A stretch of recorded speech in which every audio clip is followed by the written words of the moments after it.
It's been a few days since we said bye to the others in Nasha Town.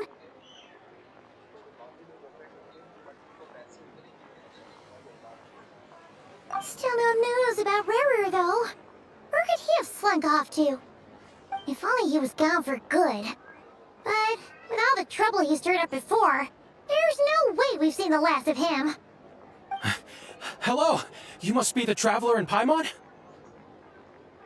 Mr. Flynn's has been looking for you. Unfortunately, there's been a serious wild hunt attack over at the quarry. He thinks it's time to regroup and figure out a plan. The wild hunt? Oh, uh-oh. We better get over there, right away! Come on, let's go!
Traveler, as it happens, there is a letter here for you.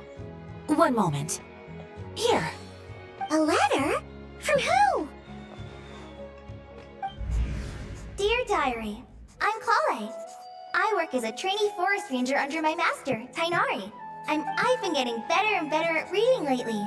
Mr. Al-Haytham says that the written word is a crucial medium for exploring the world and understanding oneself. That's why I decided to start this diary. That said, what should I write about? Things are pretty quiet in Sumeru these days. Life is good. Every day is a fulfilling and happy one. When I think back to the days when I suffered from Elazar, or way back to when I was injected with God remains, I am in a much better place now. I hope it stays that way forever. I'll leave it there for now.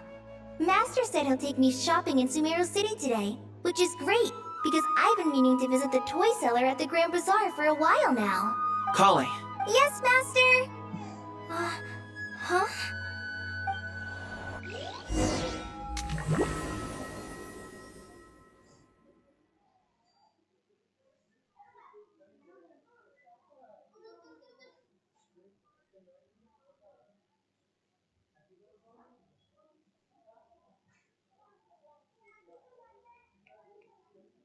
क्या हो रहा है?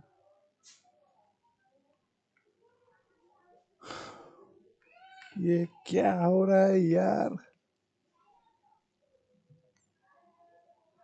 ये wave कैसा है?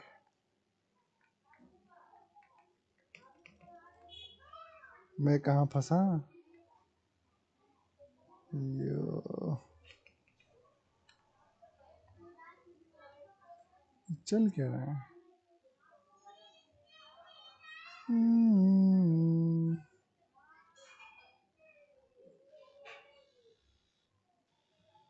बस कर.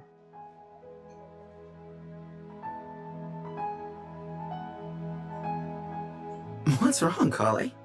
Is there something on my face? No, sorry. I didn't mean to stare. Did Master Tainari send you to pick me up? Master Tainari? What are you talking about?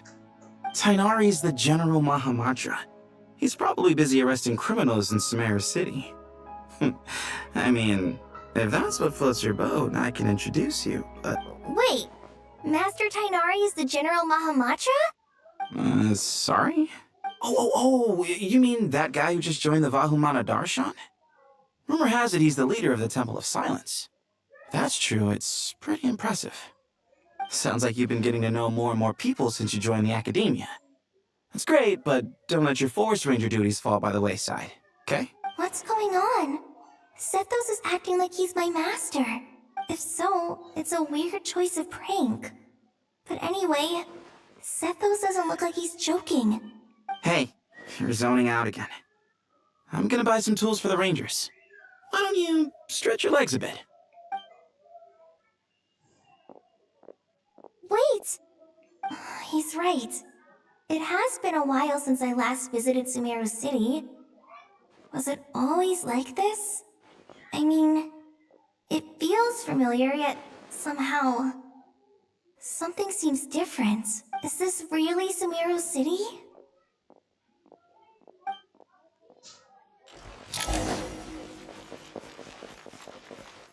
Hey, did you see who just walked by? It takes courage to maintain a peaceful life, too. How will I ever save enough money to buy that?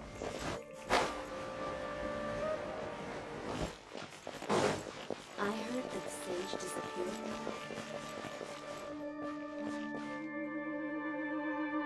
Lord Kabe Bay, did you get a chance to review this month's accounts?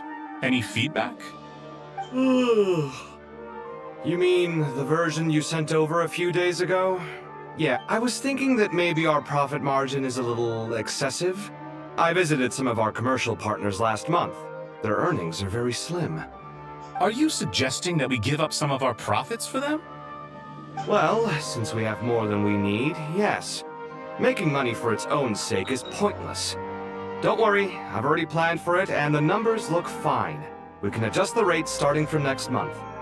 Also, about that designer you hired, I've had to revise his proposal 3 times now, but he just doesn't seem to... Let's cut our losses.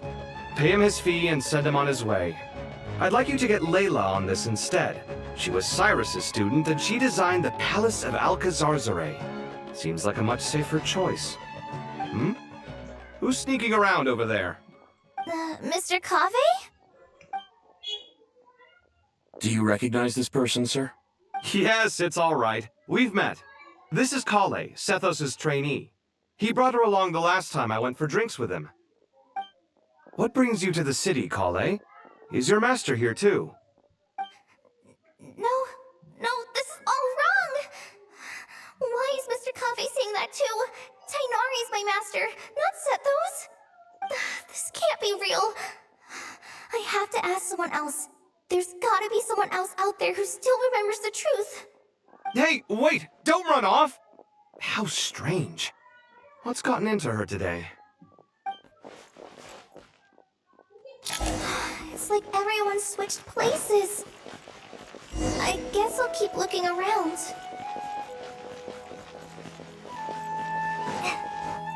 Students are under so much... Lots of visitors today, I see. Welcome all. It's been a while. Hey, Rahman. You know that guy who sells face powder on Treasure Street? I haven't seen him around in a while. Any idea what happened to him?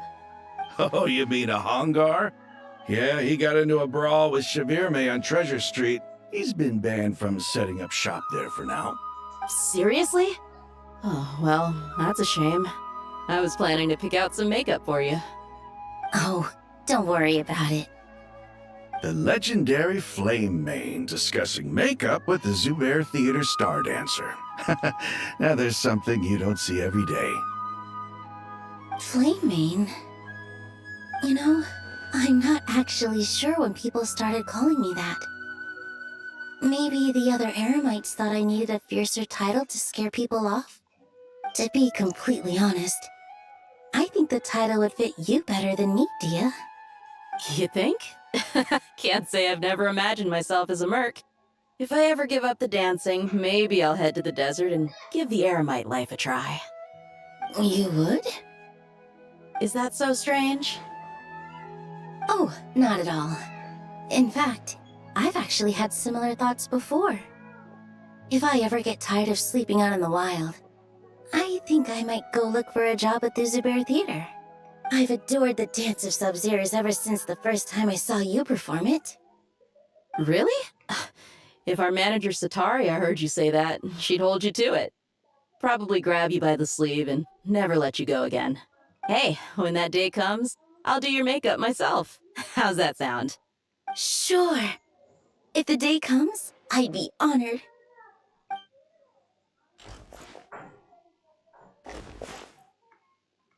Everyone I know, everything I've ever known. Suddenly it's all a jumbled mess. The question is, who's right? Them or me? Oh, my head feels so heavy. I can't think straight.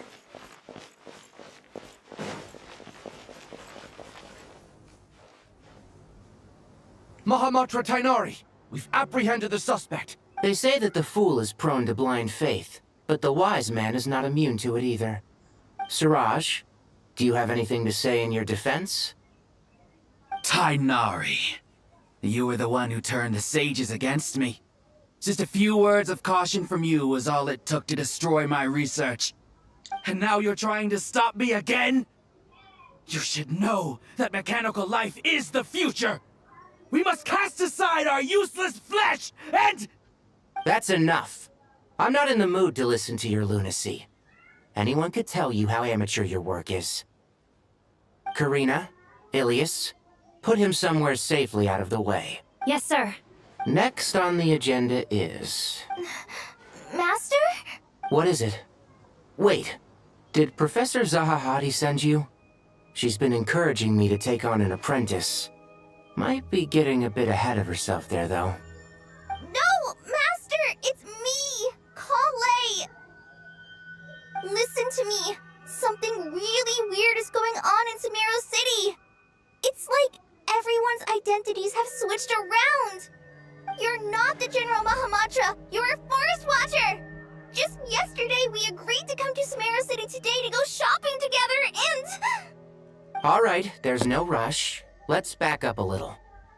Your name is Kale, correct? Although this is our first meeting, you do seem strangely familiar somehow. Is there anything I can help you with? No.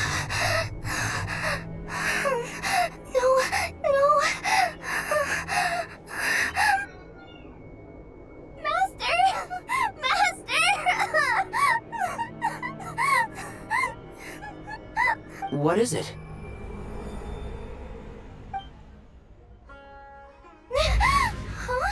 Did you have another nightmare? I've told you before, when you're tired, lay down on your back in bed and get some proper sleep. It's much better for you than napping on your front. Poor posture obstructs your breathing, which can lead to all sorts of weird dreams. Now, we're supposed to go shopping in Sumeru City today, remember? Cheer up. I'll take you to Hushang's. I heard he's got some new toys in stock. Go wash your face, take some deep breaths, and when you're ready, we'll head out. Okay. Thanks, Master Tainari. So it was just a dream. And yet, dreams can sometimes be a warning of things that will soon come to pass. Who said that? That dream felt unusually real, didn't it? Here's my suggestion. Since you're heading into Sumeru City anyway, you may as well tell Lesser Lord Kusanali about everything that happened. And just to be on the safe side, I think you should also inform your 2 traveler friends who once helped save Sumeru. I'd write them a letter if I were you. Time is short. A storm is coming from beyond the bounds of fate.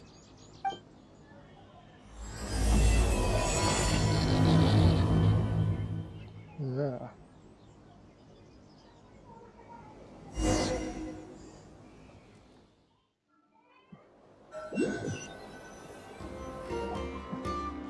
What a strange situation. No wonder Kale was in such a rush to write us a letter. Imagine waking up one day to find that everything around you has changed. You might not even recognize Paimon anymore. Whew, that's a scary thought. Let's get to Sumeru and find out what the heck is going on.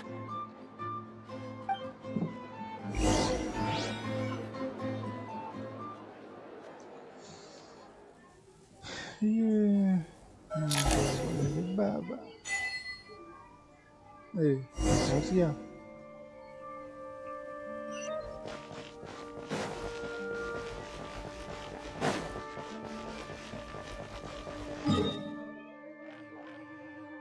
Mereka biar tak lagi.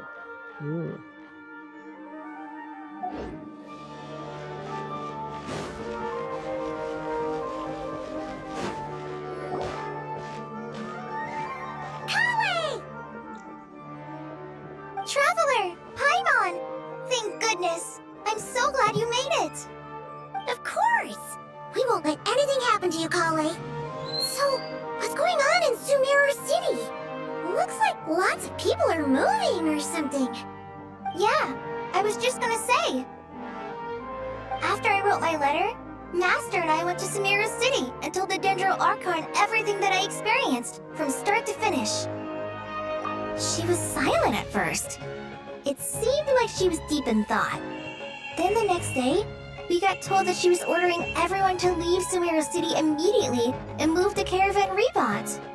The entire population of the city has to move? Not just Sumeru City. The evacuation also includes Lokapala Jungle, Avidia Forest, Ashavan Realm, and Ardravi Valley. Basically, everyone living in the rainforest must temporarily relocate to Caravan Rebot. Holy smokes! It's crazy! Yes, it's quite an operation. Even if people only bring the bare essentials, the scale is simply enormous. They've requisitioned almost all the Sumpter Beasts in Sumeru for the task, including the entirety of Dory's Sumpter Beast Park. The Dendro Archon said that what Kale experienced was not a dream, but a warning. After our meeting, she immediately summoned the 6 sages to analyze the situation and discuss countermeasures. They concluded that the events seen in the dream are very likely to become a reality, and that an unknown danger is rapidly approaching. Oh, please keep that to yourself. We don't want to cause widespread panic. The official reason they've given is a large-scale renovation of the rainforest ecosystem. People are skeptical, but there haven't been any major incidents. So far, at least. The Dendro Archon seemed really worried when we spoke to her. She said you can go visit her in the Sanctuary of Surasthana when you arrive. She also said she'd hold out until the very end. Tighnari? Kale? You got a minute? I need a hand here. One moment, I'll be right there. As a forest watcher, I've been tasked with assisting with the relocation work. There's a lot to be done, and they need all the help they can get. This will be the final group of evacuees from Sumeru City. While they're away from home, they'll be heavily reliant on outside help. Thank you for coming in our time of need. As you can see, another crisis is upon us. Excuse me, sorry to trouble you, but could you help an old man find his medicine? It's buried somewhere in my luggage. Where's my mom? Where did she go?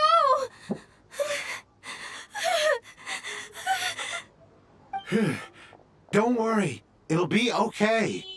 Those items are worth a small fortune. Make sure you store them somewhere safe. You understand? I bet you thought you'd get away with this in the chaos, huh? Guess again. No petty thief gets past me.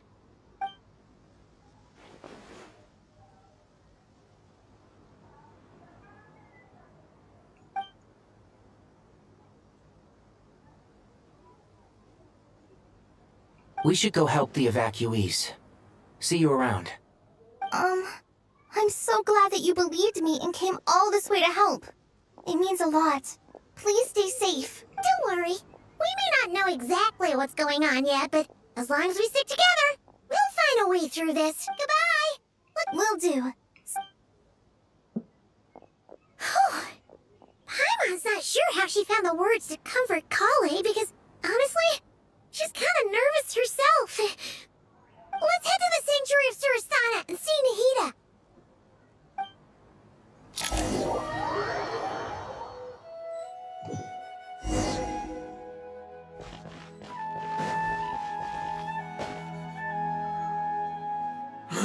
Who goes there? No unauthorized access to this place. By order of Mahamatra Sino. Are you blind? It's the Traveler and Paimon. Surely you've seen them before. Huh?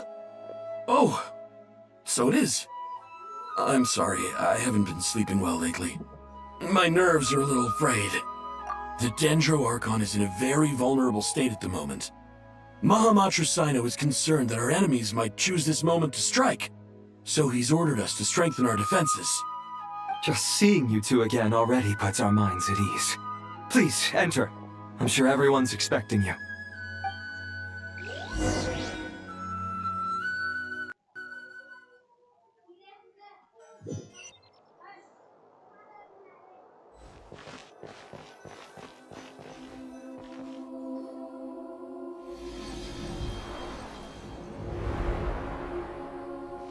Traveler, Paimon, you made it. Aha! Perfect timing. Reliable helpers like you are just what we need right now. Oh, it's good to see everyone again. Kawaii gave us a rough idea of what's going on, but we still have a lot of questions. What kind of danger is Sumeru City in exactly? And how come everyone has to move to Caravan Rebot? At this stage, we can't be certain. We're investigating, but no definitive answers yet. I take it that Kale told you about her strange dream? Yeah. Apparently, everyone in Sumeru City was acting super weird. Even you guys. It was like you'd all switched places. That's right. Kale and Tainari reported the situation to the Dendro Archon. She believes that it wasn't merely a dream, and that whatever it was has something to do with Irminsul. It's a reasonable inference. Only through Irminsul can people's memory and cognition be so significantly modified in such a short time. We don't know why Kale would dream of these things, nor who was trying to warn her. The Dendro Archon decided to connect to Irminsul to investigate more thoroughly. Irminsul is connected directly to the ley lines. The tree serves as a central hub where the ley lines converge, and its core function is to record and store the world's knowledge and memories. But something has gone awry, severely compromising the performance of this core function. Information is bottlenecking inside Irminsul, hampering the ley lines' flow. If this continues, new information will languish unrecorded, with existing records thrown into disarray. In short, the souls of the dead will be stranded, while the living have their sense of reality warped. In the long run, Kale's dream could well become a reality. And that's just the beginning. There's no telling what other nightmares could end up coming true.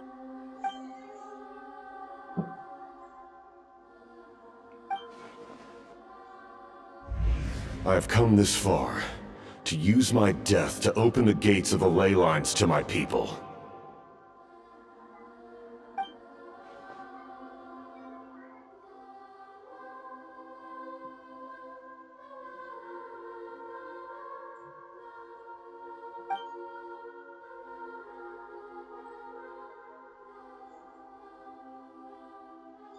Faced with a growing backlog of information, the Dendro Archon decided to connect herself directly to Irminsul and take over the recording and processing function herself. But it is an almost impossible task. Individual brains aren't equipped to deal with the sheer volume of knowledge and memories involved. All that information flooding in at once would instantly fry any human mind. And for a god, even for a god, the suffering must be unimaginable. The Dendro Archon's power originates from Irminsul. Any issue with the tree itself takes a toll on her to begin with. On top of that, she's subjecting herself to the grueling task of processing all that data. It must be torture for her. And despite all of this, she is somehow finding the strength to investigate the Irminsul situation from within and send us her findings. I finished analyzing the latest data. Looks like our working theory was wrong. There's no signs of Irminsul having been attacked from the outside. So it's internal then? Some sort of disease, perhaps? No. I've spent half my life studying the ley lines. If Irminsul malfunctioned this easily, the world would have met its end long ago.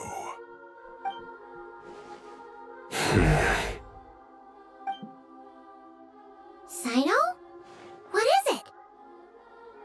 Not long ago, I got a tip from the Corps of 30 that a large number of unidentified merchant caravans had recently been spotted entering Sumeru through Beta Harbor. At first, I suspected that they might have something to do with all this, so I sent some people to investigate. But if Irminsul wasn't attacked from the outside... Don't you think there are more important things to worry about right now than guessing who's behind all this? It's been over 12 hours with no new intel. If even the Keeper of Irminsul is this badly affected, you can imagine how bad things are in there.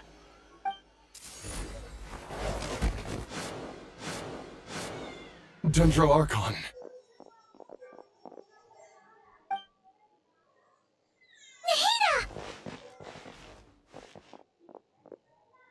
What's wrong? Her breathing is weak, and her elemental energy levels are dangerously low. Looks like it's time to move to the backup plan. What's the backup plan? Get out of the city and take the Dendro Archon with us. The entrance to Irminsul is directly beneath the sanctuary of Surasthana. That means this is ground zero if anything goes wrong. The Dendro Archon has a very strong connection to Irminsul. But theoretically, this connection should grow weaker with distance. Under normal circumstances, she can unleash her full power here. But with Irminsul out of control, our first priority is to get her away from here. The situation is critical. There's no time to deliberate. Everyone in agreement? I'll deal with it. I'll also let the Matra and the Corps of 30 know to start evacuating.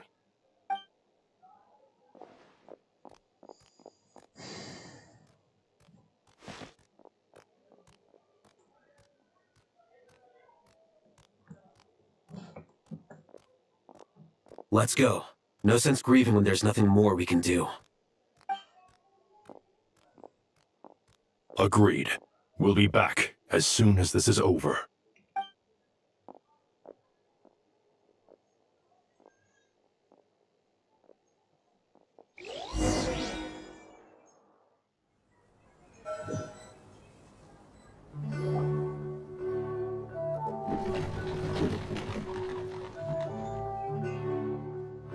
The last group of civilians has been safely evacuated. Dendro Archon's carriage will travel with them. Sino and Hat Guy will protect the convoy. With the Dendro Archon in a coma, we've lost our means of investigating the situation. And with Irminsul still deteriorating, we have no choice but to evacuate Sumeru City. Feels as though we're being pushed along by an invisible hand. Stop moaning, Cyrus. We're the teachers here. We should be showing a little more confidence, don't you think? A wise judgment. Let's move out to Caravan Rebot.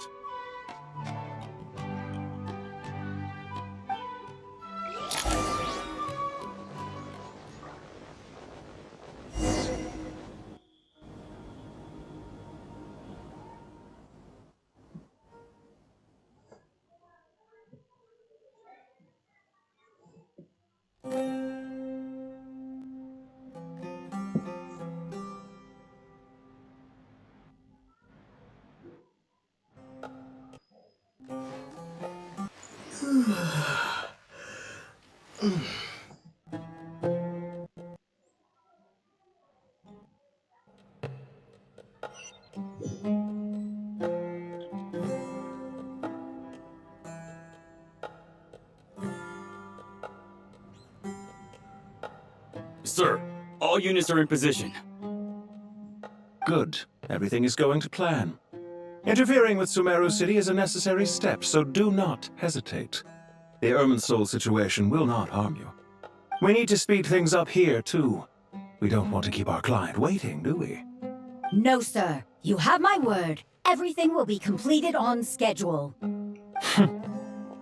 They say that fervent ambition attracts the favor of the gods, and with it, a vision. But we appear to be the exception. So, is our ambition not strong enough? Or does it threaten the very foundations of this world?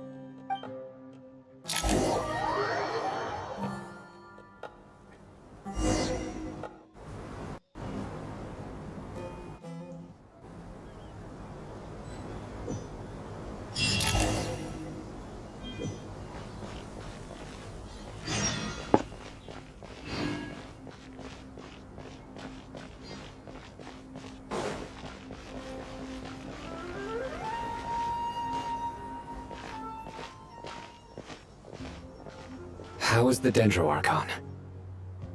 Her breathing is steady. I prepared some therapeutic incense for her, but it hasn't had much effect. Her vitals are still very weak.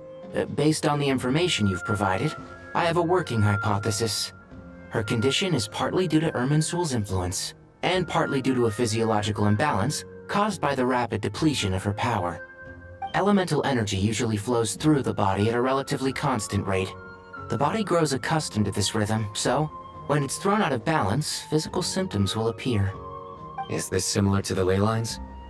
Overloading and withering both directly affect their vitality, potentially causing irreversible damage. Correct. From a biological perspective, if you overexert yourself, you pay the price with your life. The Dendro Archon is not only drained of power, but her life force is at a critically low level. Is there any way to restore her health? I know the ley lines have strong self-healing abilities. As long as any blockages or pollutions are dealt with, they can quickly regain their vitality. But what about people? Well, gods. What's their capacity for self-healing? Before we think about that, there's a bigger predicament to resolve. Restoring the Dendro Archon's power requires us to heal Irminsul first. But that will be extremely difficult without the Dendro Archon's power. Paimon's already getting lost here.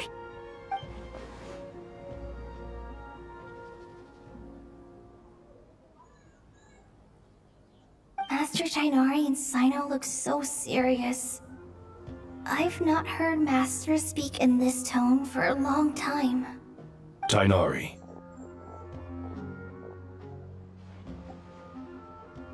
Master Nephis, sages. Tighnari, haven't seen you in ages. Have you gotten taller? Or did your ears get longer? Hopefully the former, Uncle Baladuri. Sino, where's Professor Cyrus?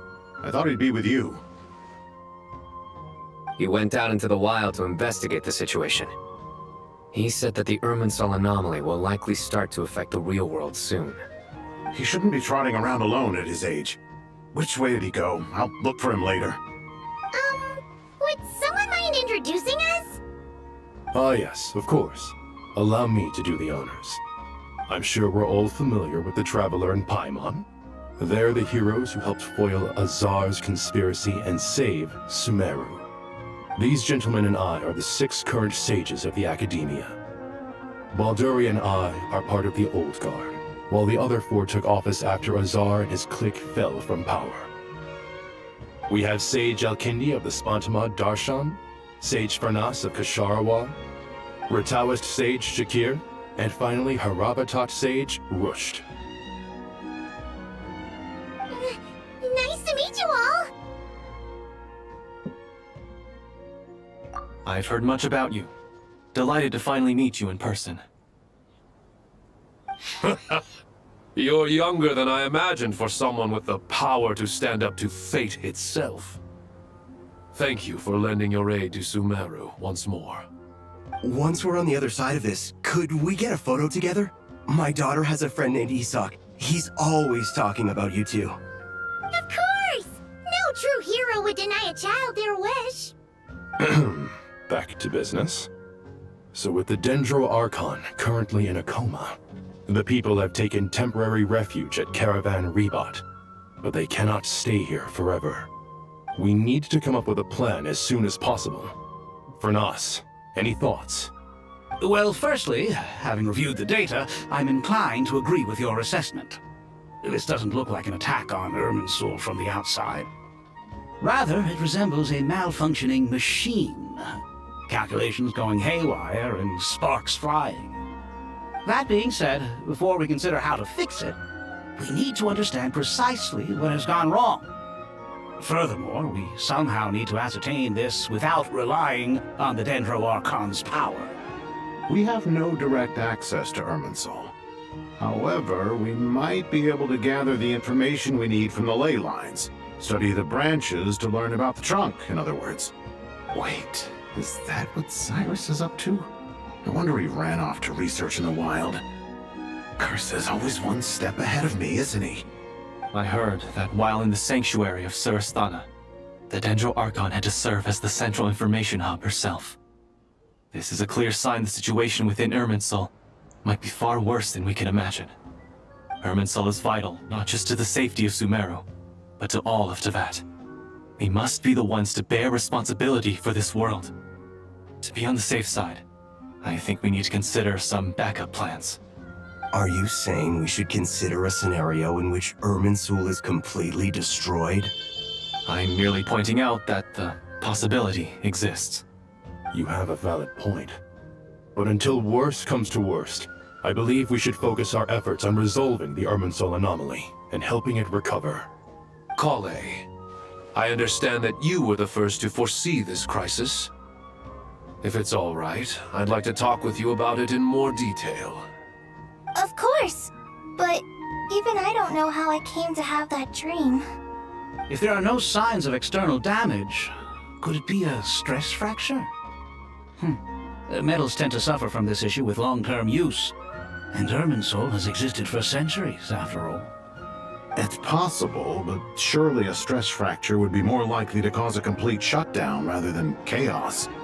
Sages, General Mahamatra, sorry to interrupt, but something has come up. What happened? Some citizens didn't believe that Sumeru City was really in any danger. They slipped away and hid during the relocation, intending to return home. How many people are we talking? About a dozen. Sakura found them while on patrol, but they appeared to be suffering from psychosis. For whatever reason, they were trying to kill each other. By the time we arrived, there were only 2 survivors. One was unconscious from their injuries. The other tried to attack us, but was subdued. Where did this happen? Near Yasna Monument. That's not far from Caravan Rebot. Master. I know. The Irminsul anomaly is beginning to have effects in the world. I didn't expect it to spread to Yasna Monument so soon. It almost feels like we're being chased relentlessly, with no time to catch our breath. Sir Cyrus said the same thing. He sent me back to report in, while he continues investigating. I'll go join him. Count me in too. Don't let my age fool you, I can still fend for myself. Very well. Get back soon. Take care of yourselves. It's getting dangerous out there.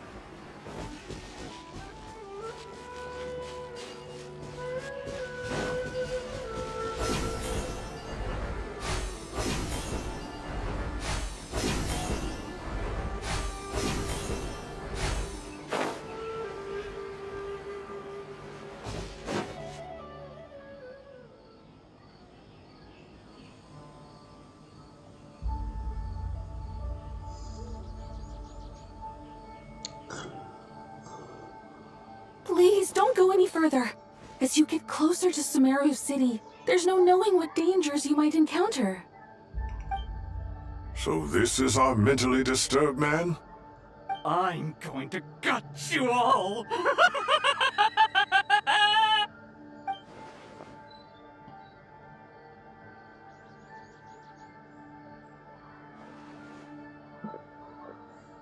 Cyrus, you didn't even bring a single guard?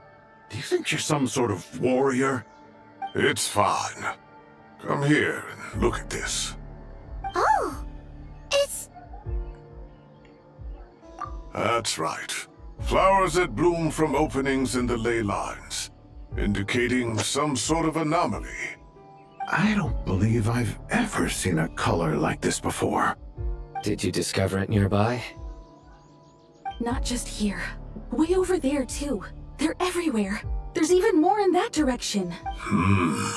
How did you ascertain the situation further ahead? Didn't you just say that we can't go beyond this point? Yes. This area is relatively safe so far, but if you continue forward, delusions will start afflicting your mind. However, some vision-bearing mercenaries were able to maintain their sanity a little better. They're the ones who brought back news from further afield. Sino, do you remember the class I taught on dissecting ley line blossoms? I do, Professor. I received full marks in that course. Good.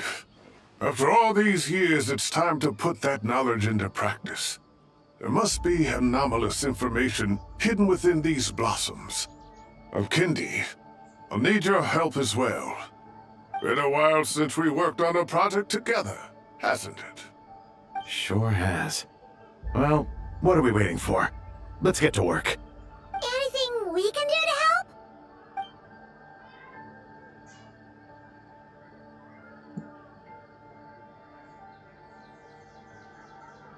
Will you need my help?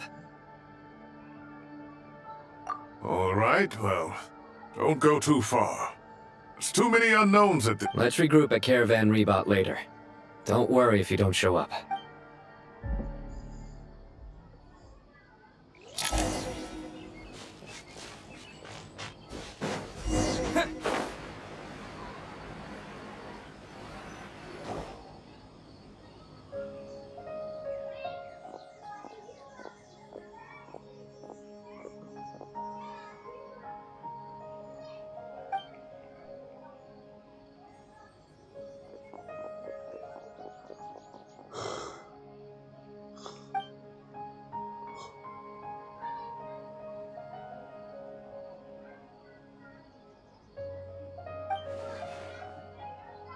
That should be the heart of Oasis.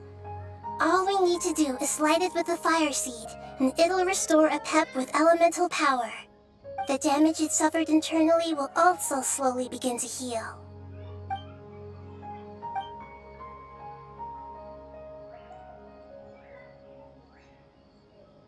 What is it? You thought of something? Really? Then let's get back and tell the others!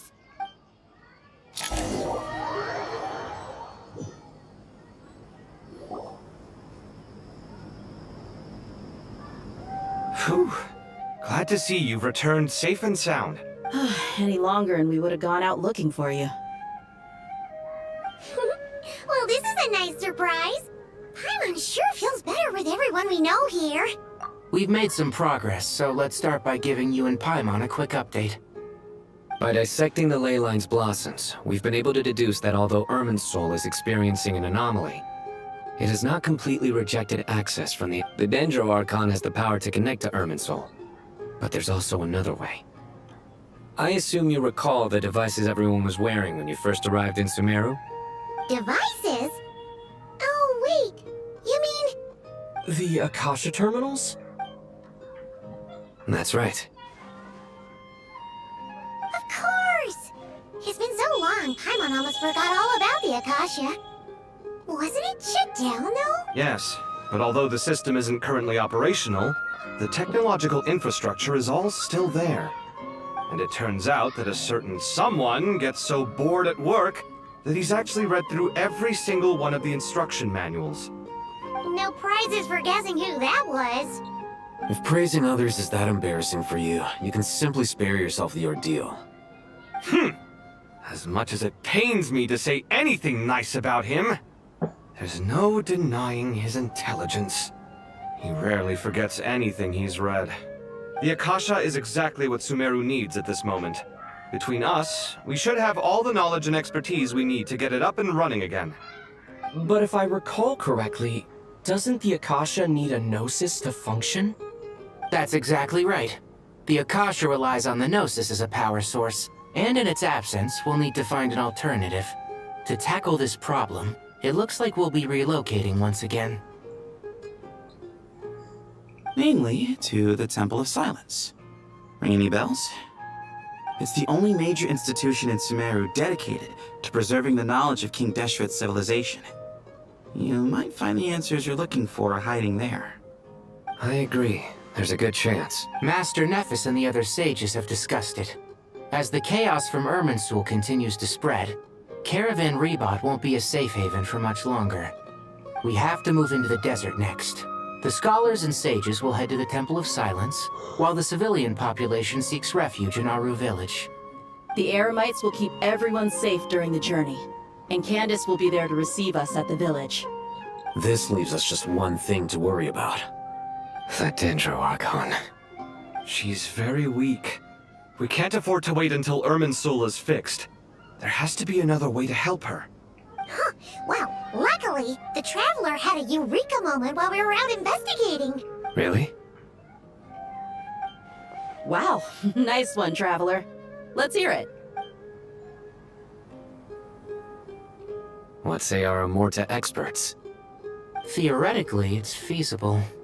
From what you're saying, although elemental life and elemental energy have their differences, the Dendro Archon has explicitly stated that she can imitate the power of the former. In which case, as long as Apep is willing, she should be able to convert her own power into a form that the Archon can use. It wouldn't be difficult for her at all. The only problem is convincing her to help. Yeah! Even though she wasn't exactly friendly the last time we met, she didn't refuse to talk with us. When she realizes the danger that Nahida is in, surely she won't turn a blind eye to it. Either way, we're not exactly spoiled for choice here. Hey, it's better than having no options at all. I agree. Without Irminsul's aid, the legendary Dendro Dragon Apep may well be the only living thing in Sumeru who can help our Archon recover her power. There's no time to lose. I'll bring this proposal to Master right away. If the academics will go to the Temple of Silence to look for a solution to the Akasha problem, the Eremites will escort the civilians safely to Aru village, and the Traveler and Paimon will take the Dendro Archon to see Apep. There's still a long road ahead, and no knowing if we'll make it. But at least we have a direction now. I'll take it over floundering around in confusion. If there are no objections, then let's proceed. But before we adjourn, I would like to leave you all with some parting words. No matter the distance between us, there will always be an invisible force tying us together. May the bonds forged in the past shine bright like stars and open a new path before our feet. Huh. Is that from King of Invocations? No. This one's from King of Invocations, the sequel. What's the difference? The sequel's much cooler. Couldn't agree more. Well, it was very apropos. Once this is all over, I'll give everyone a copy of King of Invocations and the sequel to show my gratitude. Come on, let's get moving.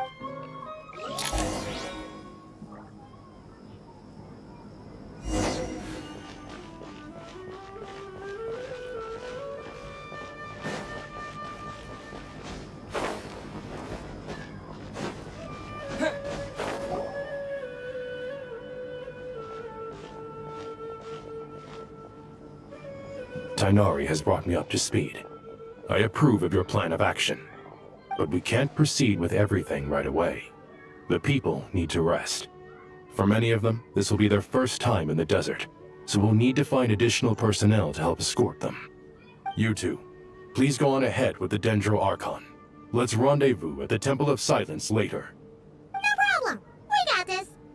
Words can't express my gratitude, so let me just say, I hope everything goes smoothly for all of us. Goodbye for now. Alright, let's get going. If Paimon remembers correctly, the last time we saw a Pep was in... Traveler, Paimon. Could I borrow you guys for a moment? Kale, what's the matter? Well, Master Tainari once told me, after you raise a problem, you should think about how to resolve it. But ever since I had that dream, I feel like I haven't been of any help at all. I tried my best to keep up with the conversation, but there was so much new information, I couldn't take it all in. So, I just wanted to ask, do you have any tips for me there? Paimon knows exactly how you feel. But fear not, everything you need to know is right here in Paimon's notes. Sumeru chapter! It's got tons of info about all the things we've seen and heard on our adventures.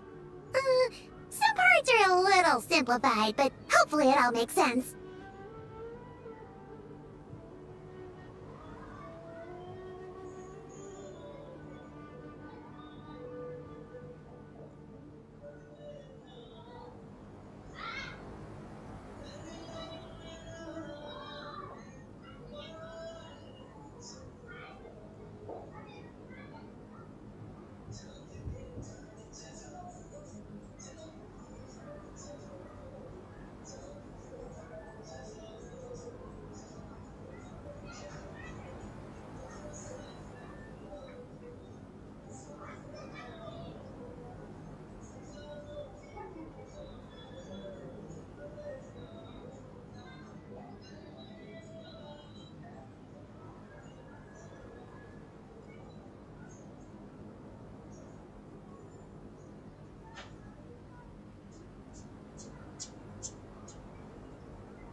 You see?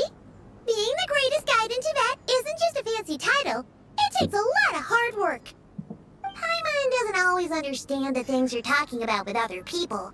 Whenever that happens, she notes down the confusing parts and goes over them in her own time. This is perfect. Could I borrow it? Sure. Matter of fact, you can keep it if you want. Paimon has another copy. The spare copy was originally meant for the traveler. Paimon used to worry that one day he might not need a guide anymore, so she wanted to have a gift for him. But it doesn't seem so necessary nowadays. We have so many more places to see together. One copy will be enough for both of us. Thank you so much.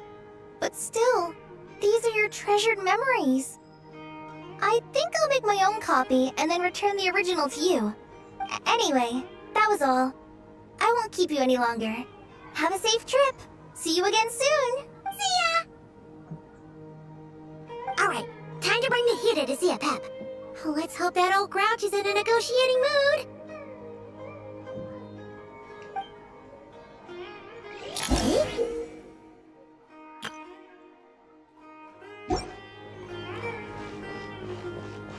Actually, never mind.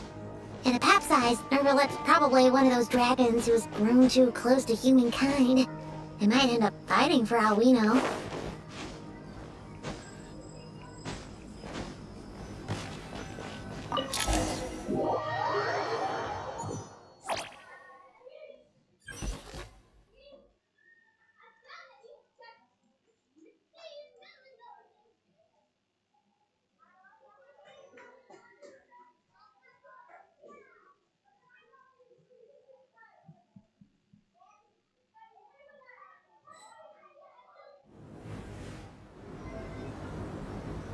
What the hell is this? I had a feeling your kind might come calling.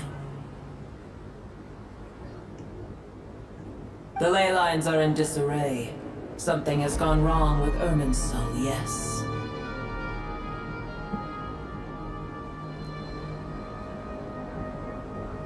Even from a great distance away, I can sense that Sumeru is headed for destruction. You who took our home from us, prepare to watch as your own world is plunged into oblivion. Oh, how the cycle of history comes to a poetic conclusion. This isn't a joke, Pep. Nahita's in grave danger. Can you please help her? Is she now? Then do explain. For what reason should I lend Booer my assistance?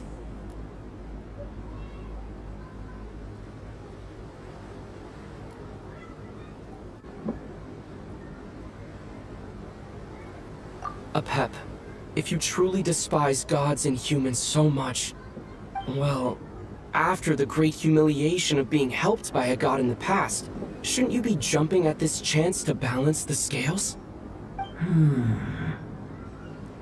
Now that is a compelling reason. When El Ahmar plotted against me and I was tortured by forbidden knowledge, it was Booer who saved me from agony.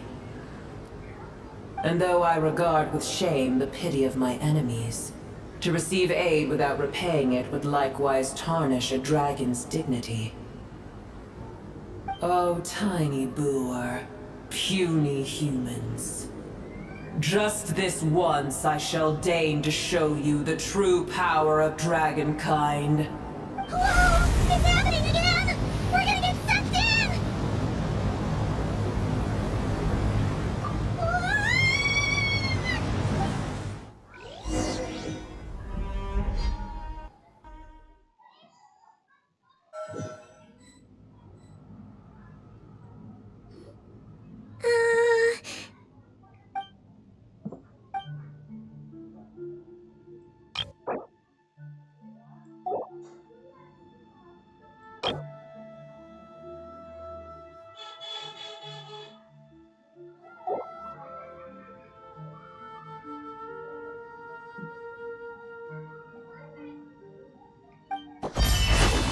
It is done. The heart of Oasis is supplying her with life force as we speak. It shall not be long before she recovers. But I should warn you. Booer's existence is closely intertwined with Irminsul. Unless the issues plaguing it are resolved, she will never completely recover her former strength. Oh, thank you. Spare me your words of gratitude.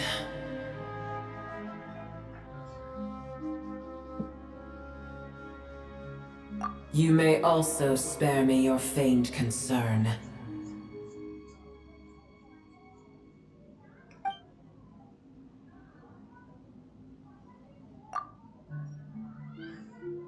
A dragon's sovereign's power is far greater than you can imagine.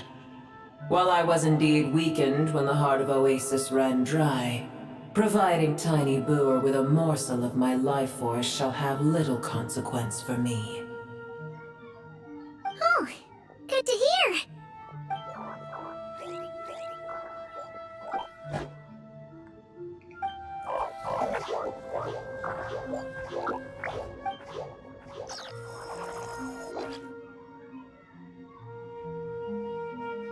Ever held in high favor, I see. Oh, well, you know. The compliment was sincere. Simply accept it.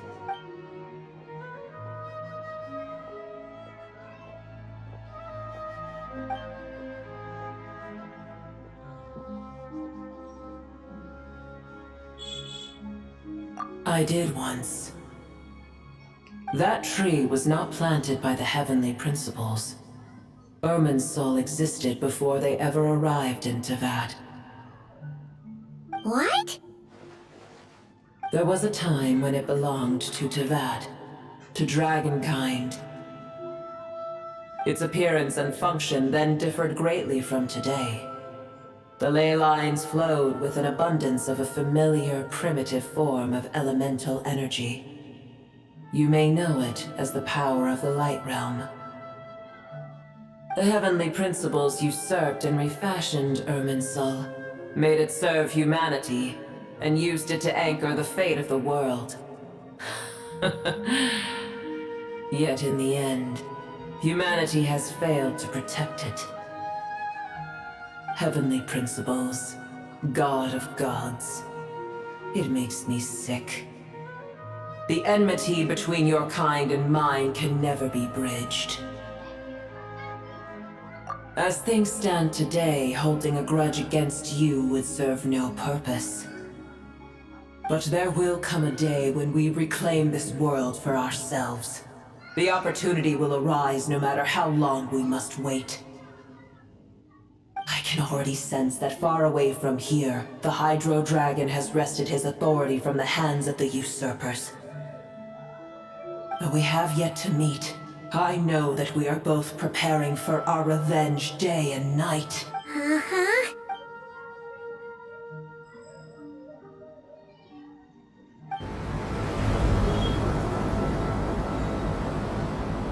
I hear a great disturbance out there. Huh? What? Sandstorms come. The Jinn. Another calamity approaches. You both seem restless. Let us part ways here. Boer is safe with me. Once she has recovered, I shall return her to your side. Oh, thanks again. Take care, alright? I told you already I have no need of your feigned concern.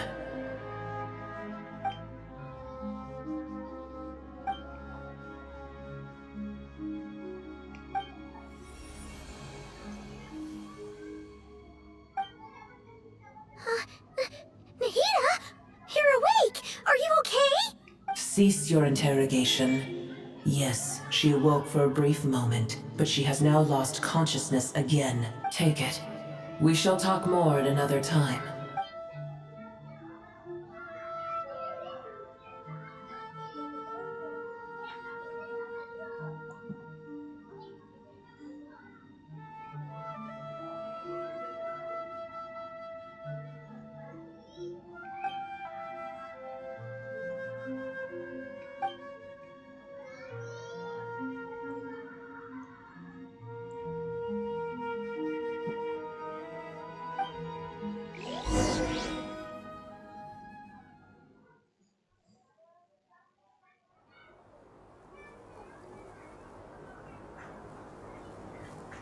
Where the heck are we? Did you just dump us in the middle of nowhere? Wait. No. Paimon remembers now. The Temple of Silence is over that way. Come on, let's go find the others.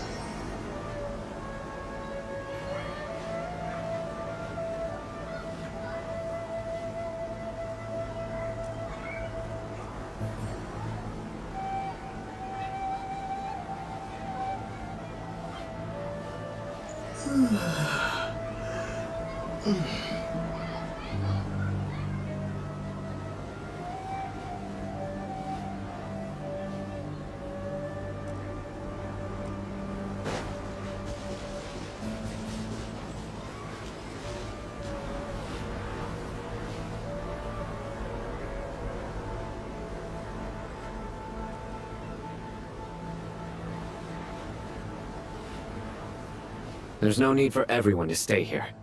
I'll protect the sages. The rest of you, return to Aru village. Yes, Mahamatra Sino.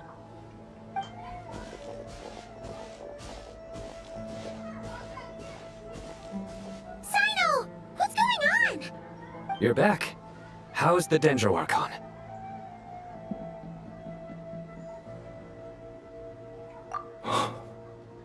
What a relief. It's the Jinn. Countless Jinn have stirred up violent sandstorms across the desert, blocking our path to the Temple of Silence. Tainari and Kale have returned to Aru village to help. The Jinn are being highly aggressive, so both the village and the merchant caravans require protection. It's just one thing after another. Where did all of them come from anyway? In all my trips to the desert, I've never seen anything like this before. As I see it, the only possible candidate is Gurabad. Gurabad? Baladuri could explain in more detail if he were here. All I know is a rumor I've heard about from previous trips to the desert. Supposedly, a great number of dormant Jinn lie sealed beneath that city.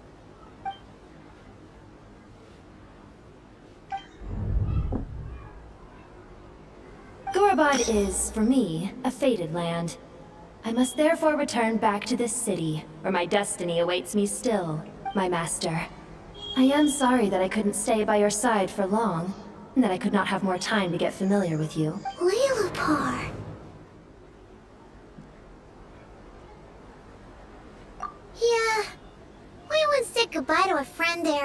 Well, maybe not a friend exactly, but someone we met on the road anyway. She was a strange bottle. If we can find a way to wake her up, maybe she can help solve the situation in Gurabad. Well, be careful. You may find there's more than just the Jinn to worry about. You mean, there are other dangers in Gurabad? It's a sensible assumption to make. The moment we arrived in Caravan Rebad, the Irminsul anomaly started spreading in that direction. Now we've moved to the desert, and suddenly we're plagued by Jinn and sandstorms. To call it a coincidence would be a stretch. Don't worry, we've gotten a lot stronger since our last stint in Sumeru.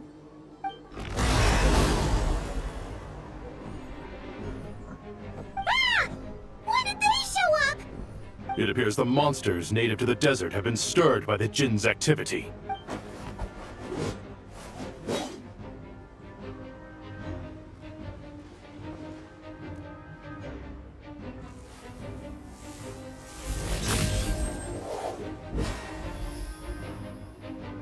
You should get going. We'll take care of things here.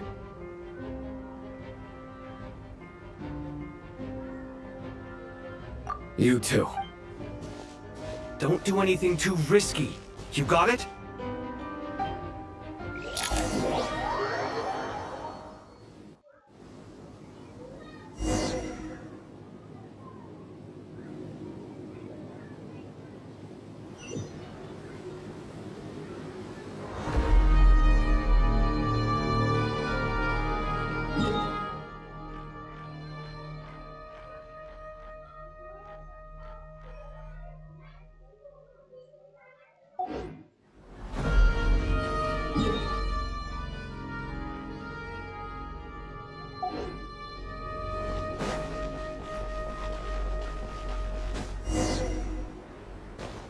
The Jinn are swarming out of Gurabad!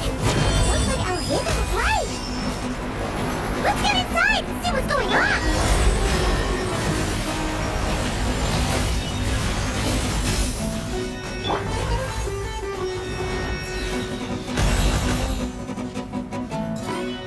They just keep coming! How many of these things are there? We'll never take them all out! Let's just head further inside for now! Target spotted! All units at the ready!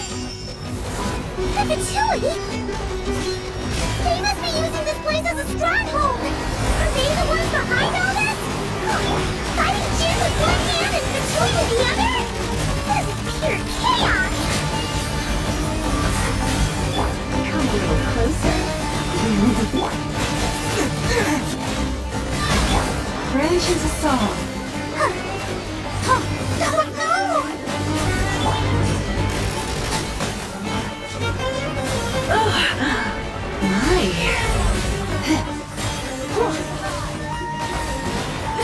I have some for you.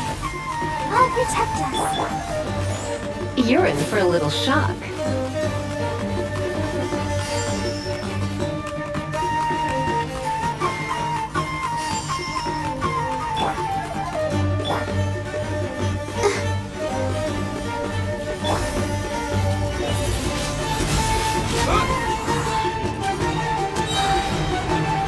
Disappear! Forest, protect us.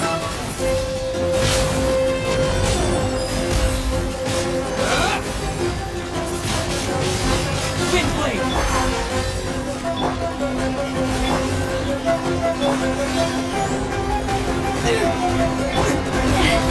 For the everlasting heart, stay your hand.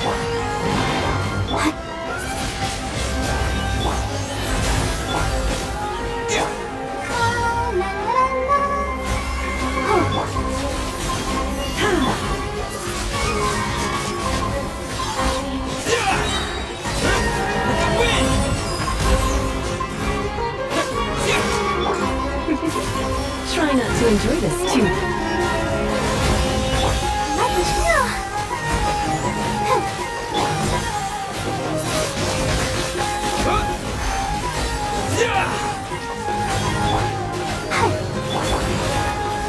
Receive my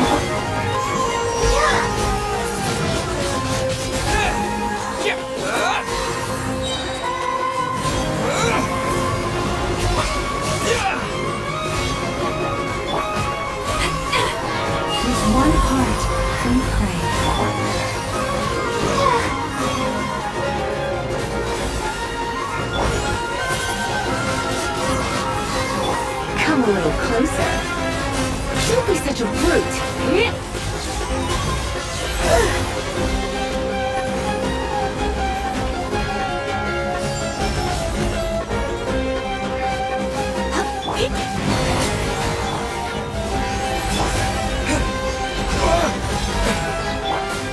Surrendering. All force to the broken crown. ये लोग खत्म क्यों नहीं हो रहे हैं?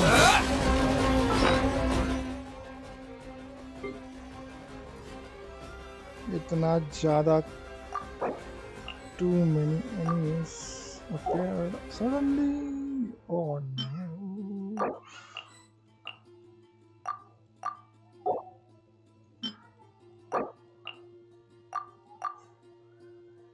अरे अभी तो किया था ना.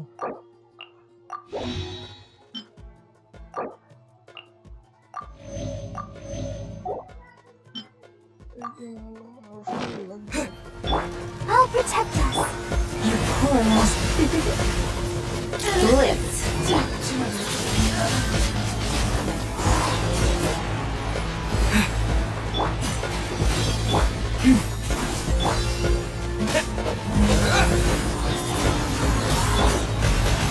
Need this one.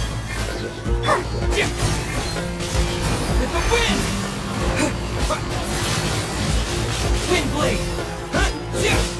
Come a little closer. You've been a naughty boy.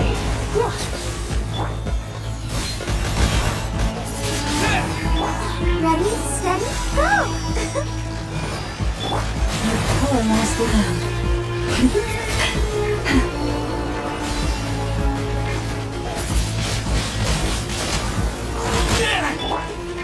Try not to enjoy this too.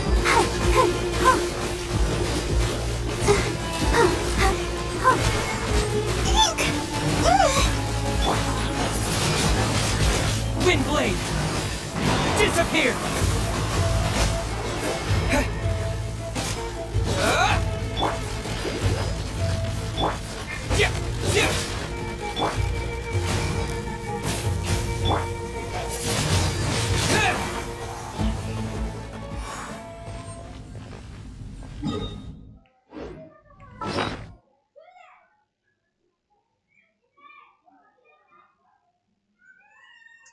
कुछ नहीं है.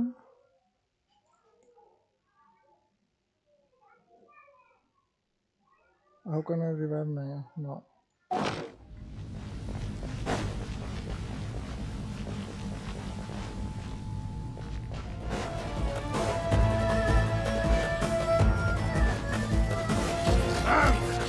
Let's dance!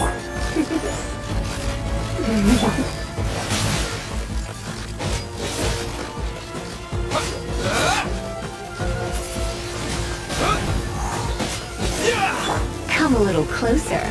You've been a naughty boy.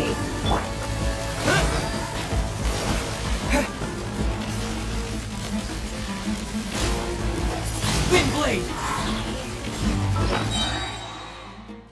अरे यार.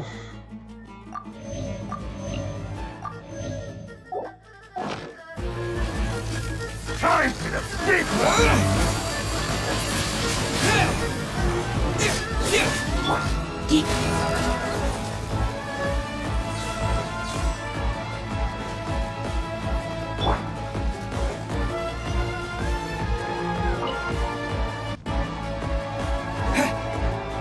See that strange machine? Paimon has a sneaking suspicion that that's the thing wrecking Gurabad and setting all those dangerous Jinn free! The target has reached the core zone. Requesting backup. Repeat, requesting backup.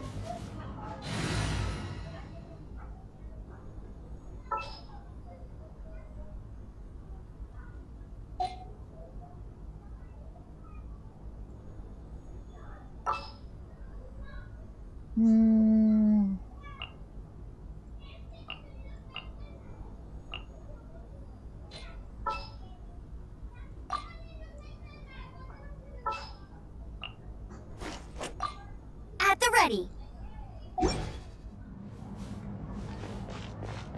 Back up en route! Stop him at all costs! What if I do this again?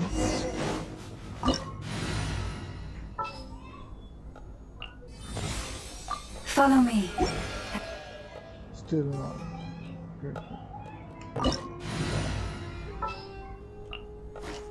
Leave it to me.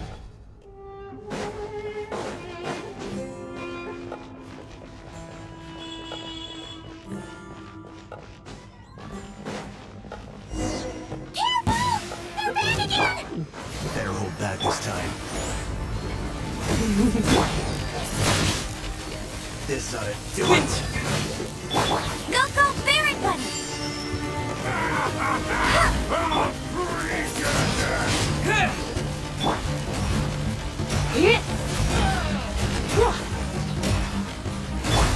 No escape!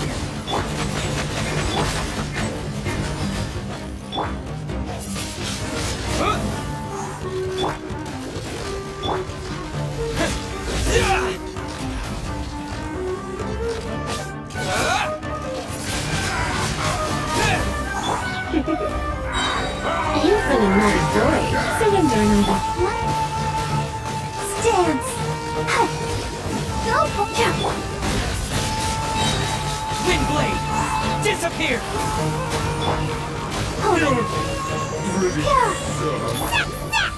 Nice one, Traveler. Let's keep going.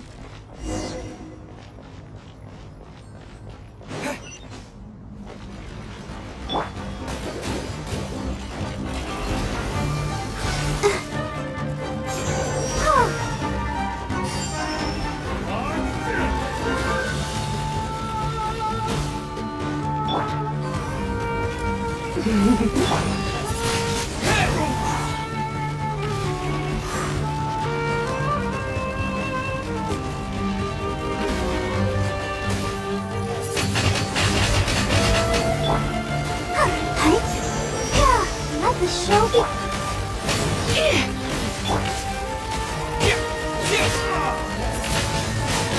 Windblade! Come a little closer. You're in for a little.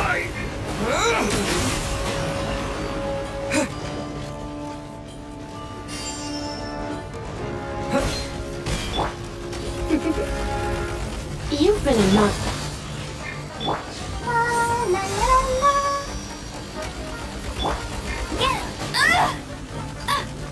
Let it rain.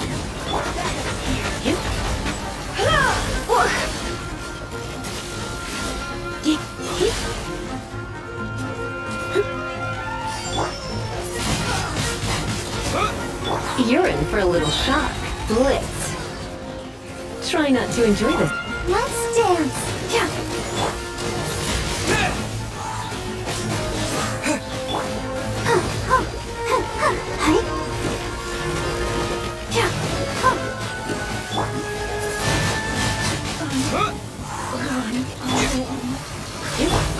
Not so hot. No one escapes my sight. Come a little closer.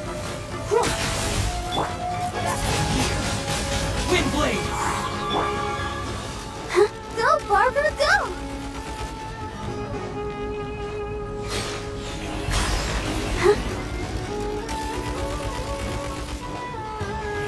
I'll protect us. Don't be such a... Disappear!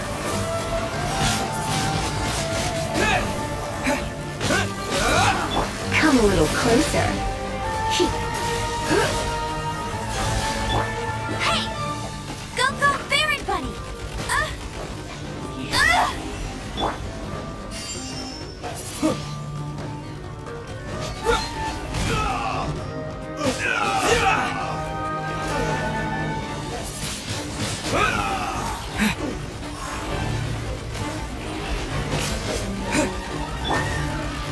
Let the show begin.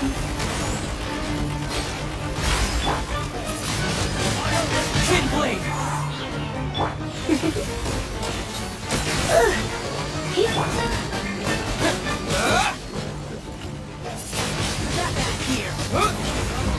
Here comes another.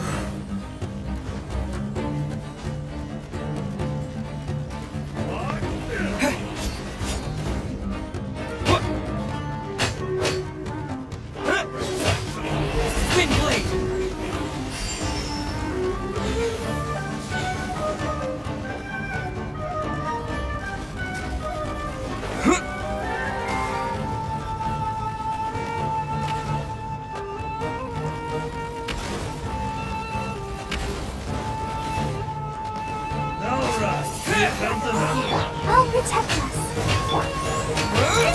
Jim's gone kaput! Yeah, we can finally... It seems my subordinates failed to stop you in your tracks. Apologies, sir. There is no need to apologize.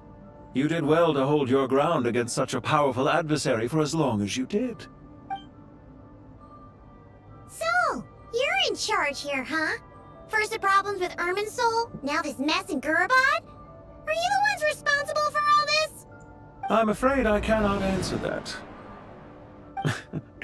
I assume you aren't naive enough to expect answers from an enemy. Ugh, this guy is so snooty! However you want to spin it, you're clearly involved in this somehow. So you can either start talking, or we'll have to make you talk. Let's get him! Traveler?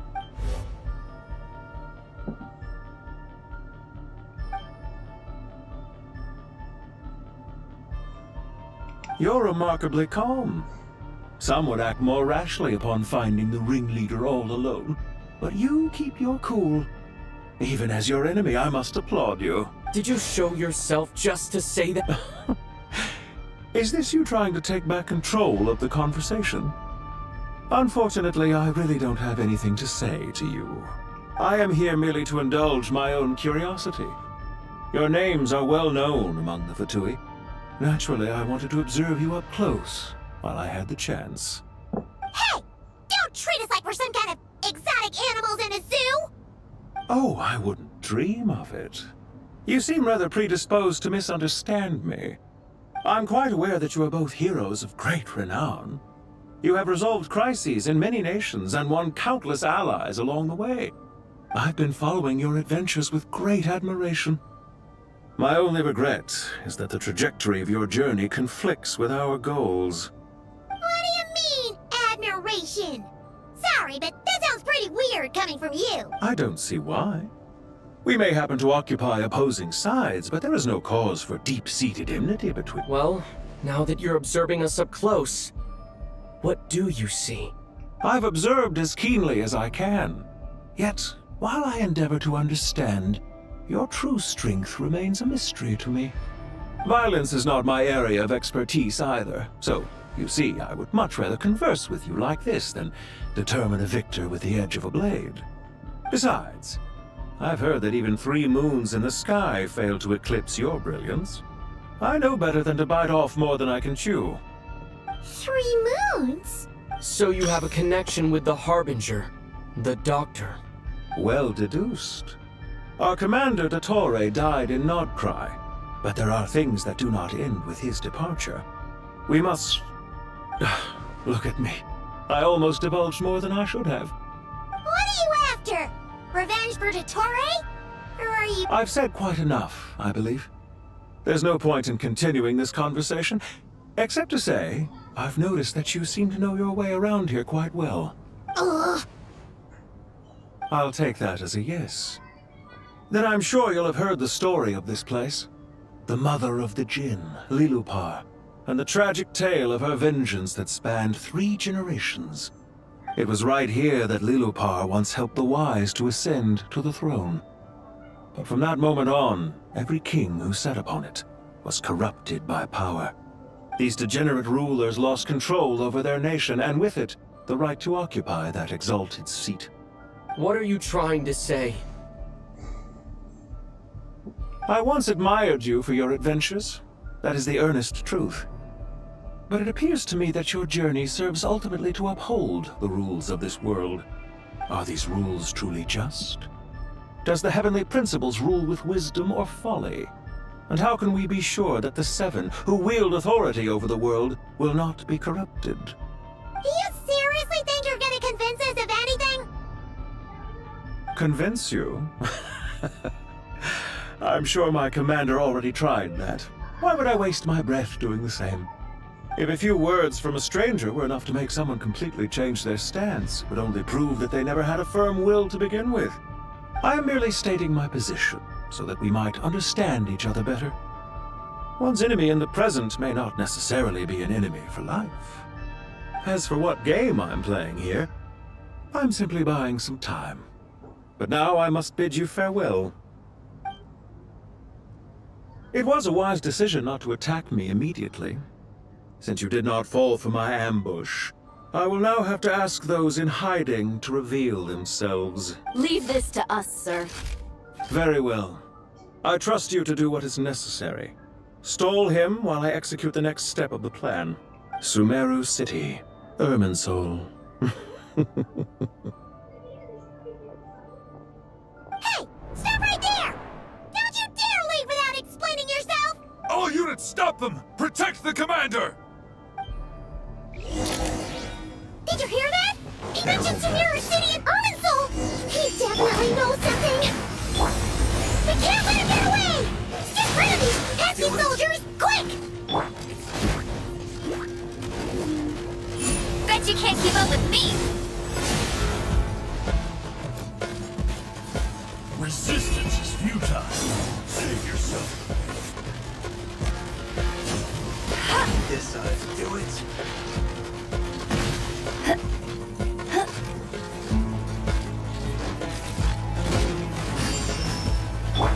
Let the show begin. Windblade! Resistance is futile. Save yourself.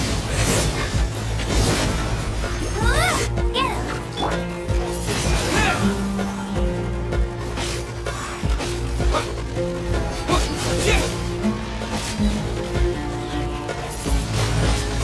Windblade! Disappear! मैं लोग के जा रहा हूँ मेरा problem नहीं है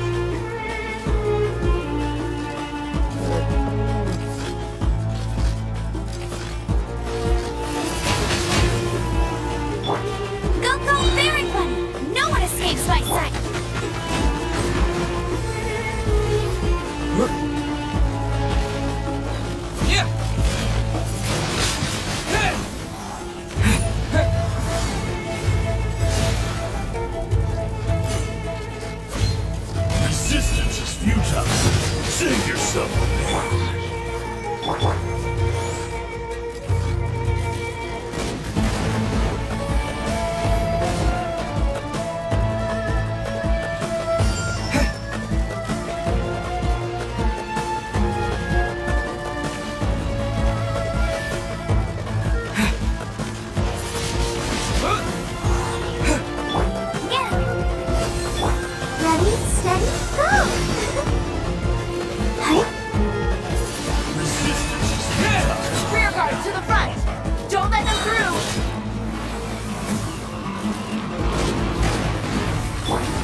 Resistance is futile. Save yourself the pain.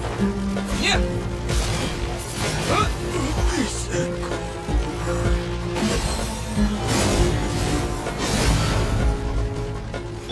Go, go, Baron! Let the show begin! Save yourself Wind blade!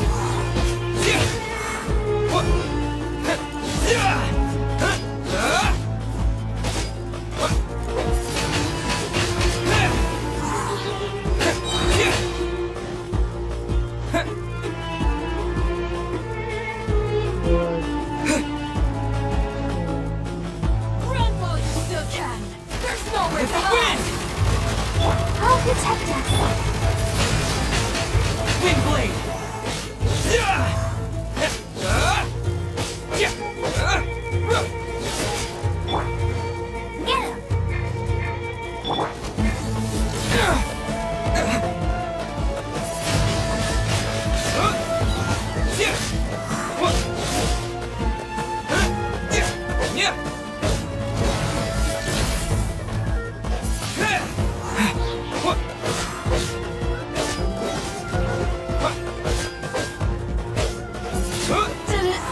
Take too long. No one escapes my son! Wind blade! Disappear!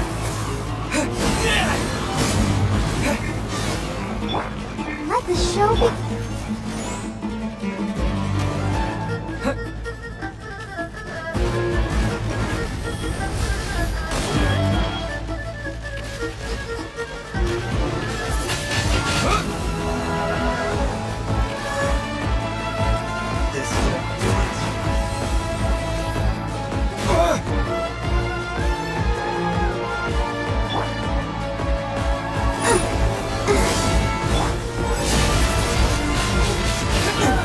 Resistance is futile. Save yourself the pain. I'll protect you!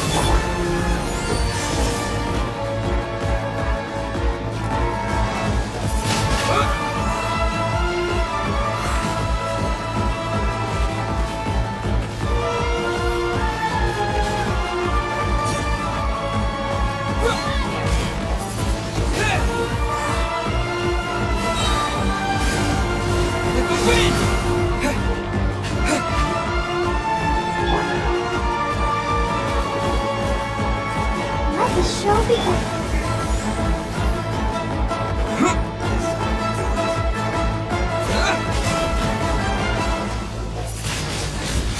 Wind blade!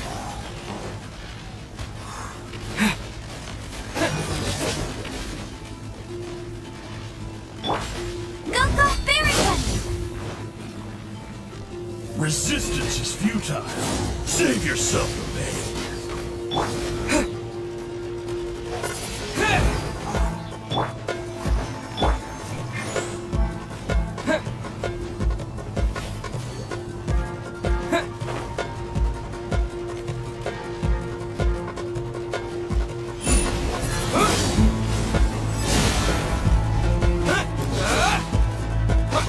Wind blade!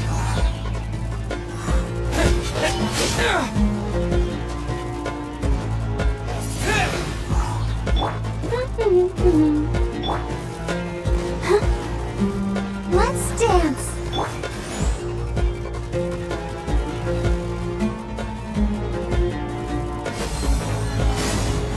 Yeah!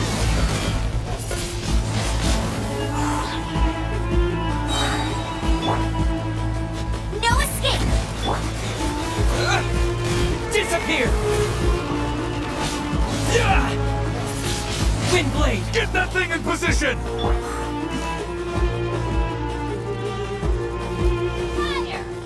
Let the show begin!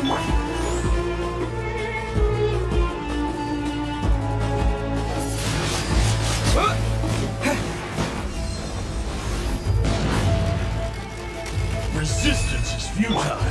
Save yourself the pain. Come on! We can do it!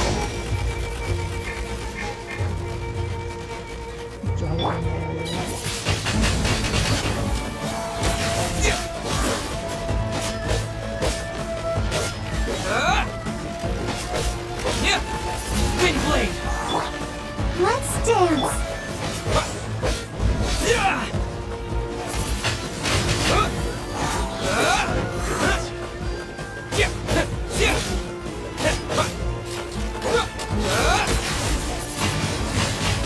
Hold on!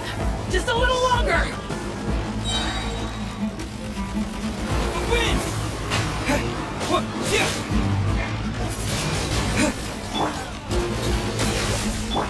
Go, Barrett!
Let it rain!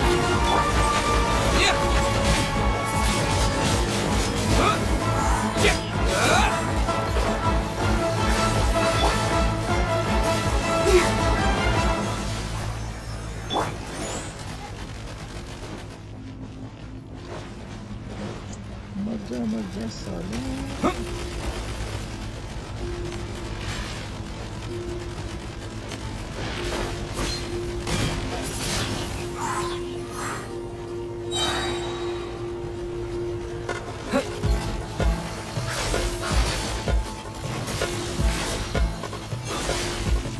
Disappear! I'll protect us.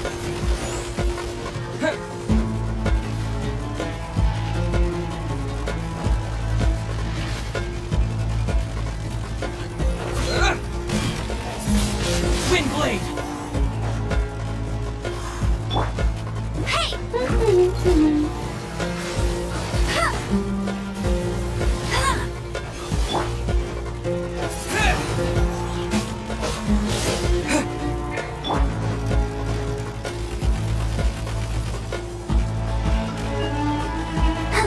Let the show begin.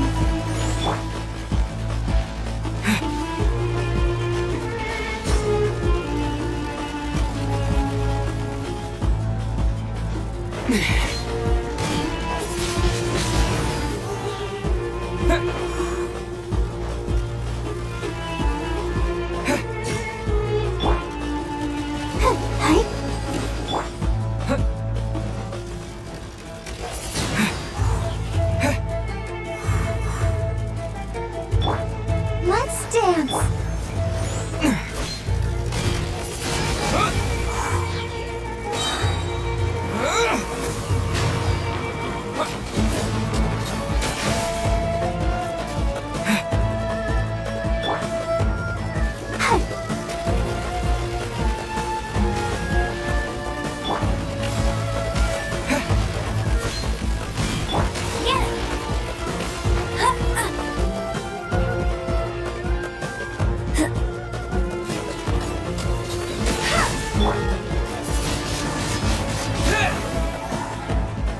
Let the show begin. No one escapes my sight.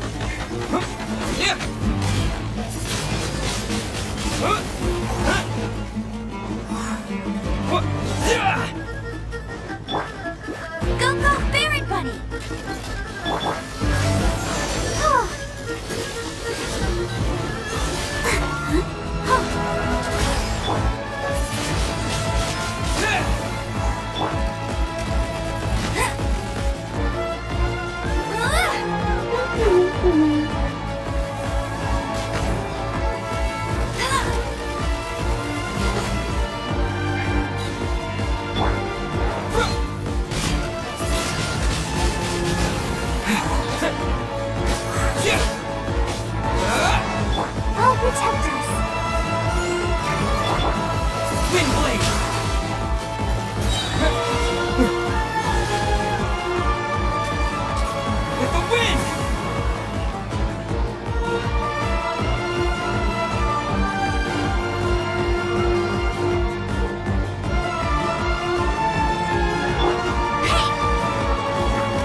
गड़बड़ हो गया अब मैं आगे कर सकता हूँ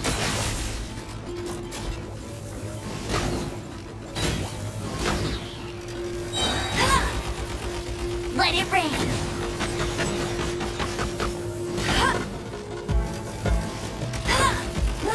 Get him.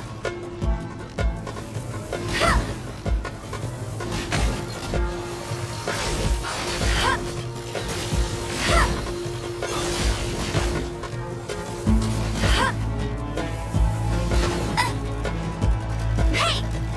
Go, go, Barrett Buddy!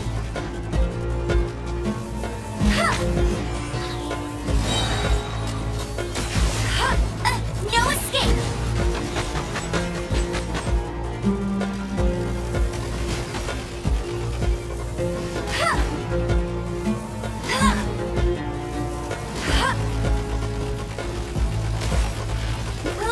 Let's keep training.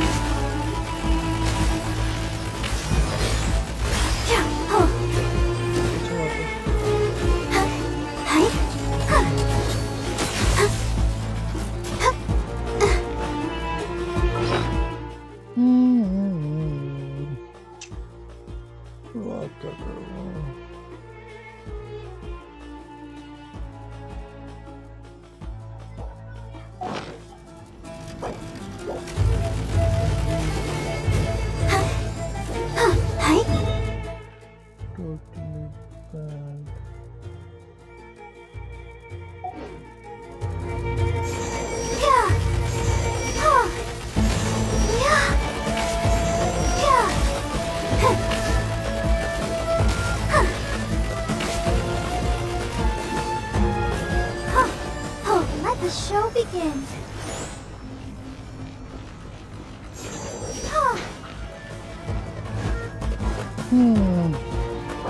अब मैं आपको करना ही पड़ेगा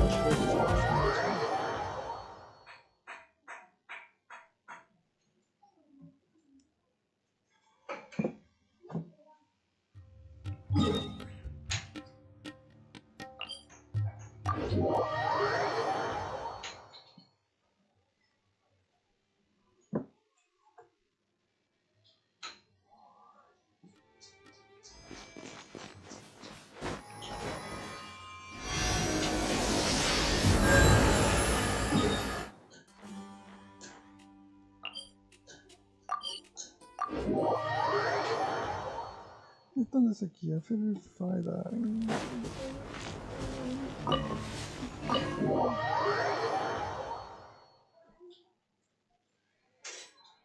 Did you hear that? He mentioned Sumeru City and Arcon! He definitely knows. फालतू का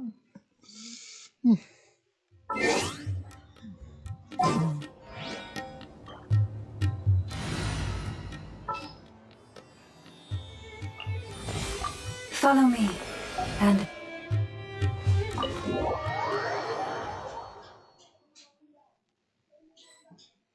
Did you hear that?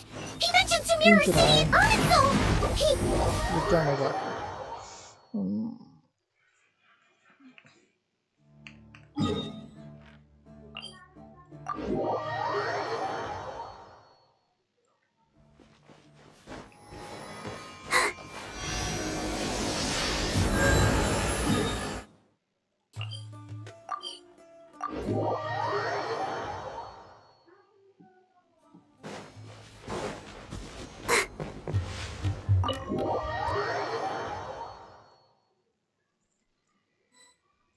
Did you hear that? He mentioned Sumeru City and Arcon! He definitely knows something! We can't let him get away! Get rid of these pesky soldiers, quick!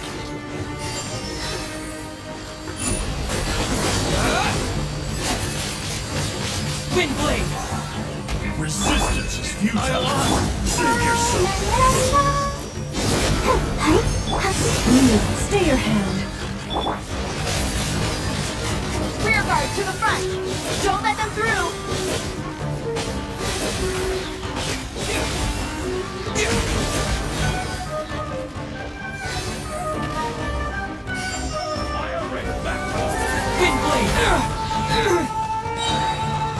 Disappear! I'll protect us. Nowhere to hide.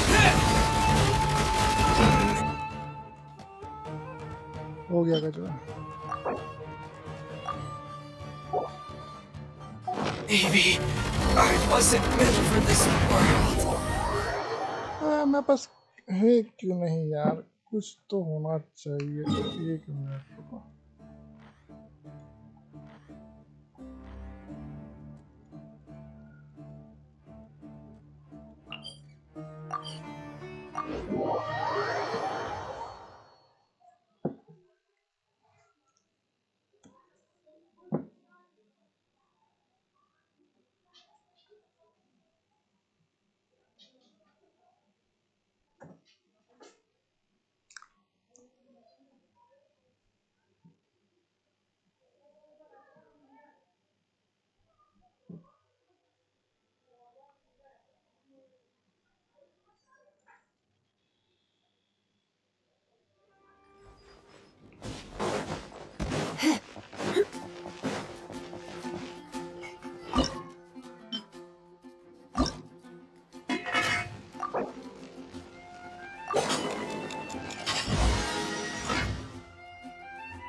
Can't let her get away!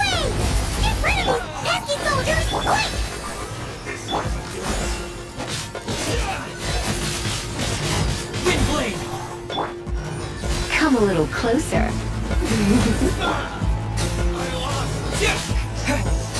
Rear guard to the front!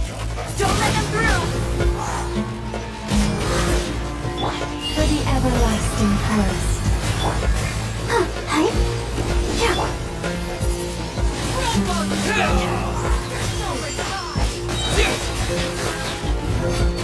With the wind! I'll protect us. Leave this Wind blade!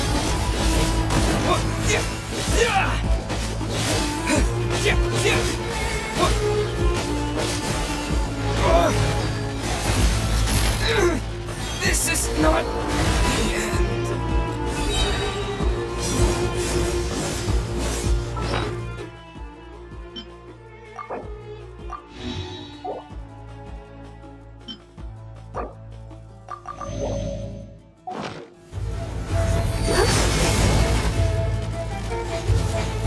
Run while you still can! Let's start There's nowhere one. to hide! Shall begin.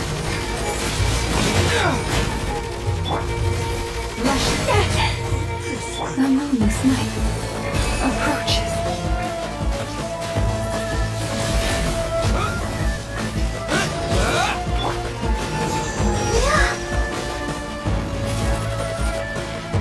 Get that thing in position!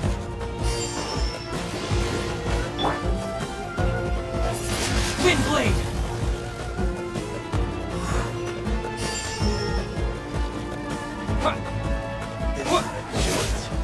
Let's dance.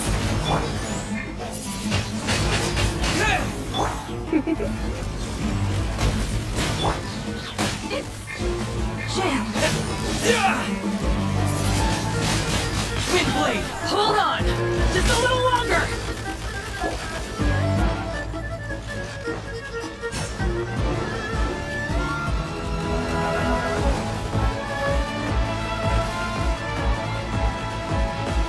Go, Barbara, go!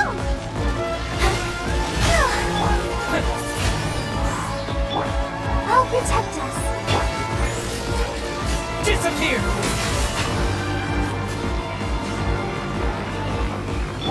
You're in for a little shock. You've been a naughty boy.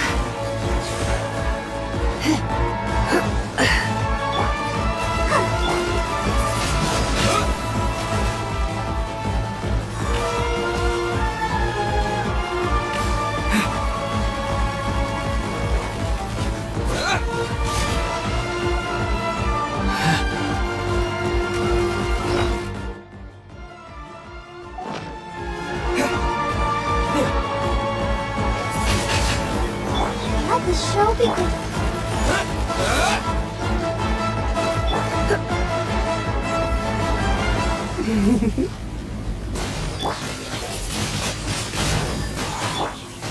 Surrender and be gentle.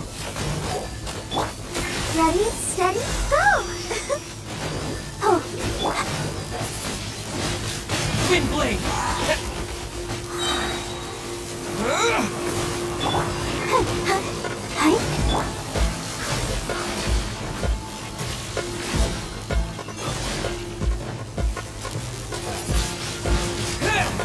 Let's dance.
You're very persistent.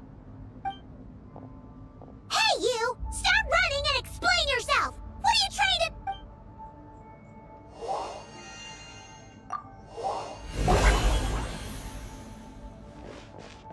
What's this? Relax. A small trap like this won't be enough to hold you. The sandstorms from Gurabad will die down soon enough, but this small window of time was all we needed to launch the next phase of our plan.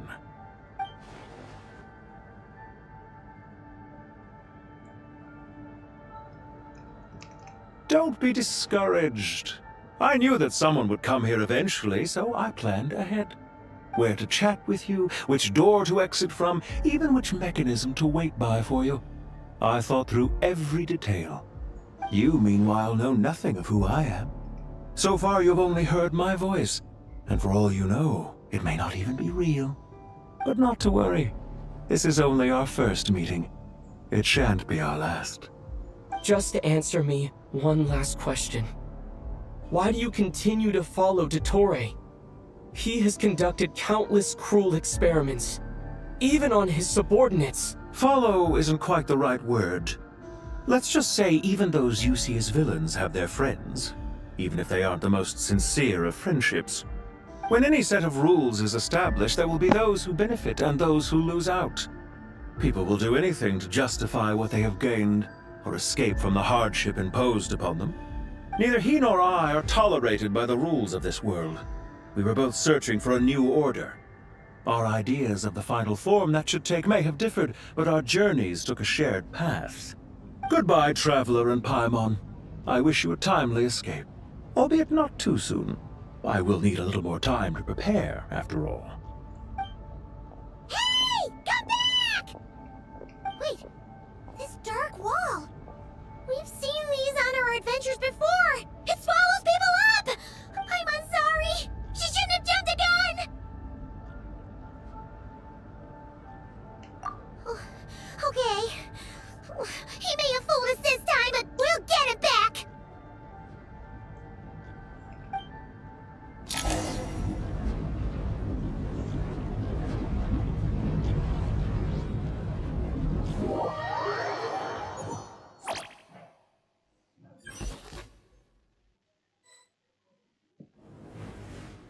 Sino and his team are guarding the north. We'll take this side. There's so many Jin! We can't let them get into Aru Village! Don't fret. I am well prepared for this situation. Huh. So you have a solution? Perhaps you're unaware that I have a trusty genie partner of my own, Plumpy.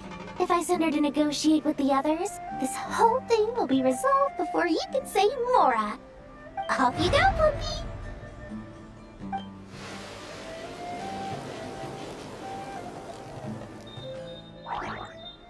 Come on, what's the holdup? 5,000... 20,000 Mora. 100,000 Mora. Final offer. Ah, so she's a hired partner.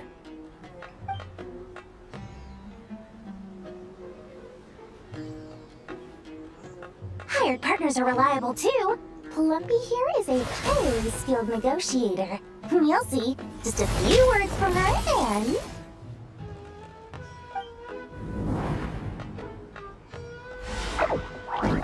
Plumpy! Don't you Jin have any respect for the rules? This was supposed to be a negotiation! How dare you treat my messenger like this? You wanna play rough? You can play at that game!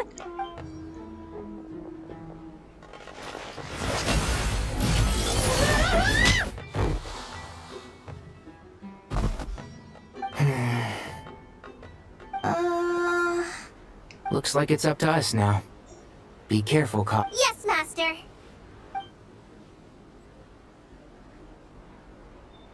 What happened? How did I pass out? Never mind! Maybe it's time for revenge! You know, this reminds me of when you first arrived in NVIDIA Forest. You were trying to help a child retrieve a lost toy when you stumbled upon Spino Crocodile territory by mistake. Yeah, I remember. Our first time being side by side. Fighting side by side. I seem to recall swooping in to rescue you with a team of forest rangers. Please stop.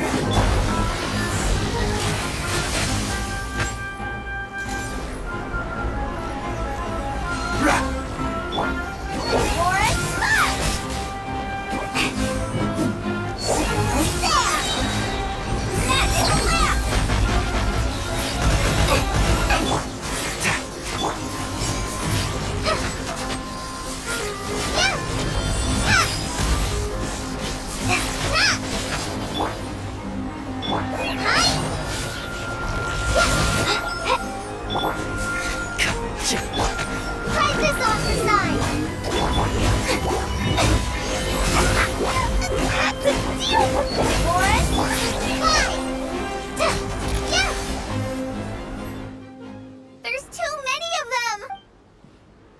I can't believe I used 12 rare items in one battle! Ugh. I shudder to think how this is going to affect this month's accounts. The sight of that glaring deficit might be more than my poor heart can take. Tainari, how's the situation on your end? We held the line, though it was a close call. But it looks like they're preparing for another attack. They've breached our defenses in the south. The Jin are pouring in. We're hemmed in. This is getting precarious. Our margin for error just got a lot smaller. That's why we wanted to confirm your status. We need to consider our next move carefully. Bad news! Another line of defense has been breached. Kale, go with them and assess the situation. Dory and I will hold the line here. But Master! Even with 3 of us, we barely managed to! This is not a discussion, Kale. Don't worry about us. She clearly still has plenty of tricks left. Wait! You can't pin all your hopes on me! Oh, great. I've almost run out of the things I brought with me, and the rest is back at the caravan. I should be able to hold out for a little longer. Master! Need any help? Huh? What is it, Kale? If things continue like this, it won't be long before Aru village is overrun by Jin, and the sandstorms are sure to follow in their wake. I do have a plan, but I can't guarantee it will work. I don't care! Whoever you are! Please just help us! The only one who can help is you. I am merely here to guide you along the correct path. I am a spirit created at the beginning. I am a flickering illusion. I am the shimmering light that flows from the eyes of the Creator. What do you mean? It doesn't matter. You don't need to understand it. Just repeat after me, one line at a time. Watch out! Jin incoming! I am a spirit created at the beginning. Here goes nothing! I am a spirit created at the beginning.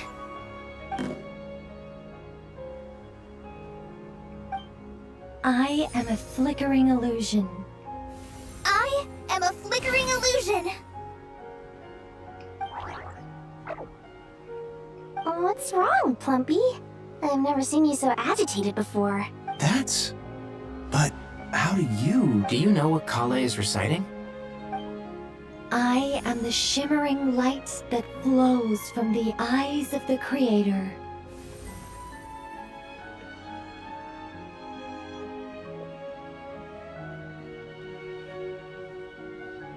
I am the shimmering light that flows from the eyes of the Creator!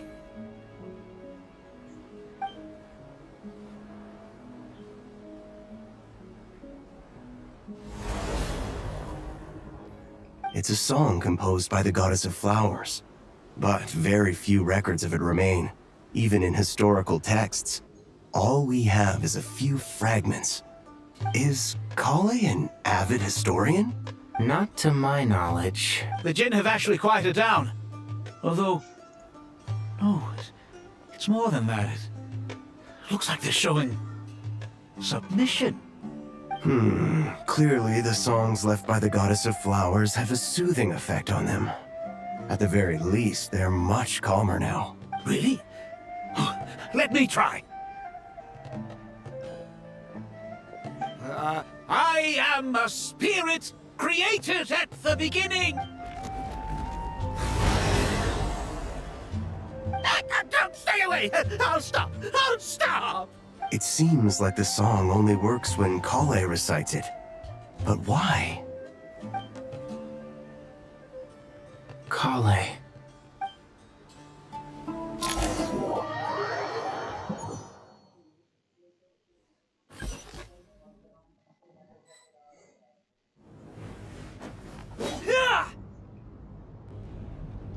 Any luck?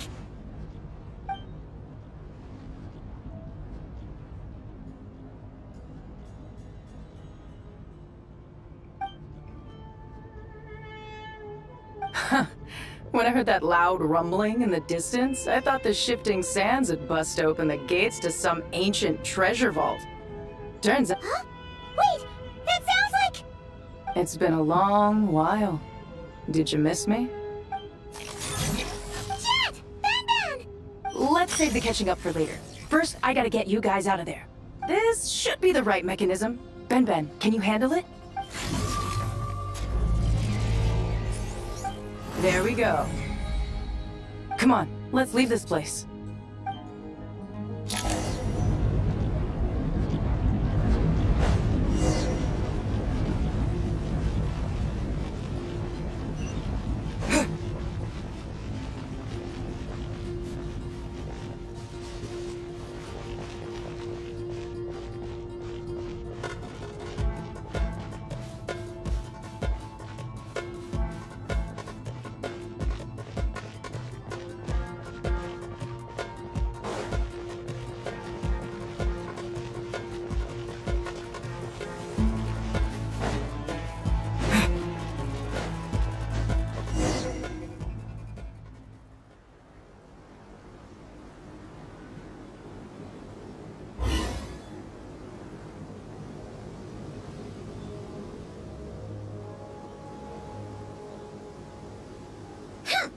Fatui sure made themselves scarce. It's like they were never here. The Fatui? They came to the desert again? Yep. No idea what they're planning this time. They were being very coy about it. How have you been, Jet? Well, since we last met, I've started my own band of mercs. We've actually made quite a name for ourselves. Oh, yeah. On a slightly different note, I have some good news. I finally took care of Masaira. Not much to write home about. It was just another day. Found his hideout. Dragged him out of his cozy little bed.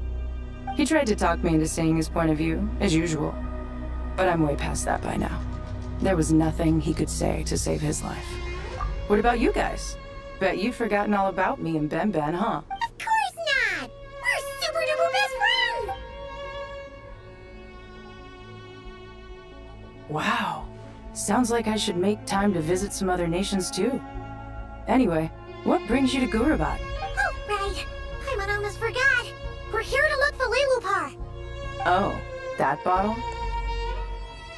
Yeah! We need her power to calm the Jinn and stop the sandstorms. Here's hoping we actually manage to find her, after all the trouble we've been through. Surely with everything's been going on in Gurabat, she must have woken up, right? Only one way to find out.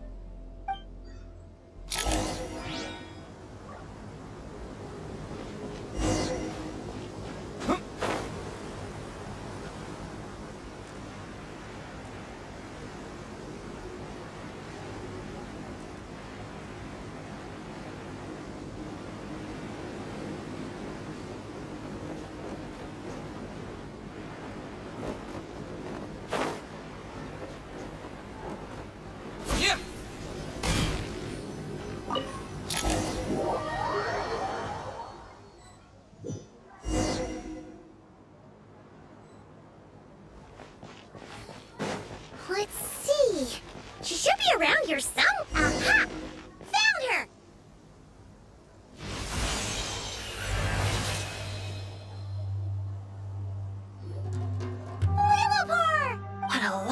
pleasant dream that was.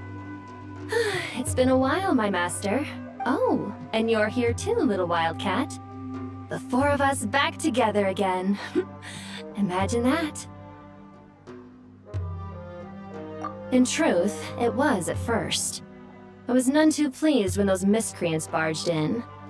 But it did give me the chance to reunite with you, dear master, so I shall overlook their folly. After we last parted ways, I merged with the land beneath Gurabad to suppress the dark calamities stirring in the depths. It rekindled the flame of vengeance within the Jinn, depriving Gurabad of any hope of peace. I fought against it for a long, long time. Until one day, I sensed a change in a foreign land to the west. Suddenly, the pitch-black abyss fell silent.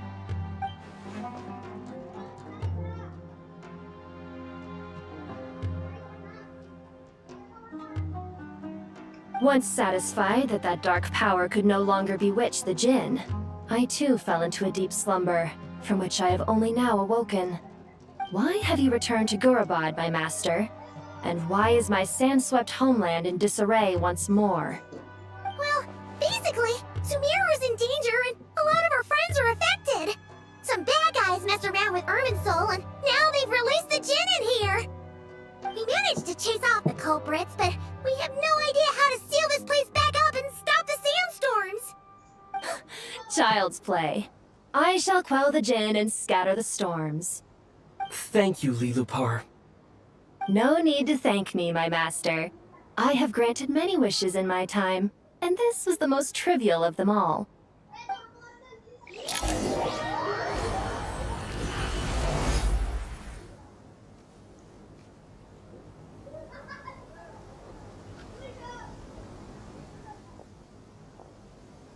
The sandstorm's gone.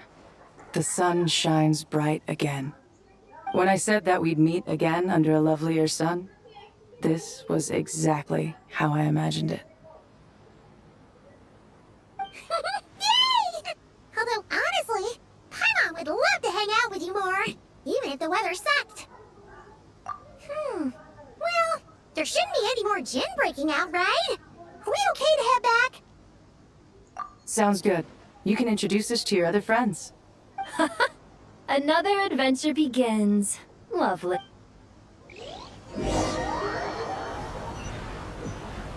The storms have stopped! We should be able to get to the Temple of Silence without any problems now. Time to regroup!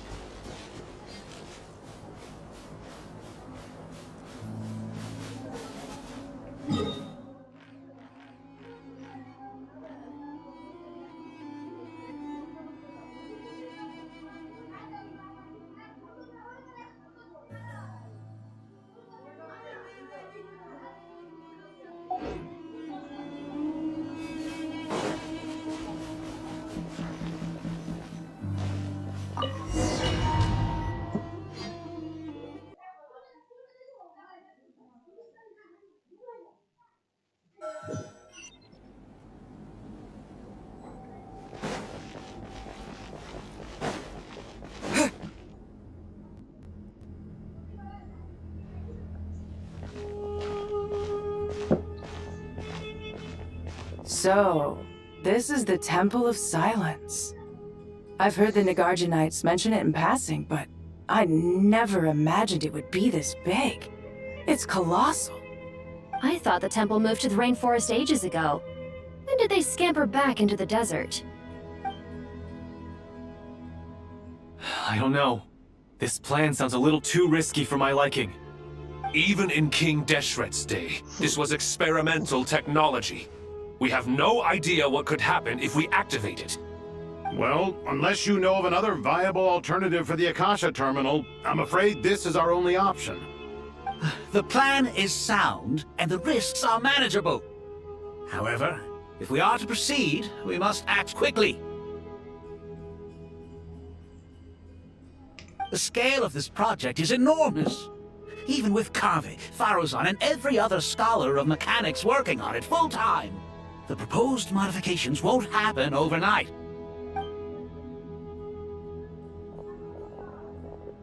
You're back. Everything all right? And who are they? Friends of yours? Pretty much everyone in the Temple of Silence is. This guy's Kaveh, and the one next to him is Alhaitham. Hello, I'm Jet, and this is Lilupar. Ah, a famous name from the history books. Pleased to meet you. A friend of a friend is a friend of mine, as they say. Who's they? Huh? Do people not say that? Not in the desert. Friends you can trust, but friends of friends? Gotta keep an eye on them. Still, I do trust the Traveler's judgment. I'm sure you're good people. The sandstorms have calmed down. I take it the Gurabod problem is resolved? What did you find?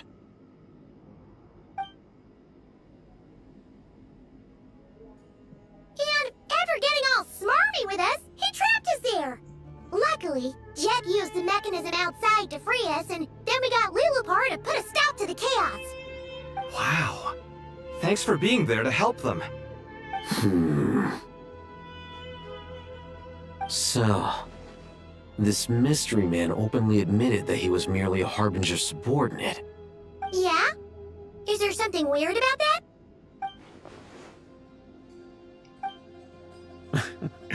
I assume you aren't naive enough to expect answers from an enemy. Well deduced. Our commander, Dottore, died in Nordcry.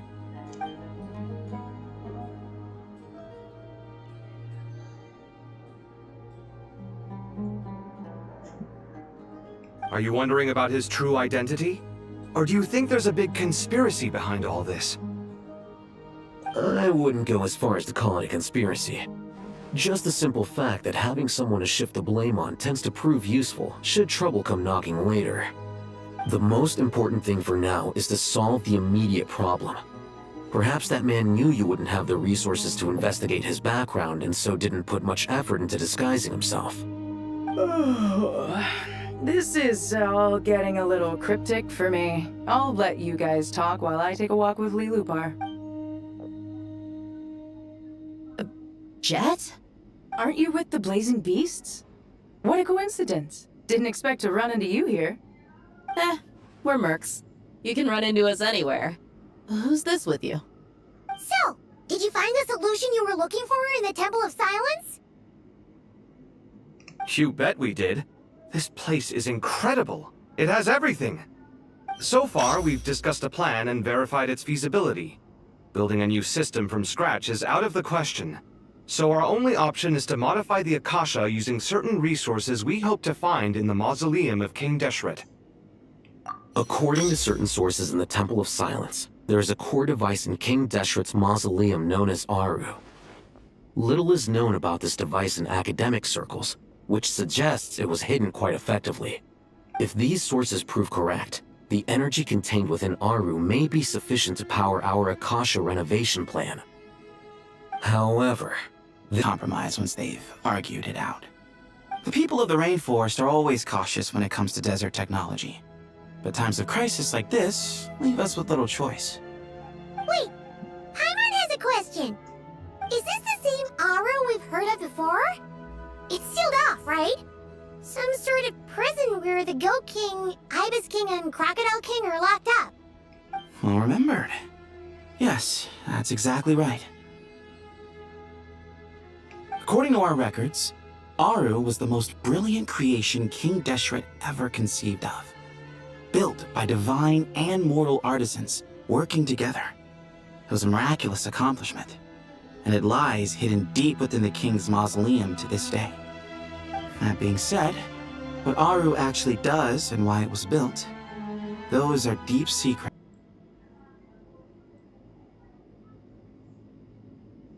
Until recently, I wouldn't have been optimistic that the place even exists.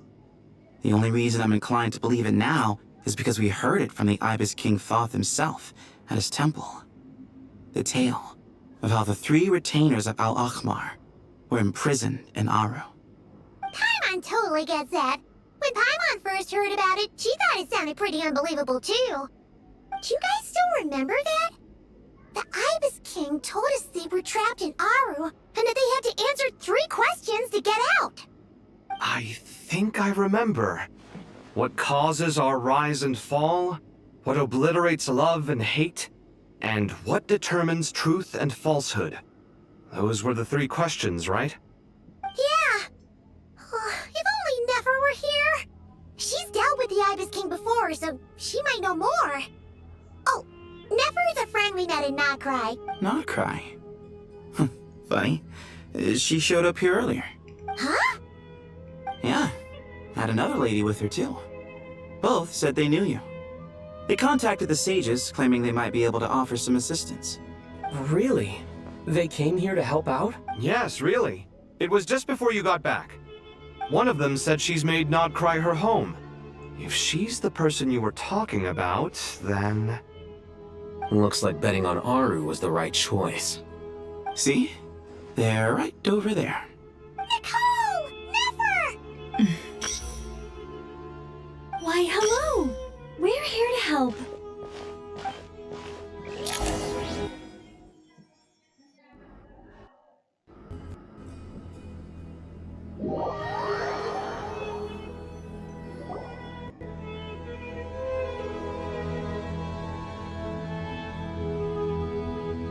It's a good thing we left early. We almost got locked out. Locked out? What do you mean? Oh, you haven't heard? An invisible barrier has appeared around Sumeru's borders, cutting off all travel in and out. No one can leave and no one can enter. Sumeru has become a lonely island. Are the Fatui behind this too? Actually, no. This has nothing to do with them. I suspect it's a defense mechanism within Irminsul itself. Irminsul is the source of Tevat's ley lines after all, and Sumeru is the nation closest to it. I imagine this function was put in place to seal the entire region off in the event of serious damage, preventing the disaster from spreading to the rest of Tevat. It may have been implemented long ago. But doesn't that mean that the people here won't be able to escape to other nations if the anomaly keeps spreading? Currently, that does appear to be the case, which is precisely why I am here. This is a critical moment for the world, and Sumeru is the eye of the storm. Paimon's surprised you managed to convince her to come back to Sumeru. Indeed. Even for someone of my wisdom and eloquence, this tested my skills to the limit. And why should it concern me that Sumeru's in trouble? Surely you don't think I still have feelings for that place? Judging by your tone, I suppose you don't. Sounds like you don't know much about my past. And here I thought you knew everything. All I know is that the Ibis King is the source of your power. He was quite a prominent moon envoy once upon a time, so I do know a thing or two about him. As for your past, I have ways to learn the full story if I wish to. But everyone has secrets they'd rather keep to themselves. Wouldn't you say? I'm glad you see it that way, Miss Nicole. I've chosen to call Notcry home, which is why I did my part in its hour of need.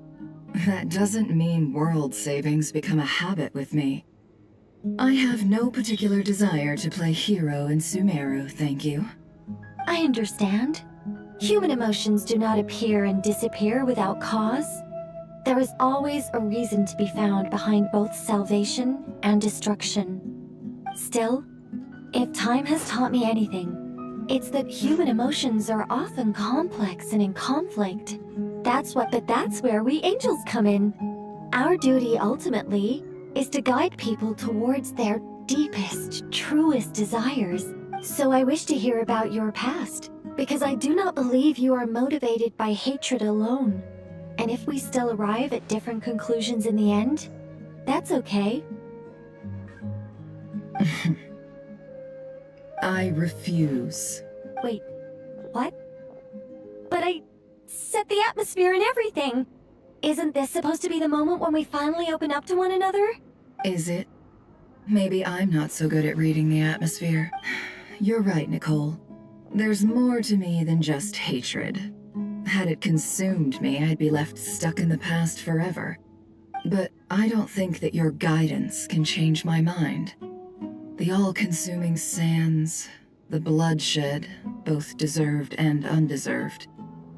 Those old emotions cling to me like a shadow. Do you wish to shake them off? No. I hope to remember them forever. Those emotions and memories shaped me into the person I am today. They'll always be a part of me. In that case, would you like to hear my perspective, at least? Sure. It's not every day you get to hear an angel's opinion. A long, long time ago, when the angels still walked freely upon the earth, I found life tedious.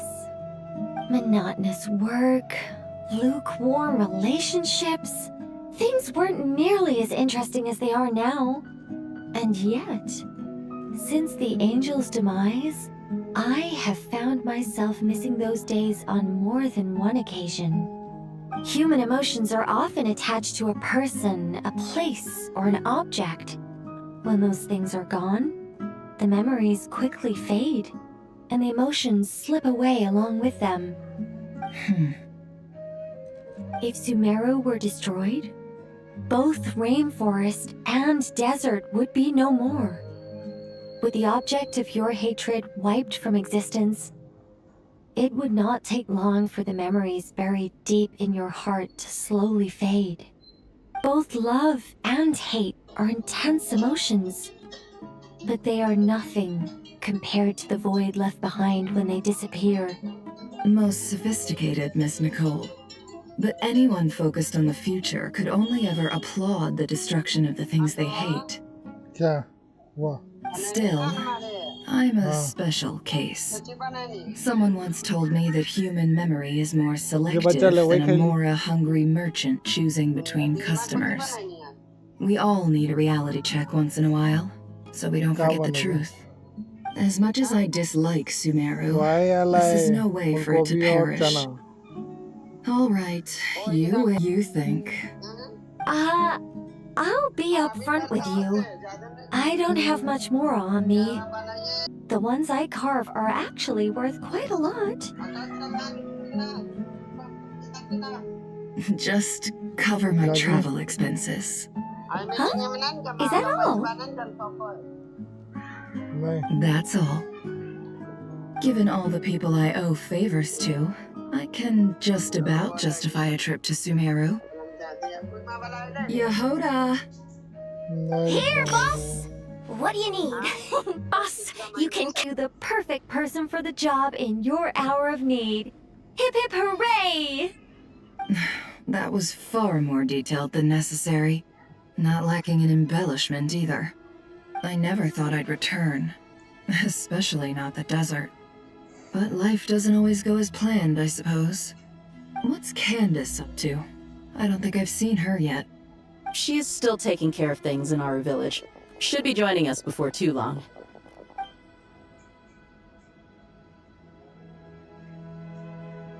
Oh, and sorry. Hope we're not interrupting anything.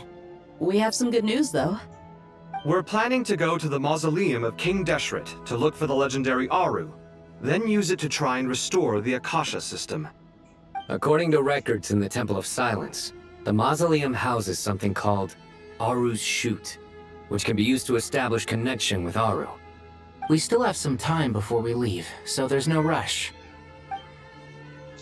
By the way, who are these two new faces? Just call me Nefer. I'm based in Nodcry. Did I hear you mention Aru? Correct. Well, I happen to have a connection with one of the 3 retainers imprisoned inside, the Ibis King. I'm here to get things done, so if you don't mind, I think I should come with you. That sounds perfect. Miss Nefer, are you from the desert by any chance? Why do you ask? I don't know. There's a familiar air about you. Plus, you mentioned Candace. Sorry, I don't mean to pry. It was just a random thought. I'm Dia, an Eremite mercenary. My work usually keeps me out in the desert. I'm on good terms with Dory. and she's mentioned you all before. It's nice to finally put faces to the names. However, my associate here is probably less well acquainted with you. Why don't you all introduce yourselves? Actually, I'm a little better acquainted than you might think. Huh? Huh. Are my eyes playing tricks on me? It looked like you spoke without moving your mouth. Ventriloquism. I have heard tell of it before. What is it, Kale? It's you! You're the voice who's been speaking in my head, aren't you? You encouraged me to report my dreams to the Dendro Arcon, and got me to recite that magic prayer. Mm-hmm. I have many titles, but let's go with the most pertinent one. I am Nicole Rain, an angel who has lived since ancient times. An angel? Sounds like a big deal, but, what exactly is an angel? Oh, Well, we're a rather long-living race of beings. Not gods, technically, but we can still tell you a lot of stories from ancient history. Yep, and she's also an amazing sculptor. You could say she's a real creative type. Well, ma'am, if both the Traveler and Paimon give you rave reviews, you must be pretty impressive. Oh, please don't call me ma'am. I find it so awkward when people get too formal with me. Just relax and be yourselves. No need to be nervous. Miss Nicole, if it's okay, could I ask you a few questions? Yes, you may. I can see your heart is filled with confusion, and you are desperate for answers. I also know which questions you want to ask me. Why did you dream of Sumeru City in disarray? Why did those verses soothe the Jinn only when recited by you? I can guide you to the truth, but it involves a personal secret of yours. I'd prefer to speak with you alone, if possible.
I thought we were going to speak alone. This is a lot more people than I was expecting. What's wrong with it? Even the doctors at Dar al-Shifa allow patients to be accompanied by family members.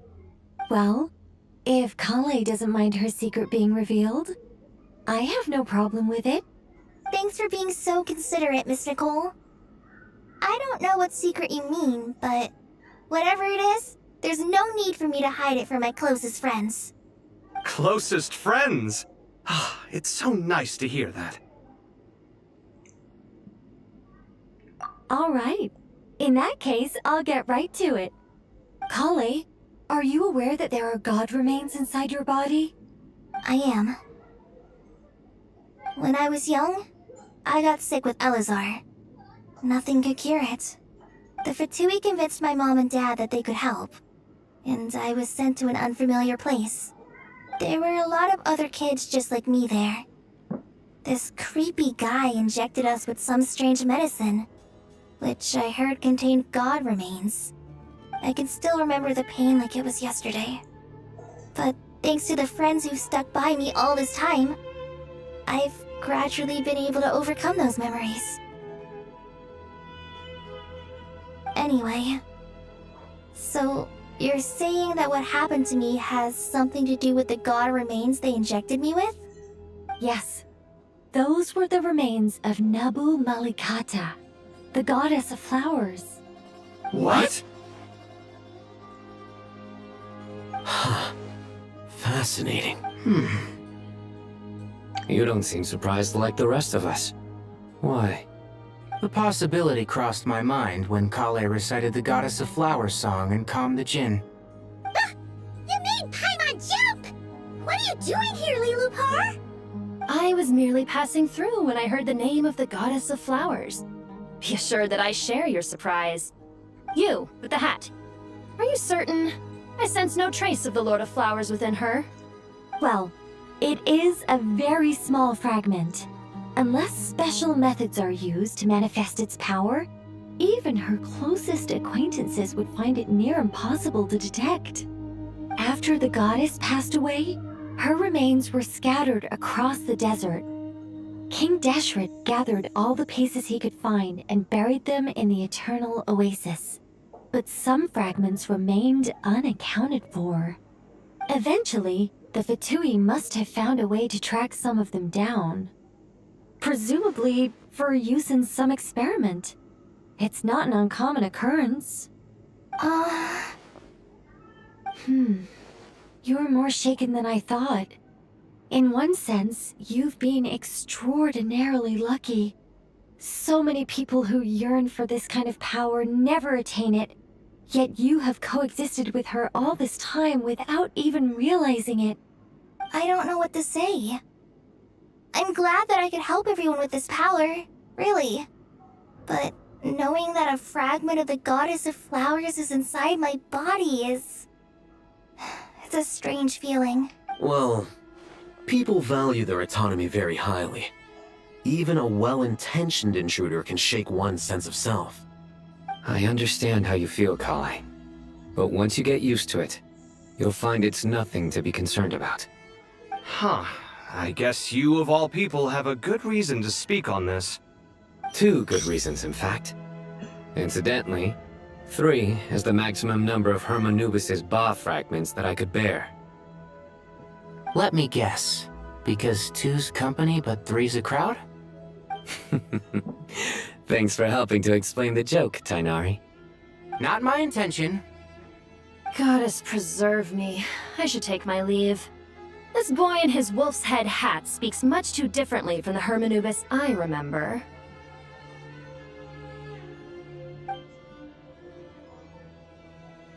Kale, all I'm trying to say is, no matter how many Hermanubis fragments there are within me, you wouldn't think of me as Hermanubis. In the same way, you are simply you. Yeah, I know what you mean. So about that dream I had, was it a warning from the Goddess of Flowers? Yes. Just like me, she was an angel created by the primordial humans, born with the instinct to guide living beings. Though her body and soul have perished, her essence retains its natural instincts.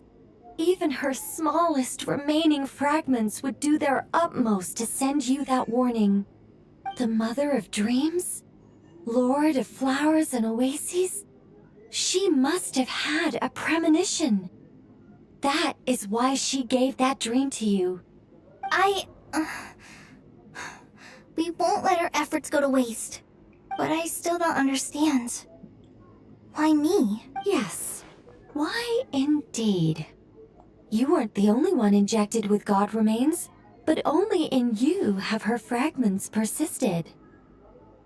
I suspect it may be because of the firm will you showed in the face of suffering. She was likely assimilated by that will. Of course, this doesn't mean you have to shoulder any extra responsibility. As this young man said, you are who you are, and that will not change. All right, any further questions from the family members of the patient? If not, we should head to the mausoleum of King Deshret. Let's move out. Time to put our plan into action. We all hope it'll work. But will we really be able to open Aru? And even if all 7 pillars of King Deshret agree to let us proceed, the scale of the work to follow is daunting to say the least. Haven't you handled other big projects before? I mean, the biggest project I've worked on to date is probably the Palace of Alcazarzaray, I guess? But this is orders of magnitude beyond that. It's a total nightmare. Look on the bright side. At least this time you're actually here when Sumeru needs you most. You won't have to come asking me for details after the fact. Mock me all you want. But now that I'm here, things will be resolved far more quickly and smoothly than last time. Kave's self-doubt disappeared in an instant. Like magic. Well, this confidence is most gladdening. Now, go and pack your things. We'll head to the mausoleum as soon as you're ready.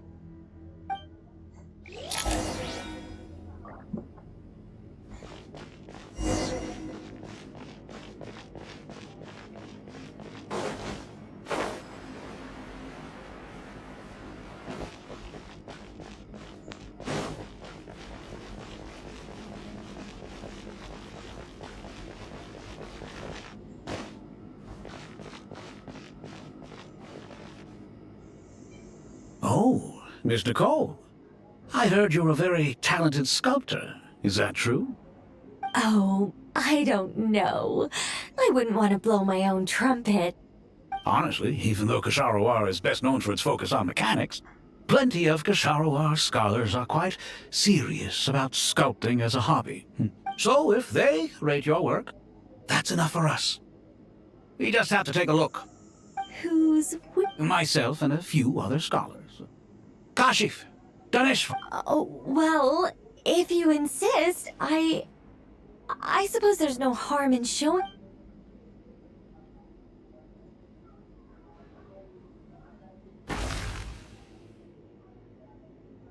Whoa! Where did that come from? Look at the level of detail. It's so lifelike. The squirrel descends from the heavens like a champion, and the earth trembles beneath its feet. What do you think? Striking, isn't it? Kaveh? Kaveh, come here for a sec. Oh, and Madame Faruzan, didn't you used to study in our darshan? Come take a look. All right, but hang on a moment. I have to finish reviewing this proposal first. You called? What is it, youngster? This squirrel statue. Isn't it cute? Oh, a squirrel. I wouldn't say cute per se. The realism is what stands out to me. Were you trying to carve a statue of a hero, young lady? Oh, a hero? I suppose so. Actually, I didn't really have a specific theme in mind. I see. Well, do you tend to read novels about heroes in your spare time? As a matter of fact, I do quite enjoy those. Everyone loves a good tale of daring do, right? Then perhaps this statue represents the heroic tale you long to see deep down inside. Also on the subject of heroism, I feel that if the subject posed with a finger raised towards the heavens, it would lend a greater gravitas to the overall image. I'm sure some would call it cliché or old-fashioned, but not me. I think it would be a perfect fit. It has a certain classical beauty. Kaveh! Sorry, Madame Faruzan, I'm a little busy right now. Don't wait up for me. What a pity. That young man has excellent aesthetic tastes. I was hoping to ask him for his opinion. What a genius idea! Why didn't I think of that? Classical beauty is a great direction to explore. That's it. Once I get back, I'm going to sculpt a heroic squirrel pointing its finger towards the sky. Precisely. A declaration of victory. You understand my vision. Then place the two statues face to face. Yes! That's exactly what I was thinking. It'll be a masterpiece. Miss... I'm sorry. I didn't catch your name. Just call me Nicole. What? No. That wouldn't be right. Why ever not? Madam is a state of mind cultivated from within. Anyone may call me Madam if they so desire. My dear Miss Nicole, when once we make it through these trying times, should we have the pleasure of meeting again, I shall look forward to seeing your new work. In this day of age, it's rare to find people with an appreciation for classical aesthetics. Meeting you was truly a pleasant surprise.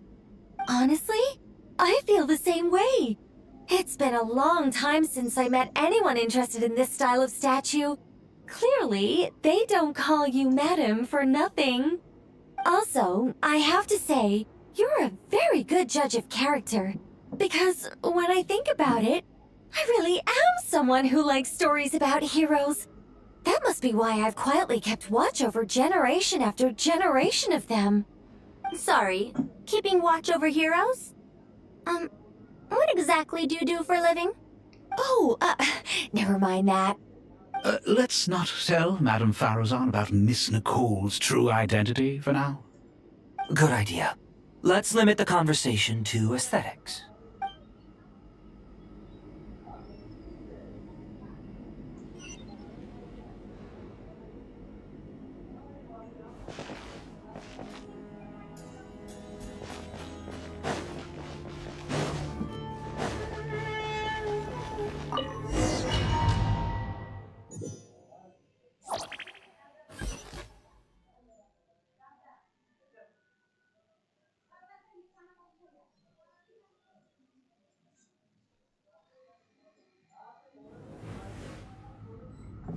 I hope everyone's ready. We'll be arriving at our destination very shortly.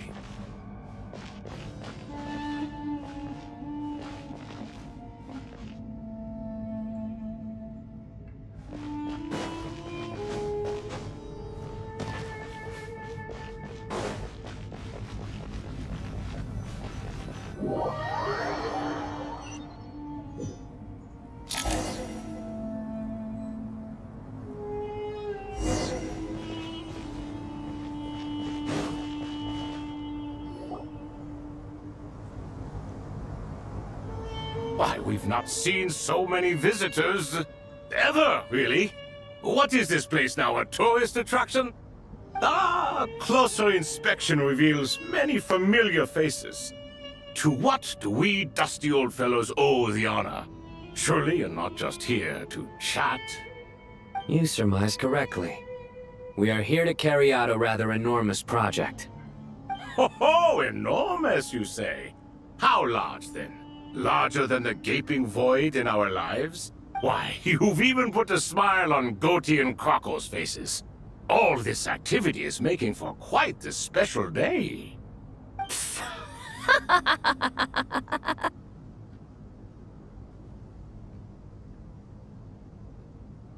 I know that laugh. Lilipar? What on earth are you doing here? Oh, this is hilarious. Turns out good things really do come to those who wait. As long as you stay alive long enough. When did you three get locked up in here? And still you act all high and mighty, putting on a show for the younglings.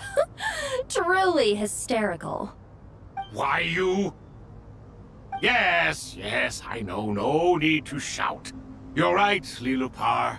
Goatee, Crocco, and I all have the same problem. But didn't King Deshret seal you away? How did you break free, and how did you get in here? Who knows? Perhaps you can ask my master one day, should you ever get the chance. Behold, the executioners of old. Some have turned into fragments residing in human bodies, and others are imprisoned eternally, leaving not a single shard behind. It's almost tragic, watching lowly prisoners like you act all self-important. Curiosity gnaws at you, doesn't it? Your interest in the outside world threatens to burst you at the seams. Turf. I'm starting to take a liking to this magic bottle lady. Time is of the essence. Let's get down to business. We come to you, O three ancient lords, to request your assistance on behalf of the Academia. If we can help you regain your freedom, then please consider lending us your aid. As for precisely what we need your help with, it's a long story.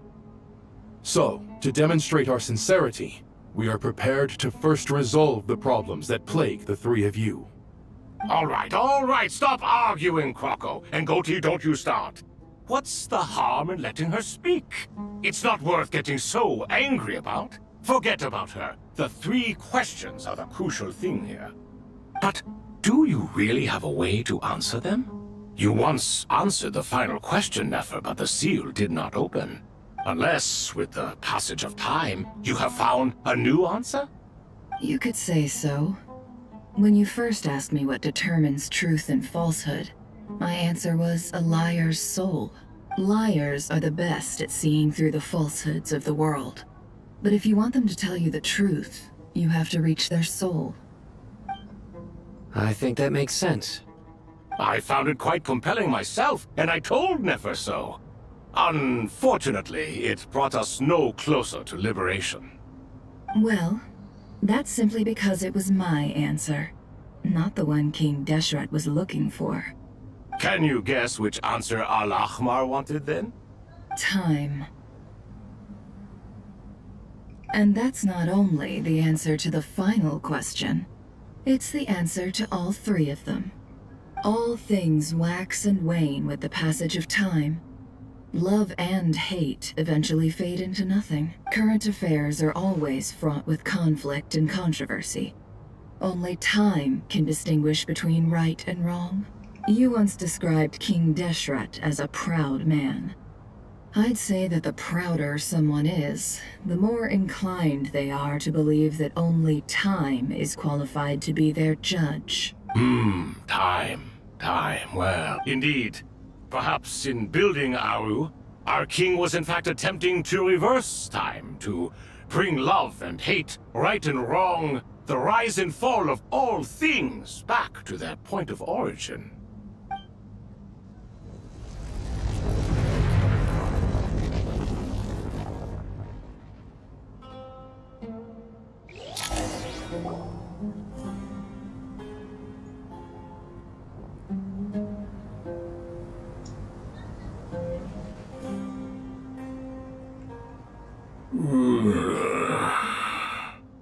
This is the most eventful day I have experienced in a long time. You have my sincere gratitude. Are those 3 of the 7 pillars? Turns out the statues were quite faithful to the source. You 3 seem to be in good spirits. Prison can help a person grow and learn to cherish what they have. Nevertheless, after everything you've done for me, I sincerely hope you never have to experience it for yourself. Hello, Nefer. It's good to see you, Thoth the Ibis King. Nice. Definitely puts my mind at ease, seeing you 2 getting along so well.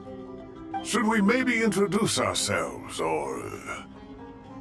Sure. I'm Sethos, the current leader of the Temple of Silence. This is General Mahamatra Sino, and this is the former Spantamad sage, Cyrus. But I'm guessing none of that means a whole lot to you. Everything is equally new to us, in truth. We've been gone from this mortal world for longer than you can imagine. Let's hold off on the introductions for now. We can always ask Nefer about you later. It'll give me something to talk about with my chosen disciple. You're like a helpless parent. Gods and people of yore are not necessarily welcome in today's world. Self-awareness is one of my finest qualities. I thought I ought to share its fruits with you 2. Is that so? Well, I think we'll take it in stride, just as we did with the 3 questions. Let's not forget, it was my persistence that won you both your freedom. Fair point. I have to applaud your persistence. And I must praise you for your wisdom. Now, state your wishes, young ones. I'm sorry? Why, your tremendous accomplishments deserve a reward, do they not? You must let us do something for you in return. General Mahamatra, what do you think? I won't beat around the bush. Sumeru is facing a crisis the likes of which have never been seen before. And we need your help. Every calamity throughout the ages has been connected to us in one way or another, whether we were its cause or consequence. Whatever is wrong with Irmin's soul, it severely affected the Dendro Archon. She fell into a coma, and is currently receiving treatment from the Dendro Dragon. The Dendro Dragon? I'm sorry, the Dendro Dragon is helping to heal the Dendro Archon?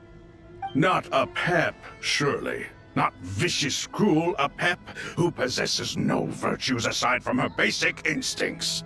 Oh, good heavens. Oh, I shudder to think what could have caused Lesser Lord Kusanali to suffer such a plight. Still, why would the Dendro Dragon lend you her aid? She has always held nothing but contempt for the Archons.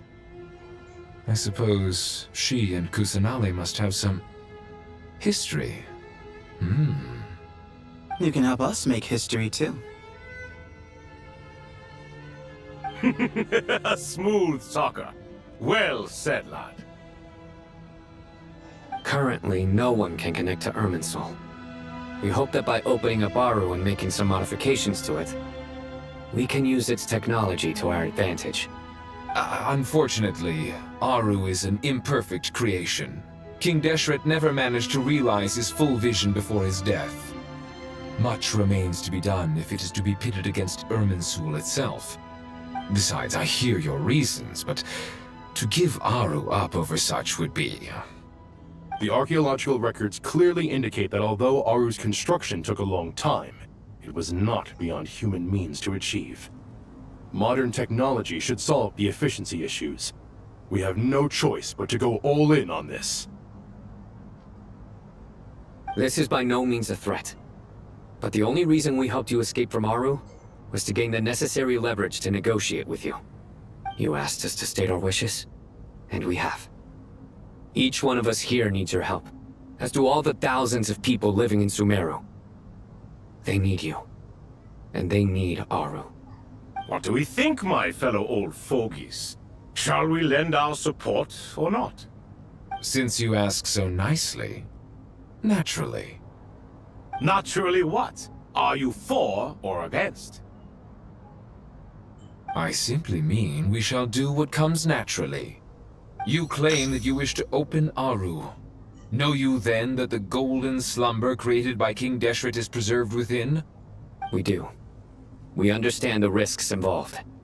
In all likelihood, the mortal world will never again be able to replicate King Deshret's work. Never will there be another chance to come so close to creating a utopia. Knowing this, are you sure of your decision? We are sure. Before people can dream, they must first live. If your minds are made up, very well. We shall summon our erstwhile colleagues to discuss this further. Saint Shezepank, Saint Bennu, once you surrendered to silence and were buried with King Deshret. But now, we invoke the right to awaken you with our voices.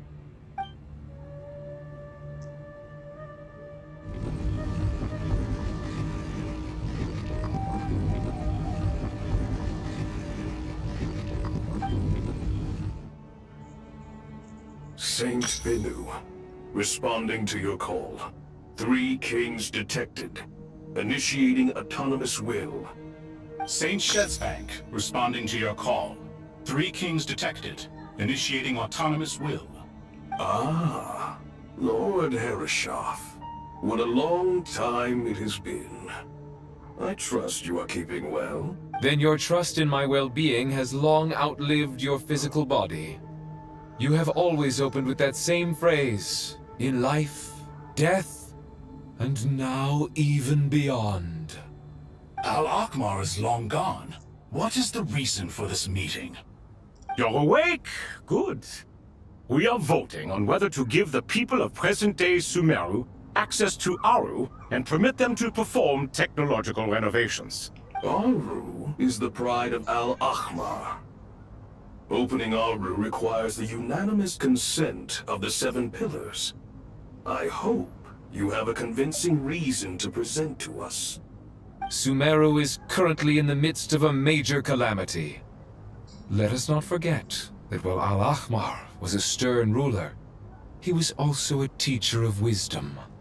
A god without his people shall cease to exist, and King Deshret's greatest wish was to provide protection for his people. Let us then honor our God King's wishes as we consider our decision. I do not mean to mock these proceedings, but what is the point of a unanimous vote when we know that the last of the 7 pillars, the Dendro Dragon Apep, will never communicate with us? This will no doubt surprise your mechanical mind, and I have no intention of trying to persuade you it is true. But Apep is, in fact, healing the Dendro Arcon as we speak. Huh?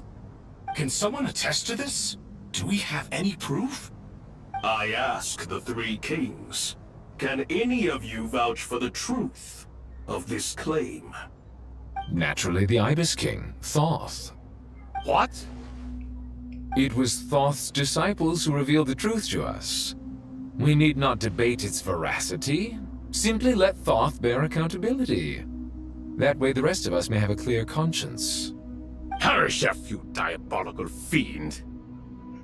I awakened our former colleagues for you, supported your opinion, and backed your decision. What sort of fiend would do that? I miss the days when Hermanubis was still around.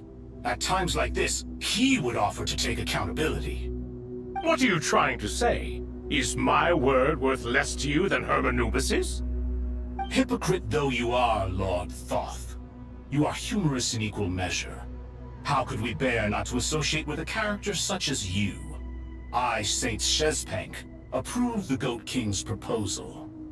Since King Deshret is no more, we shall receive no reprimand for acting beyond our remit.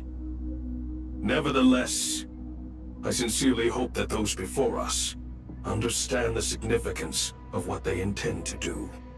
Remember, the moment that Aru is liberated, the myriad souls residing within the Golden Slumber will return to the ley lines.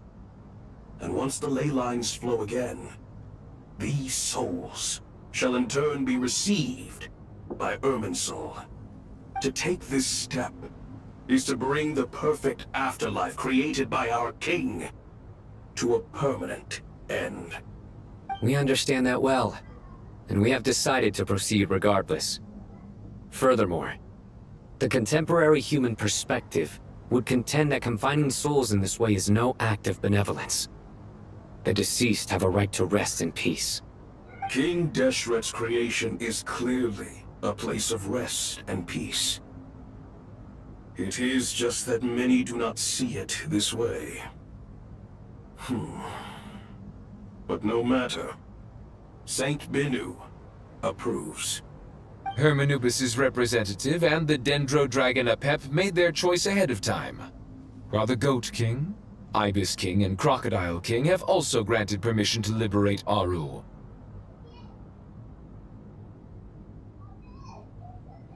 By the grace of His Majesty, guided by his wisdom and will, let the gates of Aru be reopened.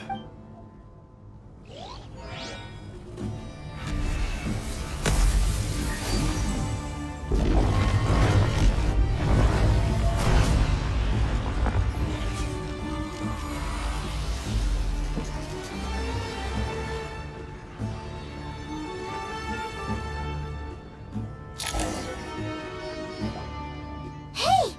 Look at that! What's this? Are we under attack? No. Wait, it's...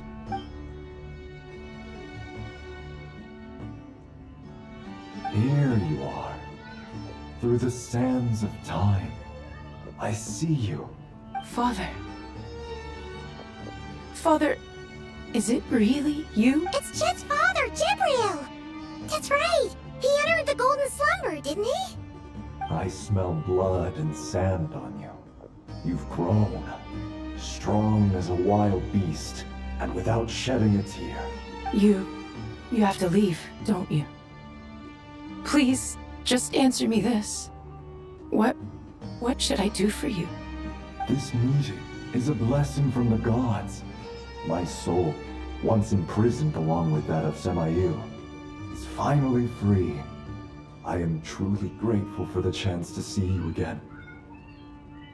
That the dead should meet the living is itself a miracle. One brief, precious moment is enough. Enough to set my heart at ease. Do not weep for me, Jet.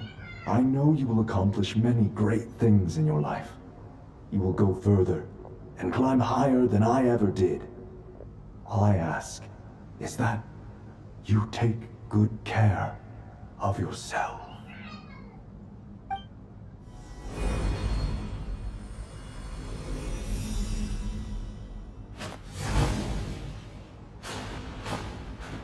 Father! Father! Father. Hey, Jet. Do you want something to eat? Maybe it'll help you feel better. I'm fine. Thanks, Paimon. It was just a little sudden. The chance to see my father again meant the world to me. He was trapped in the golden slumber for our sake.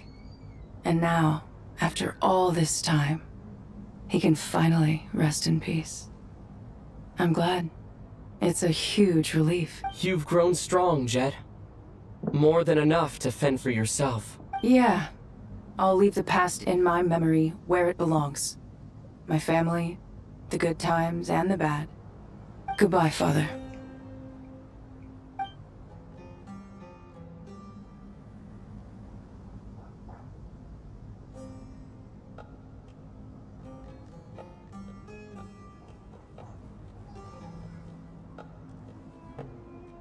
Ah, me, what a touching reunion that was.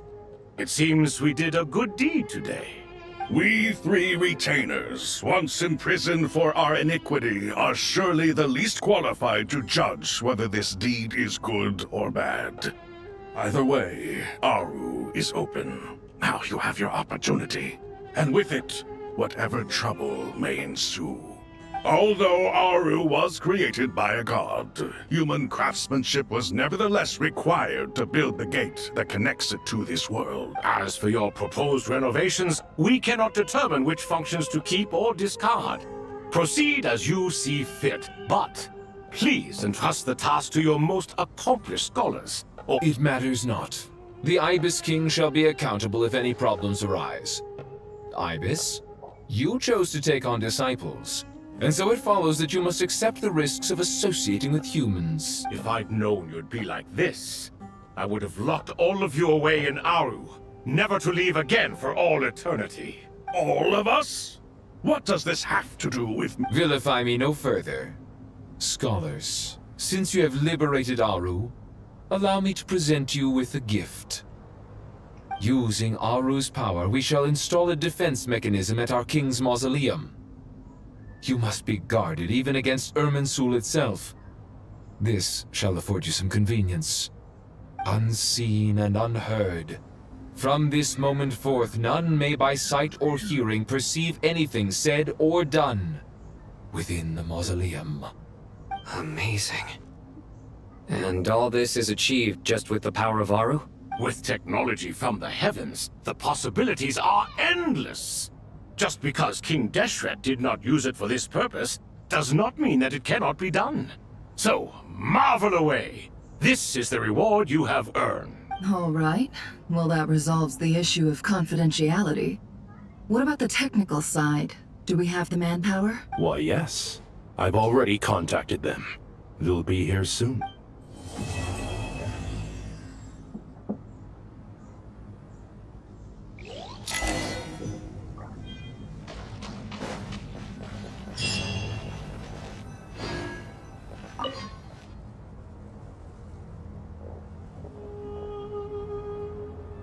You must be the ones tasked by the Academia with renovating Aru. That's right. Good afternoon. I'm Kaveh, and these two are Termezi and Naisaburi. Hey, I'll hate them. Come and introduce yourself. We've met before. This is Thoth, the Ibis King, and everyone knows these two. Afternoon, gentlemen. I've only ever seen these two in murals. Ah, the paintings in the temple. They show us chatting, playing cards, playing chess. Precisely the activities we most enjoy, funnily enough. No, only you enjoy playing chess. We were just humoring you. I wouldn't go that far. Back to the matter at hand. A preliminary assessment by the academia indicates that this project requires expertise in various disciplines, including the deciphering of ancient texts, mechanical engineering, the restoration of ancient ruins, and elemental theory. The most capable minds in their respective fields are here before you. If there are no objections, we'd like to begin our work.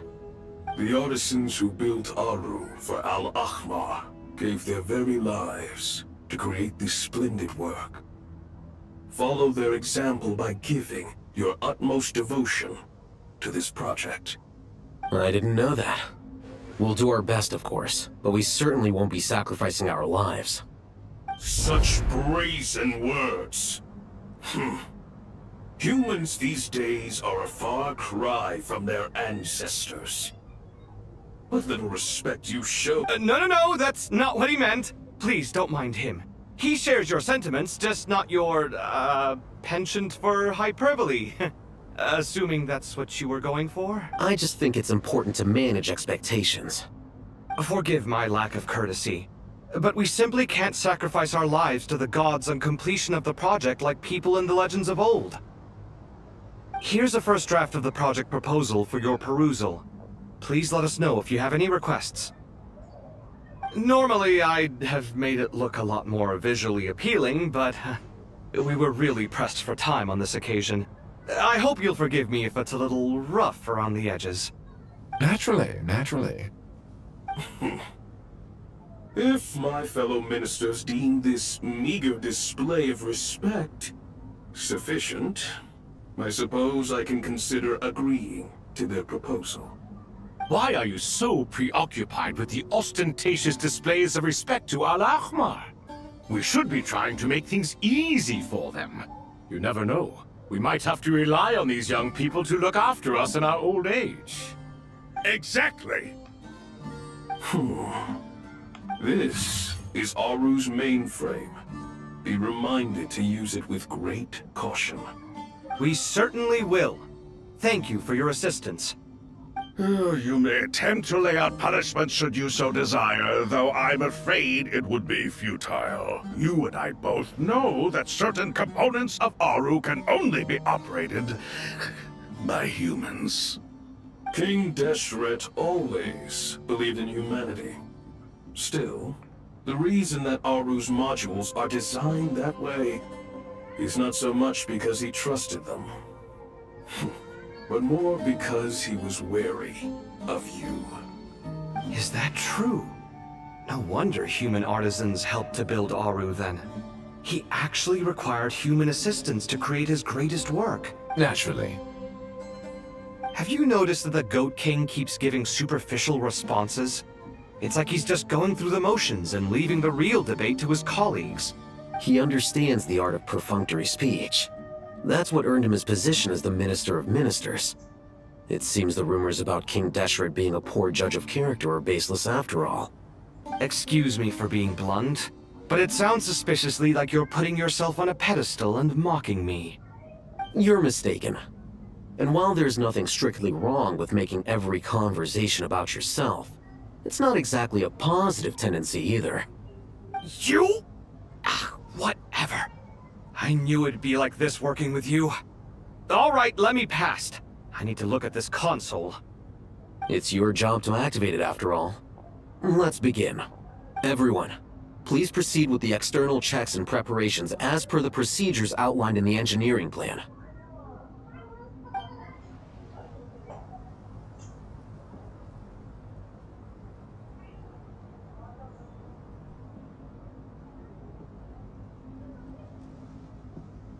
Hello there, youngsters. Whoa, the Ibis King came to life. What do you mean, came to life? I've been alive the whole time! You did say we could start our research, right? Are you having second thoughts now? I've reviewed the proposal. The work you're planning to carry out on this grand device is ambitious in its scope. You have ample confidence in your abilities, I take it? I wouldn't say I'm feeling hugely confident, but given how bad things are, I'd rather at least try something than sit around waiting to die. You are the top scholars of your day. I trust you are aware that there are countless links between Aru and the Akasha? Aru and the Akasha? But... I thought the Akasha was the Academia's greatest technological accomplishment, created years ago by the Dendro Arcon to help her people access knowledge. And you too? Do you not know either? You've read the instruction manual, right? You tell them. An instruction manual? The Akasha has an instruction manual? The Dendro Archon is a kind and thoughtful god indeed. It used to sit on a shelf in the corner at the House of Dana. Not the most popular read. If the manual is to be believed, Aru was in fact the original inspiration for the Akasha system. What? But there are so few records about Aru anywhere.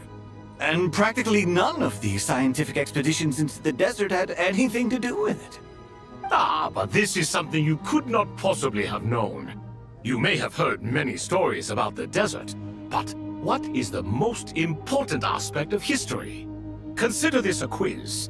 Anyone from Vahumana present? I'm from Vahumana. It's, well, veracity. Precisely. And a large part of veracity is the chronological order in which events occur. I may as well tell you.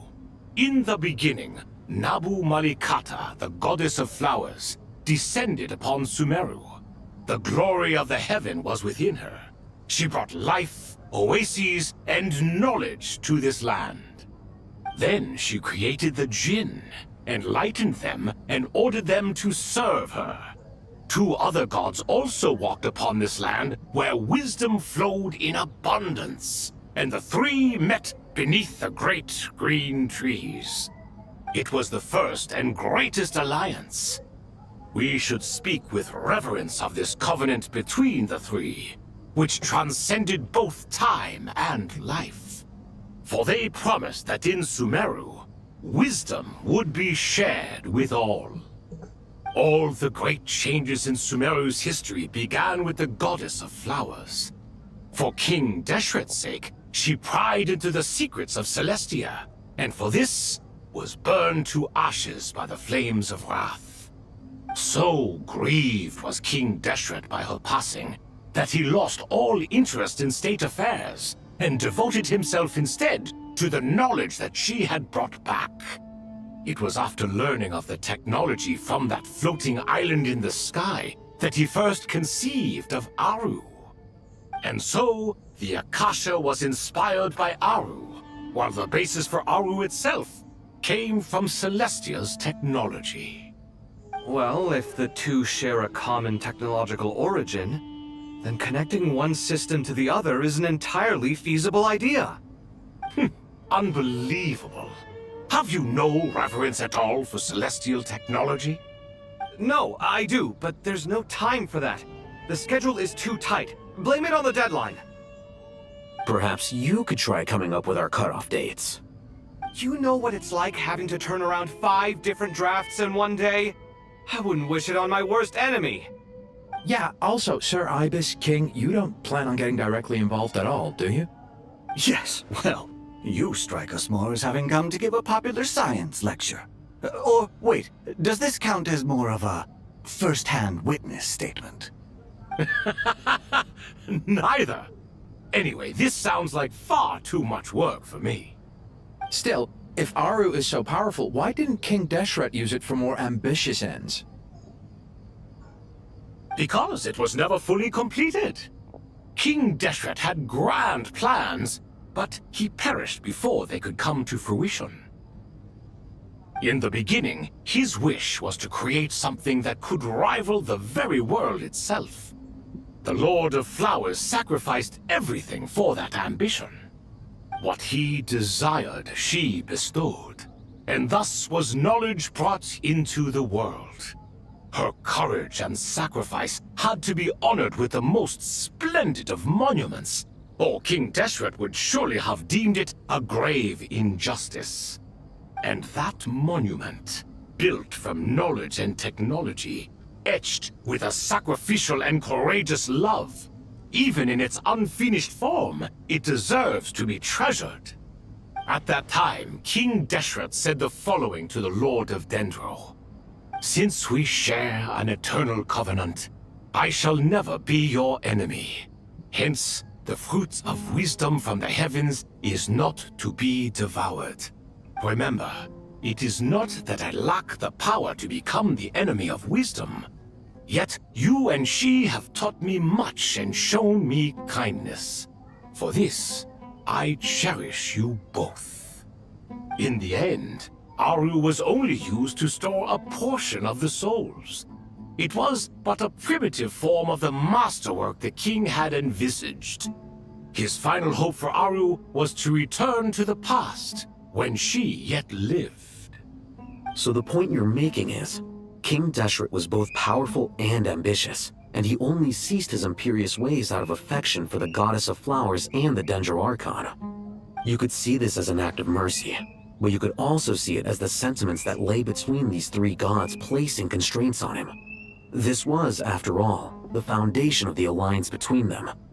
This explains why Aru was both a prison and a monument, and why the answer to the three questions was time. You have to be careful who you get involved with, or you invite all manner of misfortune.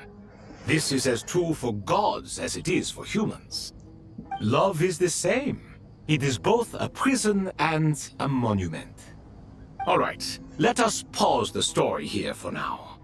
Seeing as you've been so diligent, I'll offer a little help. Who's in charge again? Is it you two? Ah, yes, me and him. Now then, close your eye. Wisdom hides in the space between the tangible and the intangible. It is to convey the incommunicable through the simplest of mediums. By the power of King Deshret, I shall grant you a glimpse into the unseen secrets that lie at the threshold of existence.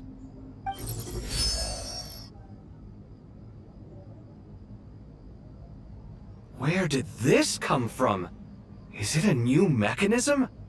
It looks more like some form of externalized information. Just as the Akasha allows you to access a greater range of knowledge, the power of our king permits one to perceive ingenuities that do not belong to this world. This is no ordinary mechanism. It reflects the internal structure of Aru. Whether you choose to increase or decrease, keep or discard. Come, use these to achieve the outcome you desire. Looks mechanical to me. Better let me handle it, just in case. But wait, how do I get up there? Turn around. So that's where the elevator is!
Obelisks were used to record important information in the ancient desert civilization. Hey, Alhaitham, there's some writing here I'll need you to decipher. I've sent it to your screen. Got it. It's a little blurry, but... Take a look and tell me what it says. Oh, and I'll send any other similar text directly to you from now on. Let's start with this one. It's a variant of an older script. Herein lie verses written for the Yellow Sands. Looks like cultural information from the age of King Deshret. If so, I suggest you delete it. Words thrown together merely for fun.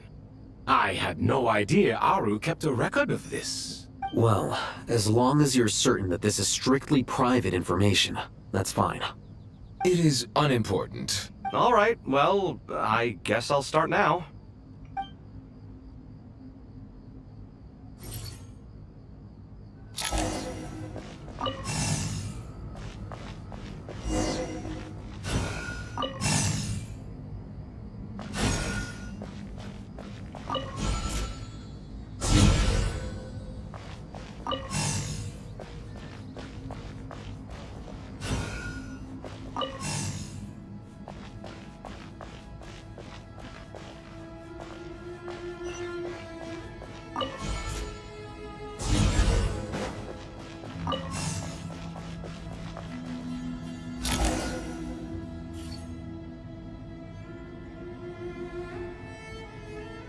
Found some more. Sending them over to you. These are all reports about the Gurubad conflict.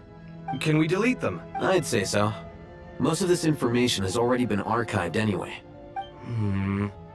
What if there are details in there that Vahumana missed? What are we supposed to do if they come after us in the future? They'll just have to live with it. If we don't resolve these issues now, there won't even be an academia in the future, let alone a Vahumana Darshan. Yeah, you're right. Okay, done. There's some other similar monuments nearby. I'll check them out.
Another monument.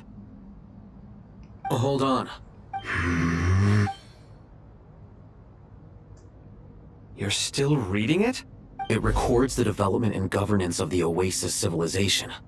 Most of it concerns the Jinn, but it also contains records left by the artisans who built Aru. Is it important? Some of it. There was no way for me to read the whole thing in its entirety, so I had to rely on my intuition to pick the parts worth keeping. What about the artisans' records? What do they mention? They're speculations, mostly. For instance, they were wondering how to protect themselves if King Deshret decided to silence them after the construction of Aru was complete. Sounds like pure mythology to me. Surely that kind of thing didn't really happen. The records do emphasize that this was merely their conjecture based on various myths. Still, the artisans did leave details of their plans to survive, including blueprints for their escape route. Even that got recorded? Okay, well, I'll make a copy of this first before I delete it. Is that truly necessary? You won't be needing those. No, the blueprints are important. I want to keep them as a memento.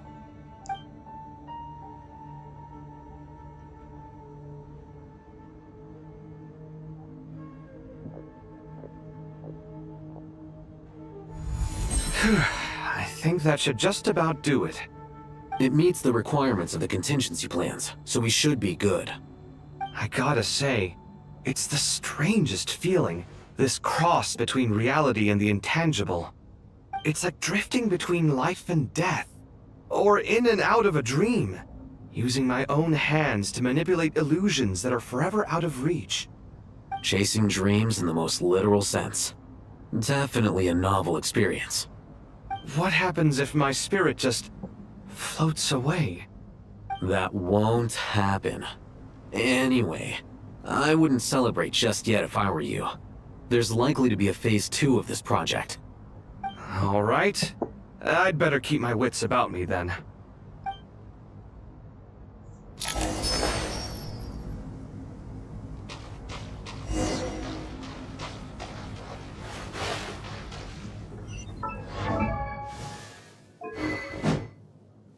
ये तलवार है, इसमें आधार है, ये बस लकड़ी का डाल है।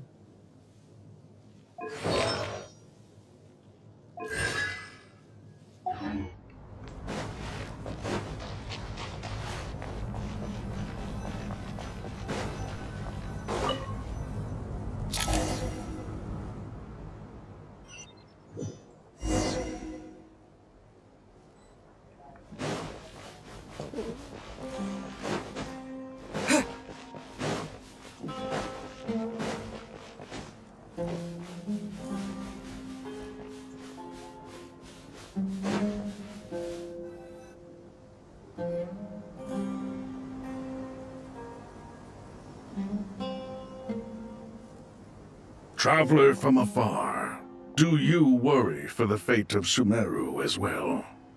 Whoa! It's so big the Crocodile King! Greetings, Crocodile. Please be at ease. I'm just here to chat with you about Lesser Lord Kusanali. Sounds like you really care about her. Yes, although to be exact, it is a mixture of both concern and curiosity that I feel. Speaking of Nahida, Paimon was wondering how she's doing. Wait a moment. What is it? I tried calling out to a pep, but there was no response. This could only mean that she is focusing all her energy on taking care of Lesser Lord Kusanali. All the gods who serve King Deshret seemed super surprised to hear that a pep agreed to help Nahida. Guessing she made a bad impression on you or something. Are you aware of the history between her and our king? The story begins a long time ago. Al-Ahmar was always a wishful thinker where the Dendro dragon was concerned. Without consulting her, he decided to list her among the 7 pillars, and declared his own power to be far superior to hers. That was when our king was at the height of his power.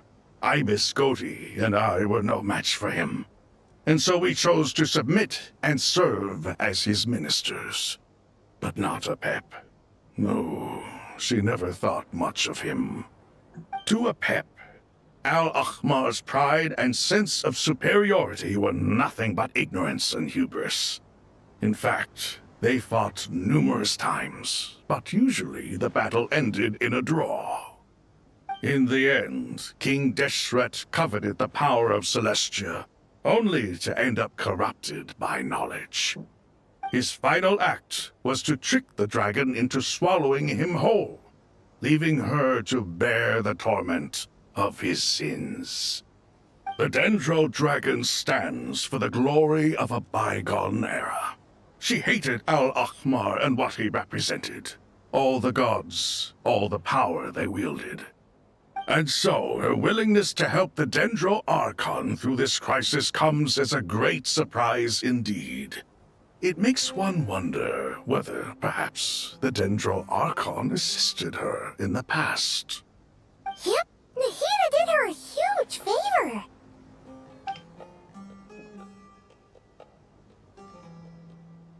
So Lesser Lord Kusanali put an end to the Dendro Dragon's many long years of torment.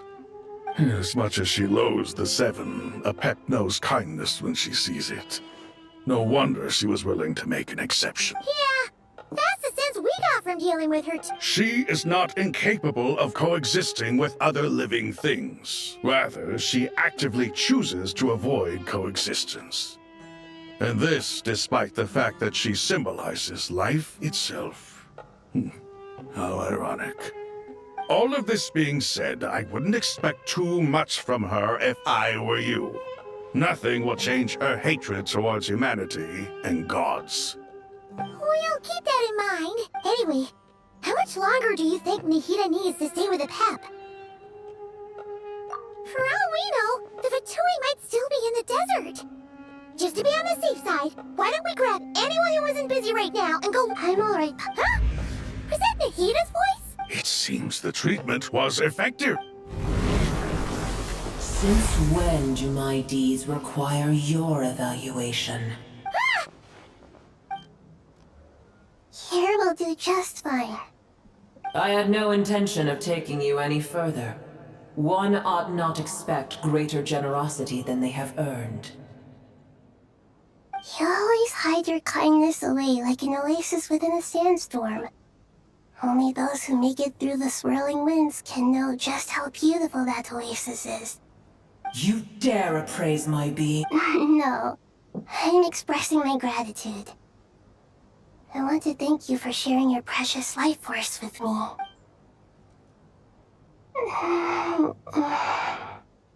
Awake already? You are more resilient than I thought. Pep, I feel much better. Gods and their gratitude mean little to me. I would rather you give me your assurance that the situation with Irminsul and Sumeru's ley lines will be competently managed. If I suffer any ill effects from the ley lines, you, as the god of this land, will be held responsible. And you would not enjoy being held to account by me. I understand what you require, but I would assume this task even if you did not demand it. Sumeru is my responsibility. I must resume my duties as— A farcical notion. God of Sumeru, I hope you realize how unextraordinary your strength is. And yet, maybe it is precisely what defines me. A god of wisdom is not meant to rule by force. Then hold steady. Well, I'll be. Is that a pep? Do my eyes deceive me? Of all places, the Dendro Dragon has decided to visit the mausoleum of I see that after all this time, El Ahmar's menagerie of ministers remain as vile as ever. It's a pleasure, Dendro Dragon. Had you arrived but a little sooner, you might have attended a meeting of the Seven Pillars. What a nauseating thought. You are not the first insects I have had the displeasure of dealing with today. A swarm of them tugged on my tail on my way over. Goodness knows what hovels they crawled from. Why do all the creatures of this world remain so lowly after all this time? What did you do with them? I cast them away. What would you have me do? Keep them as trinkets? Boer, this is where we shall part ways. To be clear, I do not wish to see you or anyone else here ever again, unless absolutely necessary. Then I wish you peace as you return to your dwelling place. It matters not to me. Simply refrain from bothering me again. A force to be reckoned with. At times like this, I feel glad that she has no interest in any of it. Hold on, just hold on, okay? We're almost there. We made it! Huh? Wait, that voice! It's— Uh-oh, I'm gonna fall!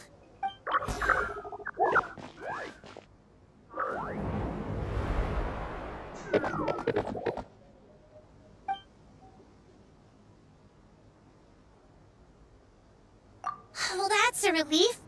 A pair of safe hands indeed. The Dendro Archon's familiars. They are the last thing I expected to see here. Huh? Wait, what are the R&R doing here? Don't you guys hate the desert? Obviously I was worried about the Dendro Archon. I've been supporting them with my Pari powers the whole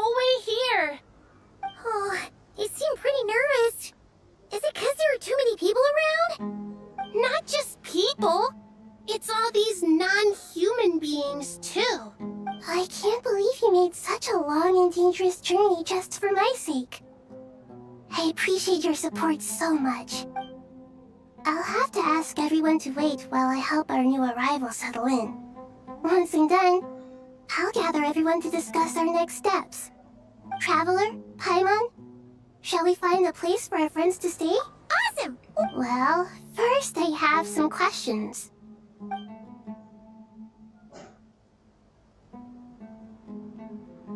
Okay, I think that covers everything.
Hello, everyone. It's only us.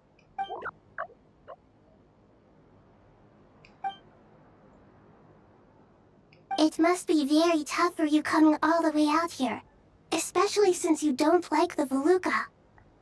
Is everyone back in Vanarana doing well?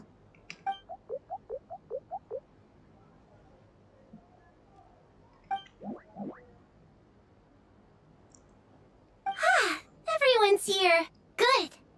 Are you okay? You look like you were about to pass out back there. And you're forgetting who I am. Don't underestimate me. Red Fl- Oh, excuse me! Are you comparing me to Pipe? I suppose everyone is gathered here because of me. As we can see, the situation is critical, and everyone is very busy with their various tasks, so...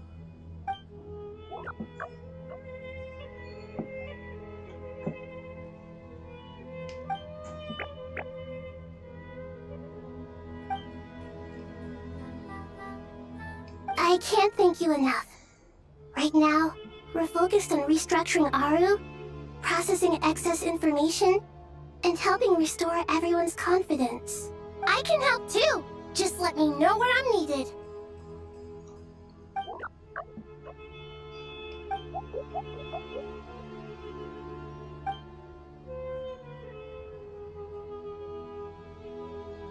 Up to no.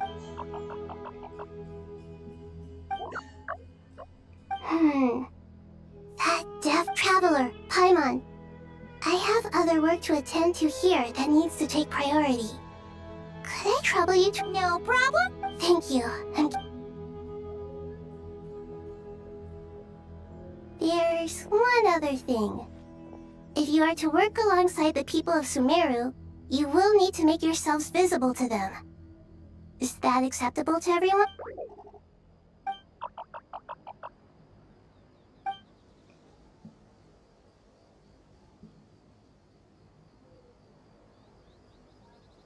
There's nothing to fear. No one here will hurt you. But if you do feel afraid, don't worry. Just call my name and I'll be there. Very well. Now, I shall bestow a small blessing upon you all. Whenever people see you and interact with you, from the moment their gaze meets yours, they will experience the most beautiful of dreams.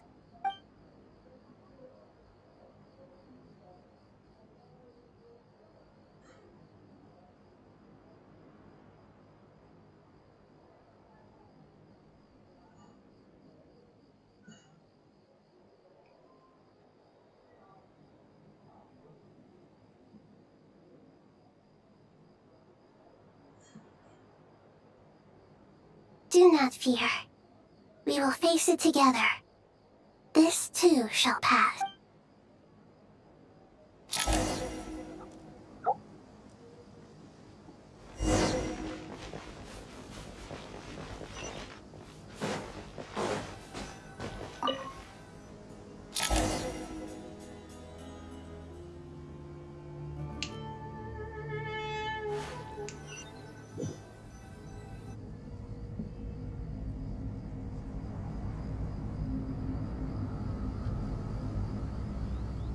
Everyone's here.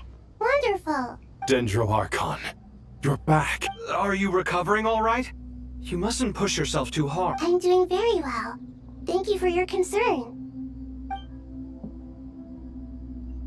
I see. Using the power of Aru to reboot the Akasha and gain access to Irminsul. It's a sound plan. I regret to be the bearer of bad news. But with the state that Irminsul is currently in, it's impossible to access via traditional... Alas, we had feared this may be the case. And what about non-traditional means? Non-traditional? Are you saying... Desperate times call for new measures.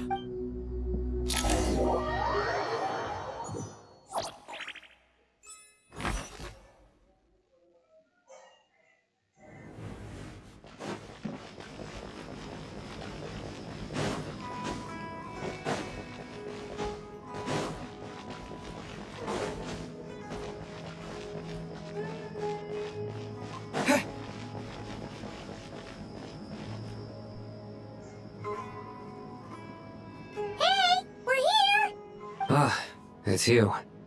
Is there a... The Aranara have good intuition when it comes to people. In other words, there may well be a traitor among them. Given everything that's going on, I'd be more surprised if there wasn't. Miss Nefer, as a professional intelligence broker, I trust you have a solution? Not one that I'm willing to volunteer. What's in it for me? Let's say I'll treat this as a pilot project aimed at expanding your intelligence operations. Whatever business you're in, an avenue to demonstrate your abilities could never hurt. I like the sound of that. Glad we're on the same page. Given that you rarely set foot in Sumeru, practically no one at Caravan Rebot knows who you are. I take it you've read the files on everyone in the area? Yes. I also skimmed the list of evacuees, and are more or less up to date on where everyone stands. Any initial suspects? Limiting the scopes to males whose recent activity could be viewed as suspicious. I've identified 3 names. The Aranara saw 2 people talking, but currently we only have 1 suspect. The other person was probably just a messenger, and in all likelihood has already left Caravan Rebot. Everyone is heading for the desert per the evacuation order. Anyone willing to turn back at this stage is almost certainly with the Fatui. There's no way it was a spur-of-the-moment decision to act at a time like this. This spy must have been planted long ago. We need to smoke him out from wherever he's hiding. Sounds like you have the beginnings of a plan.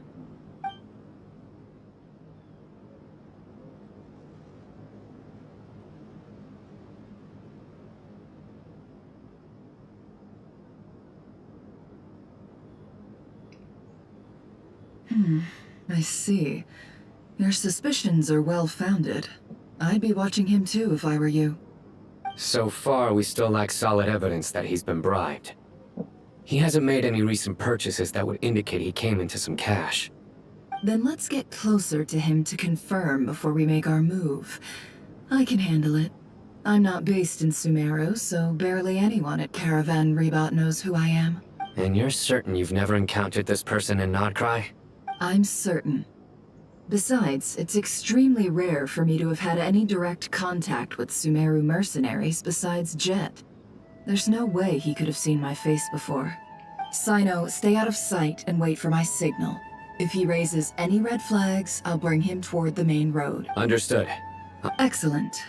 Well, it's a pleasure working with...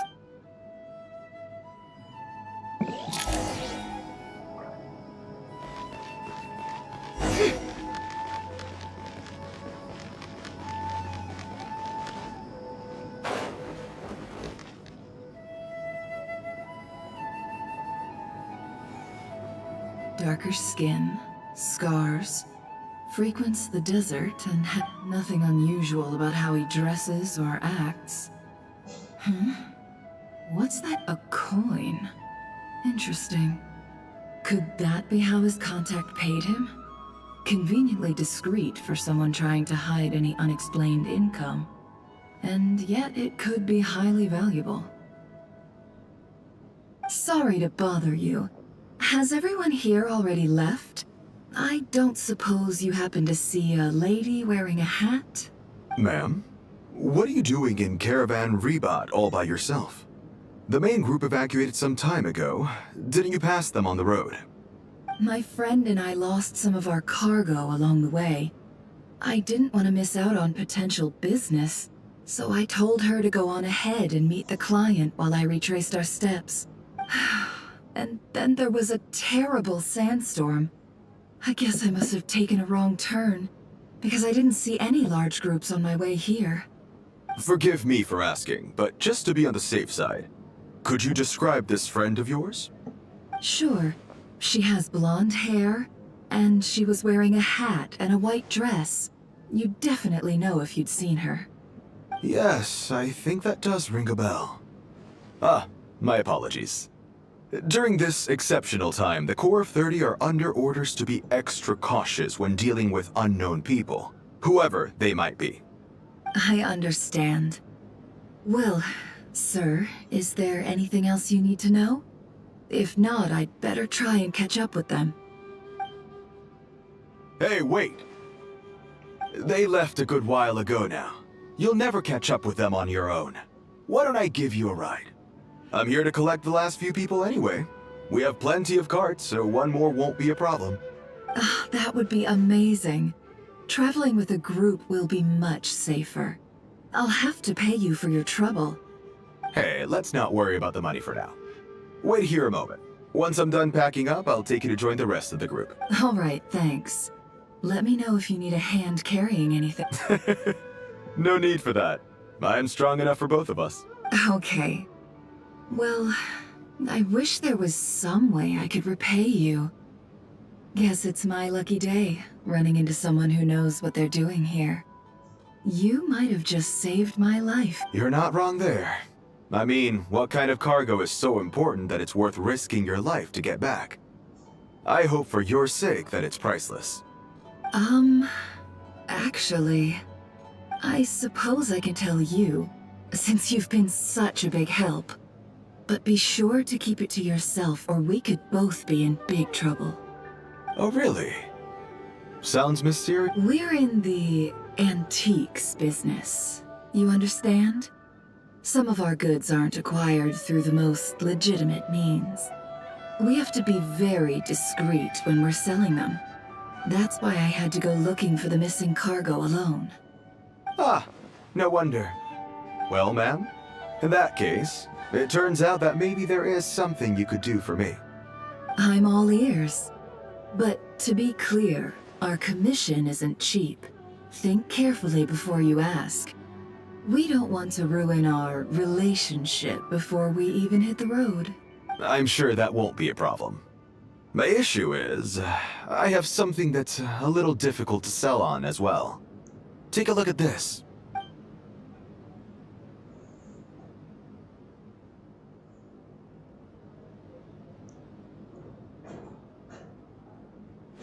Pure gold. That's quite something. How'd you come across it? Dig it out of some ancient tomb? If you look hard enough, there are many treasures to be found in the mausoleum of King Deshret. It has no distinct Snezhnayan markings. That'll be why he's going with that story. And he clearly doesn't want to arouse suspicion, so he's on the lookout for an opportunity to make a quiet trade. Surely you have an existing business partner. Won't they take it off your hands? I hope I won't be attracting the wrath of my competitors by helping you sell this. The shop I used to work with is having cash flow issues at the moment after losing some money. I'm under enough pressure as it is without having to deal with them. On the off chance anything went wrong, I'd never get my money back. I understand. Gold is the last thing that traders with cash flow problems want to see. Well, in that case, I think we can work something out. As it happens, I'm just about done packing. Shall we make a move? Sure. This evacuation was a huge...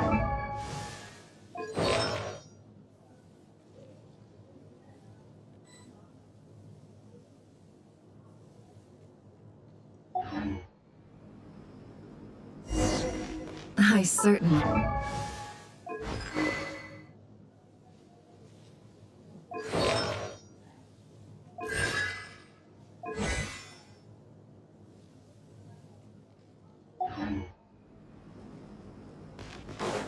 Fingers crossed. But either way, life goes on, and we all have to make a living somehow.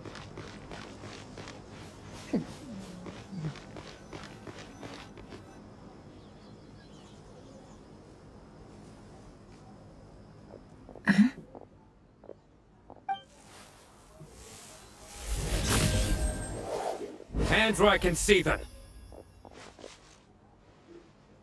General Mahamatra! No, wait! What are you doing? This is the coin? Sadly, you won't have the chance to spend it. Nicely done. Looks like Sumeru's mantra are a well-oiled machine nowadays. Unmarked gold coins are quite difficult to trace. Thanks to you, we have secured the evidence. Here's what's gonna happen.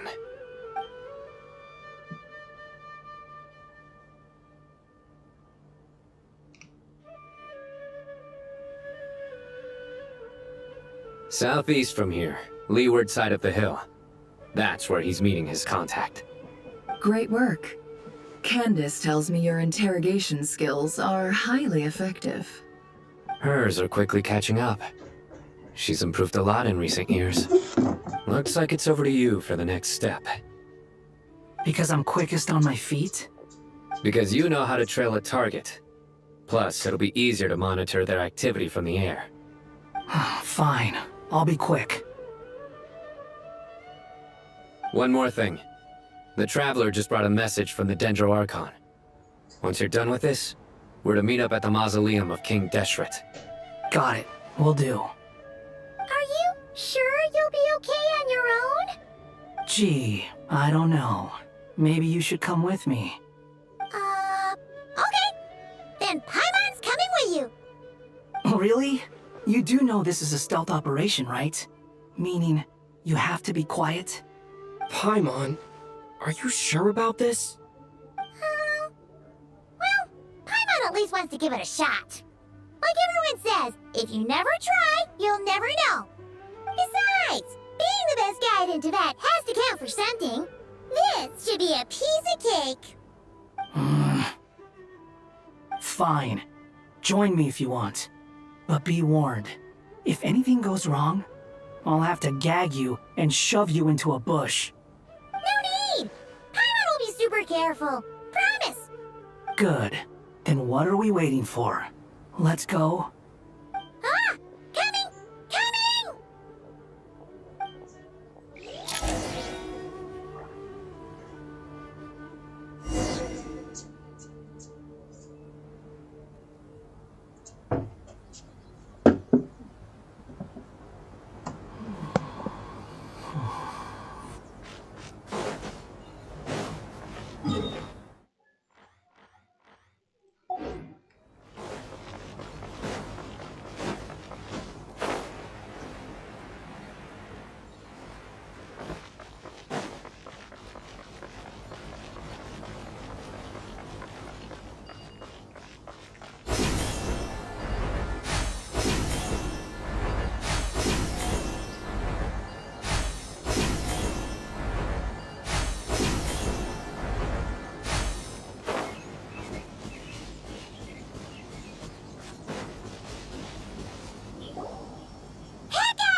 We're here.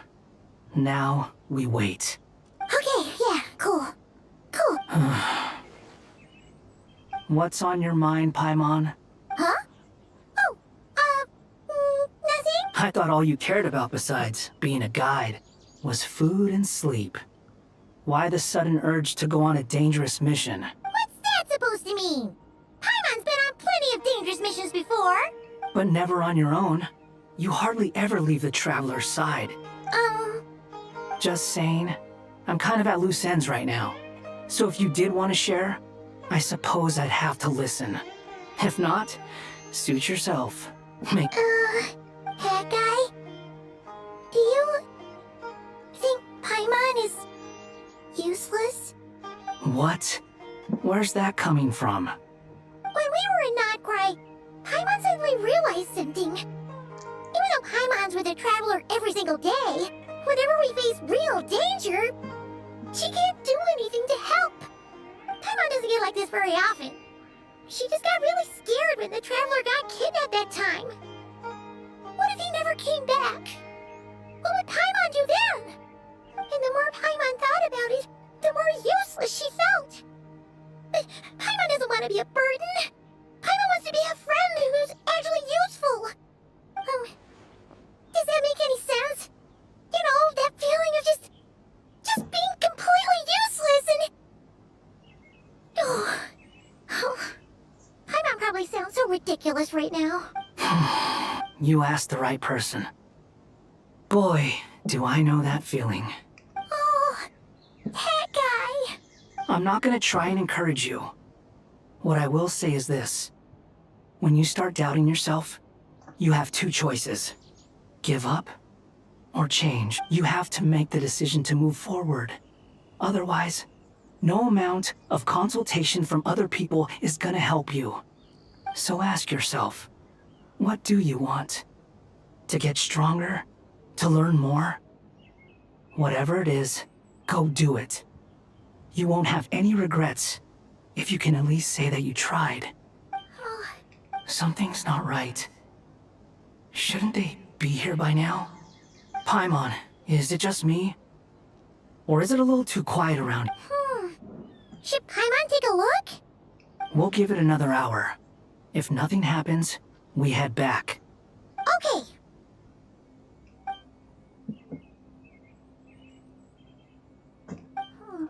How strange. We've been here for ages. Where the heck are they? Have we been stood up? What is it? Did you think of something? Something feels off about this whole situation, but I can't quite explain why. We know for sure that the guy Sinocot had something set up, yet somehow his contact is a no-show.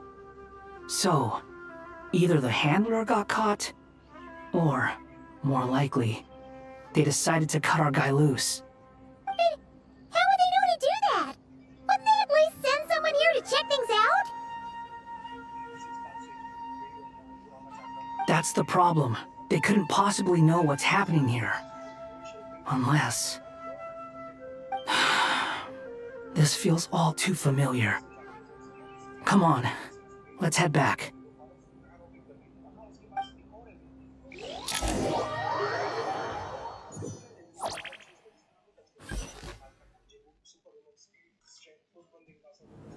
Even though this isn't a formal meeting, I'd still like to start by saying how grateful I am to each and every one of you.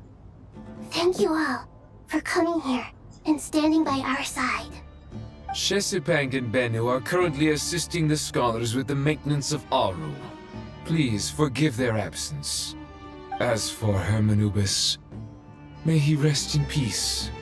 We remember him with great fondness. There have been times when I imagined what it might be like to meet you all. Now that it's really happening, I feel quite emotional. Time has taken many things away, but that which remains is all the more resilient.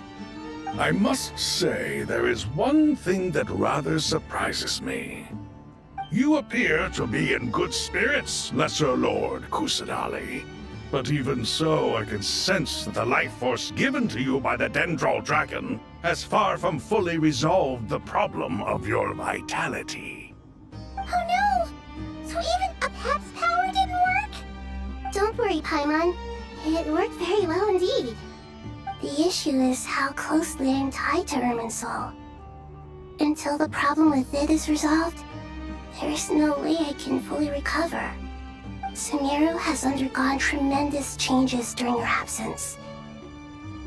When gods pass away, inevitably, people's faith in them grows weaker.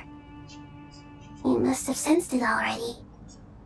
Your power is not what it once was. Regrettably, this is true. I too have grown weaker due to the effects of Irminsul. Right now, we're all in quite a sorry state. Then what do you suggest? We take all the help we can get. Sumeru is our shared home. You and I, gods and humans alike. We must unite all our strength in this moment. Though Al-Ahmar is no longer with us, the alliance between the three gods remains in force.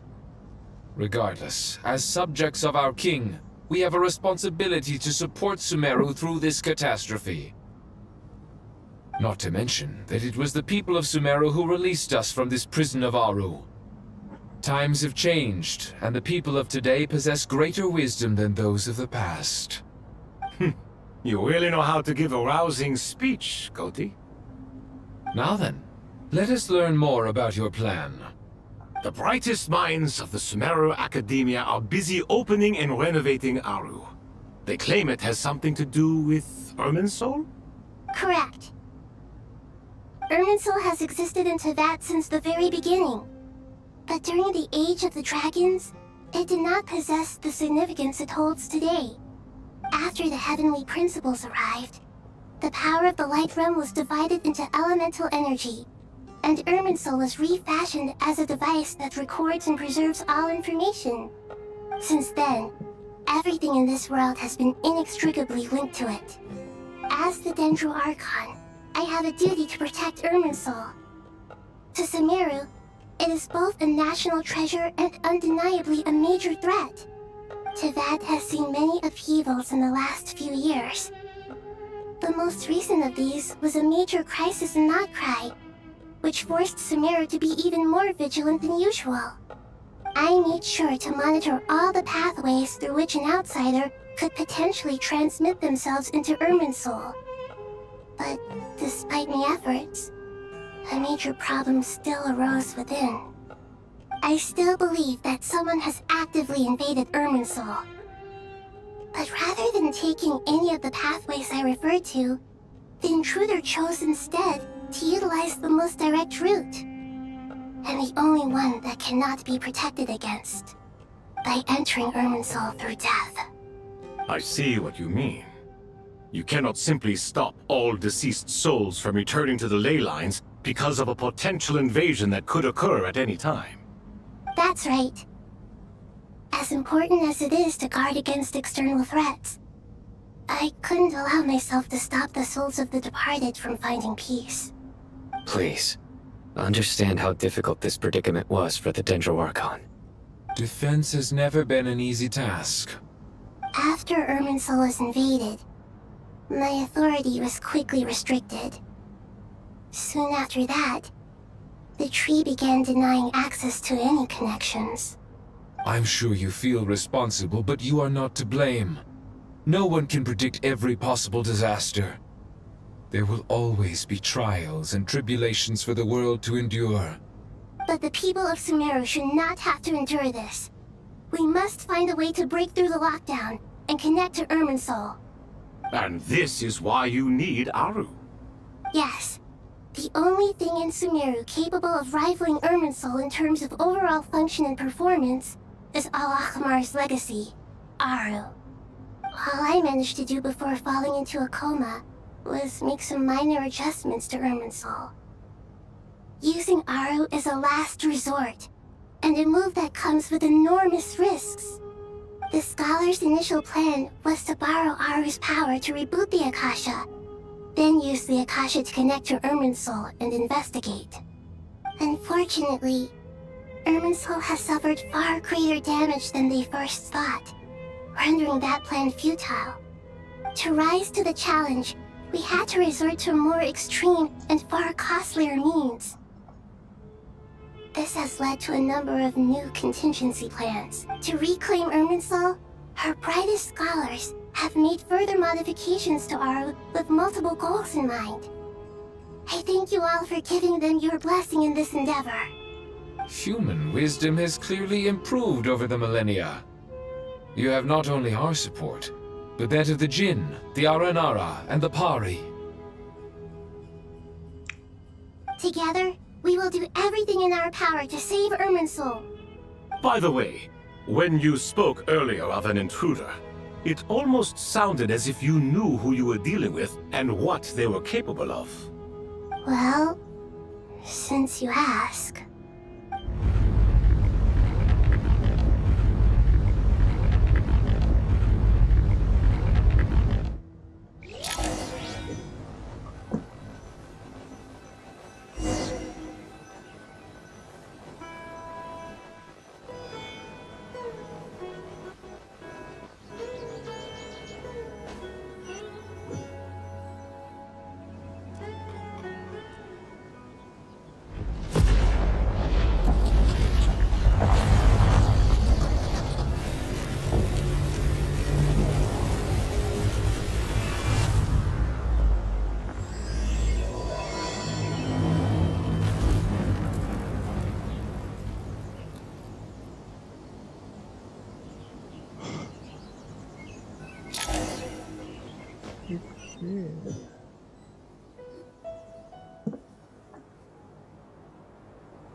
Master Tainari! What is that? Is this Irminsul? How did this happen? What's going on inside? Luckily, we managed to evacuate everyone. What in the world was that? That was terrifying!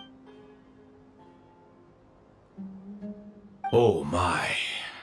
I understand now, Dendro Arcon. You make yourself quite clear indeed.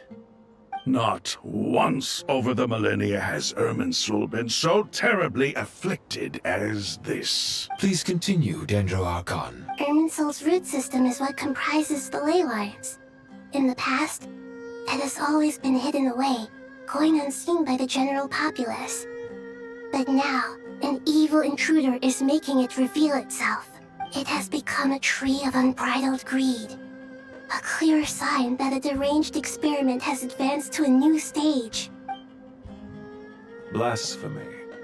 From where I stand, an experiment in the name of blasphemy sounds rather improper. But if we are to honor Dottore's will, this is what we must do. The birth of this tree proves to me beyond doubt that this incident is connected to him. But to explain the situation in full, there is someone I need to tell you about.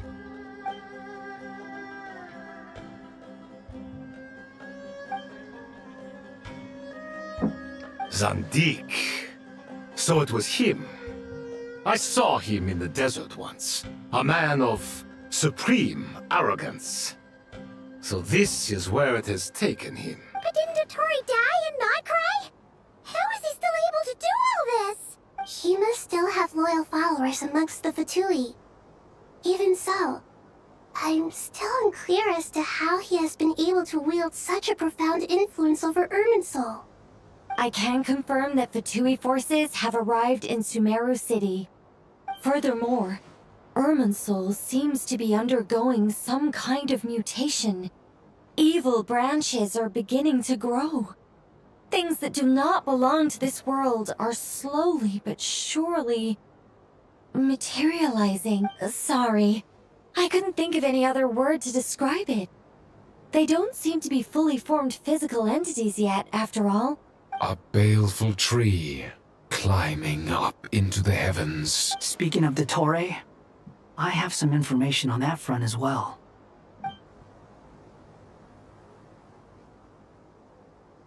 I didn't think it was wise to state this out in the open. But my theory is, the mole wasn't cut off after he was caught. They wrote him off from the beginning.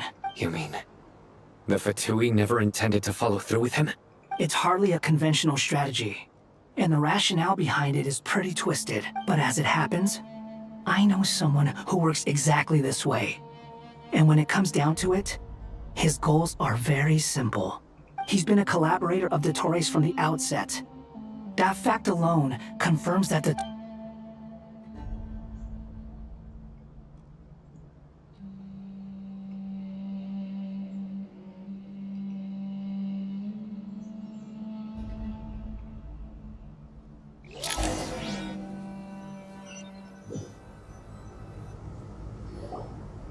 There is still much to be done. Everyone, please remember our core strategy.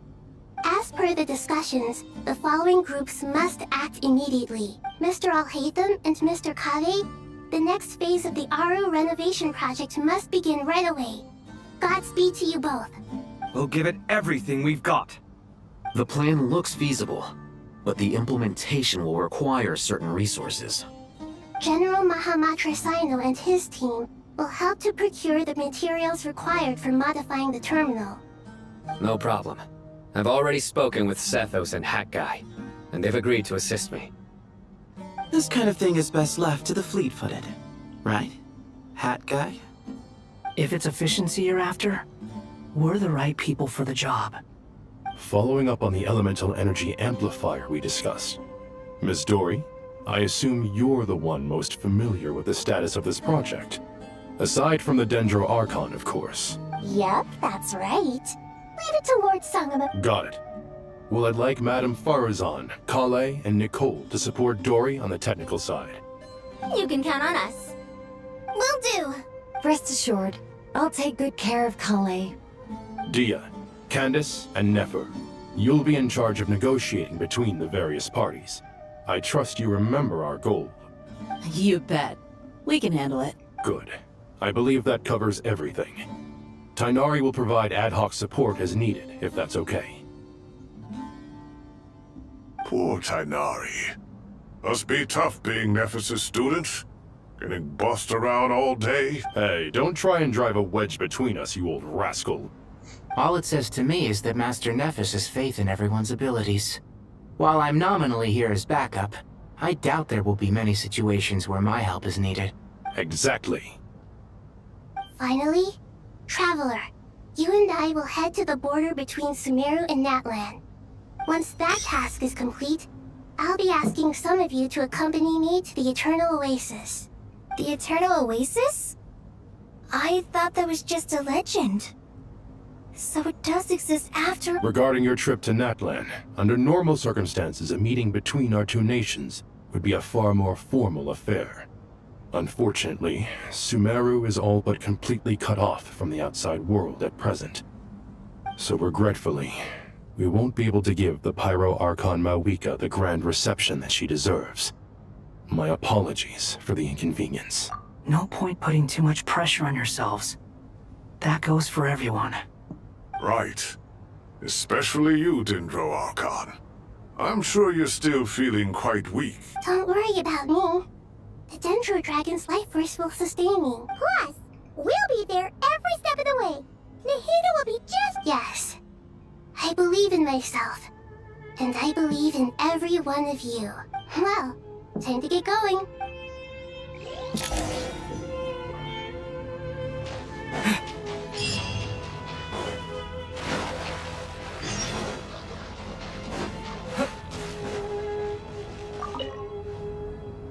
To what extent we can implement— Yeah, no surprises there. Once we roll this out, any Sumeru citizens who already have Akasha terminals can simply continue to use them. This still leaves us with a significant equipment shortage, though.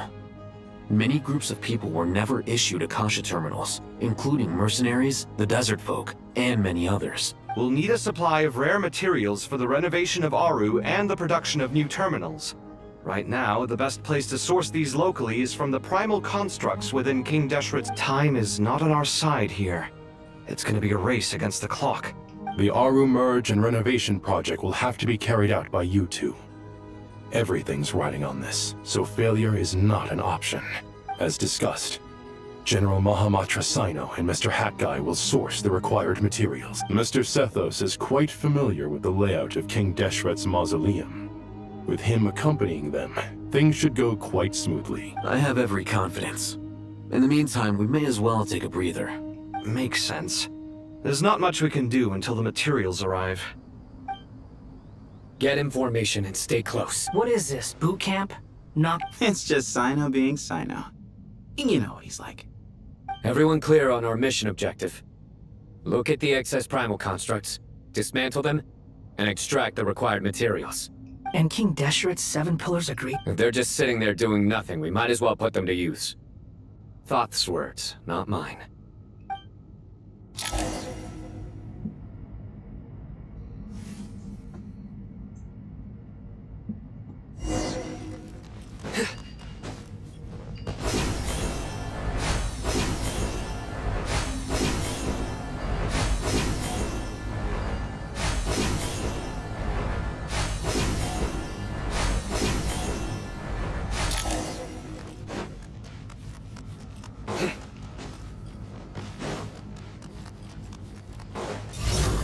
Through me, justice is served. You stand condemned. Move or be moved. Swallow fury. You dare to gaze upon me? Excuse me? Behold.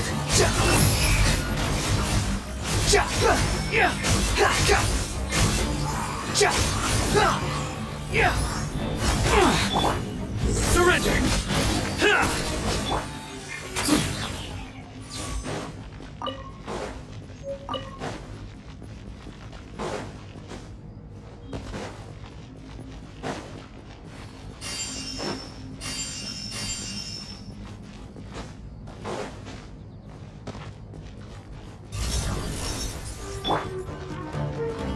The wind rises.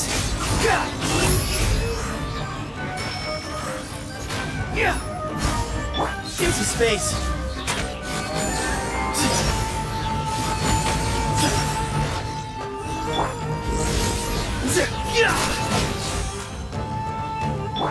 Cry louder. Nowhere to run.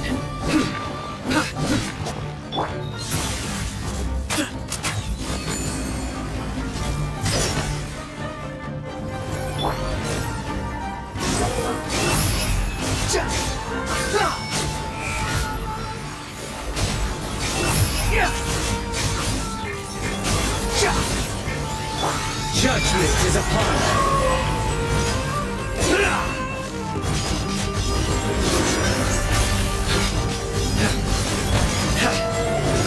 Swallow fury. Wretched vermin. Too slow.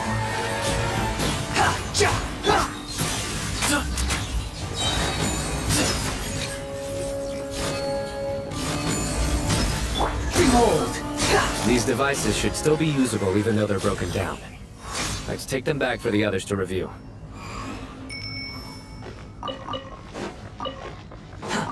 Quit following me.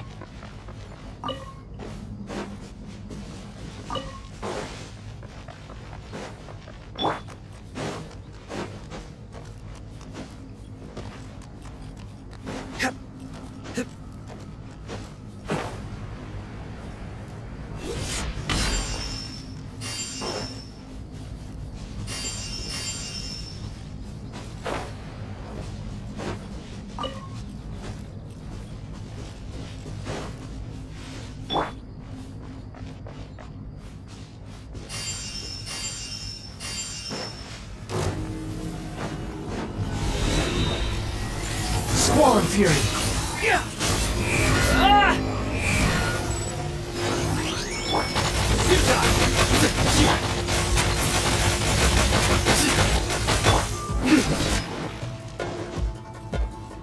Surrender.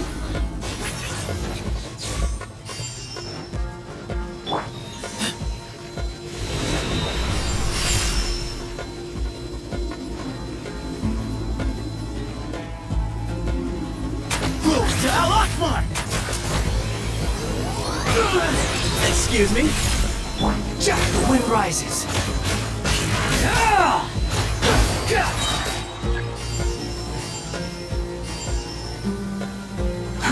Too slow.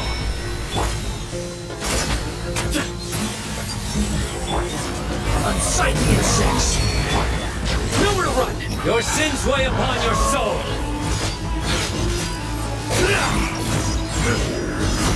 Squall Fury! Surrender! Way ahead of you!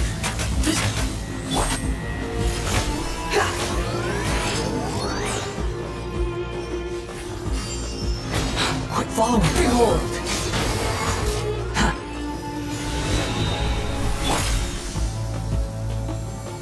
Sage's wisdom!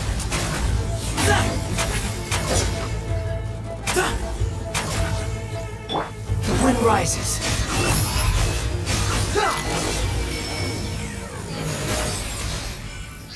How many do we need again? Enough to make an Akasha terminal for everyone who doesn't own one. I remember you telling me how revolutionary these Akasha terminals were. You've used one before, right?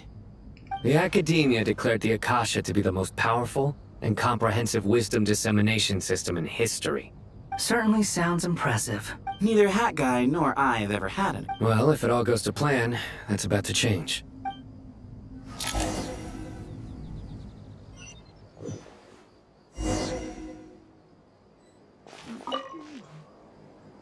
Oh, goody! Thank you so much for handling the delivery. What a long way it was. You've really outdone yourselves. I'm well aware what a bumpy, dangerous journey it must have been. Now, I would have loved to oversee the process myself, but of course, those of us who know the plan can't leave the mausoleum. Oh, trust me, I'm patting myself on the back for my assembly work here. Simply flawless work. But will you really be needing all of this? According to our plan, yes, this is the quantity required. I have no complaints about the quality either. Only the price. So expensive. I heard you covered a lot of the funding out of your own pocket. Oh, that's an exaggeration. The academia provided most of the funds. I just offered a small token of my goodwill. Of course, the real tragedy is how little profit I'm making on this. You know, it's a serious crisis when you can't even make money out of it. It's really quite a beautiful design. And I'm intrigued by how such a diminutive device is able to output the power of the Light Realm. Did you attend the lecture on Light Realm energy, Madame Farzan? I don't believe I saw you there. Of course I attended.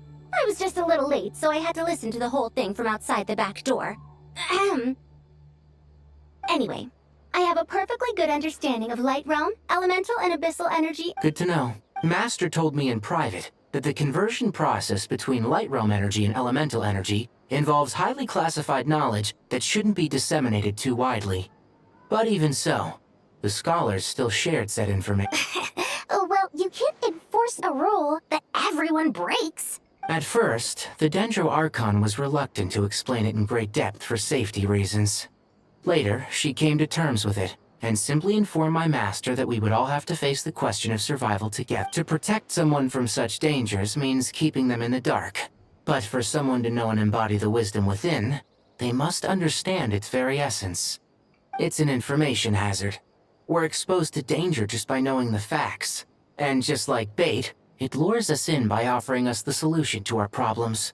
But if you're not careful, you'll end up pursuing it down a dark path. A tricky problem.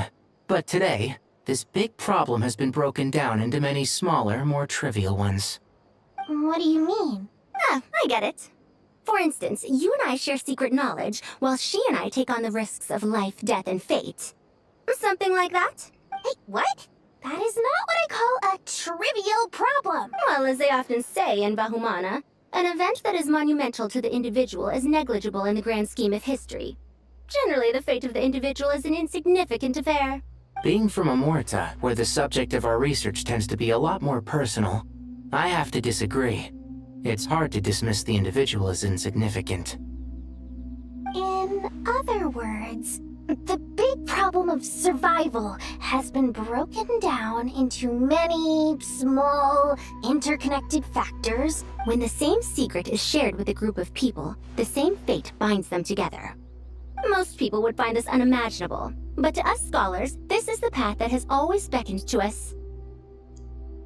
Sharing knowledge is a good way to fight against fate.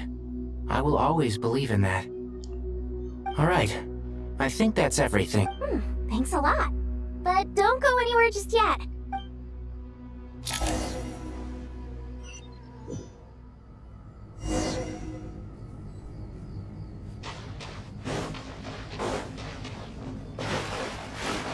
Come at me!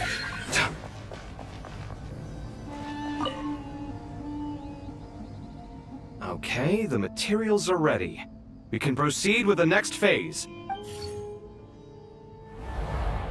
Al-Haytham, how are you getting along? Most of the information in Aru is written in ancient desert scripts. Some of this is written in a tribal language, while other parts seem to be a variant of an Oasis script, based on the glyph forms. Oh. Not lost to history, I hope. Some are. All we can do is infer the meaning based on the rules of related languages. Although, this section actually fills in some of the missing historical record. After Aru started up, 2 more lines of text appeared here. Can you read them? Humans may not read what is written by the gods, except by not reading. Victory should not be easy to attain, for it symbolizes divine wisdom. Knowledge must not waver, for it has external borders. Is this a clue to solving a puzzle? You can't read it unless you don't read it. Victory is wisdom. Knowledge is confined by borders. Wait, I think I've got it. It's a metaphor, isn't it? A chessboard.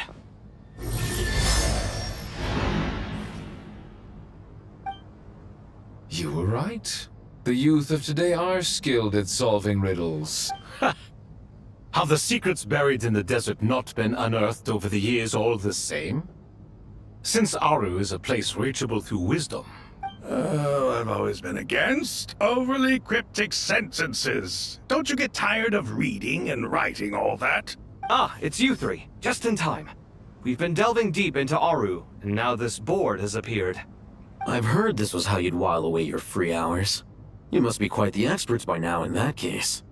It is true. King Deshret's chess games are some of the most well-loved of all his wonderful creations. If you have ever been to Safhe Shatranj, you may well be familiar with the chess pieces you see here. Is this chessboard supposed to be another visual? Naturally. Visitors? 1 second. It's not dangerous, is it? Dangerous? I should be the one to go then. Wait for me here. Sounds like the self-confidence of our present company has rubbed off on you. Don't be ridiculous. I'm your upperclassman, and that means I have to look out for you. I appreciate the sentiment, but a game of chess typically requires 2 players. Besides, I'm sure they won't let things get out of hand. Keeping things relatively safe is in your best interest too, is... Fair enough. I mean, you guys are controlling the difficulty. Ah, but Bennu said he wanted to put some respect into these Thank you. This doesn't seem like ordinary chess. Is the goal to defeat the opponent?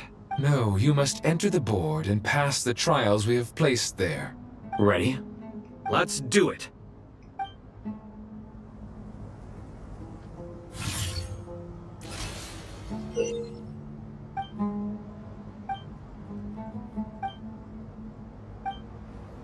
The first trial is posed by me. I don't think this is gonna stop us. Ah, but the key to this game lies in working together. Otherwise, you will be deemed to have broken the rules. Looks like it's up to me. Marak, can you open it? King Deshret's favorite primal construct. Living on in suitcase form, of all things. Amusing. Ho ho! Excellent work.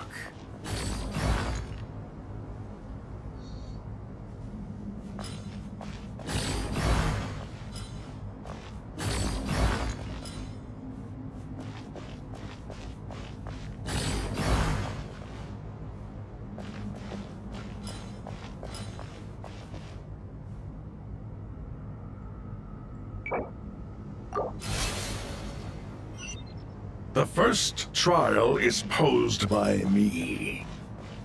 I don't think this is gonna stop us. Ah, but the key to this game lies in working together. Otherwise, you will be deemed to have broken the rules. Looks like it's up to me. Marak, can you open it? King Deshret's favorite primal construct, living on in suitcase form of all things. Amusing. Ho ho! Excellent work.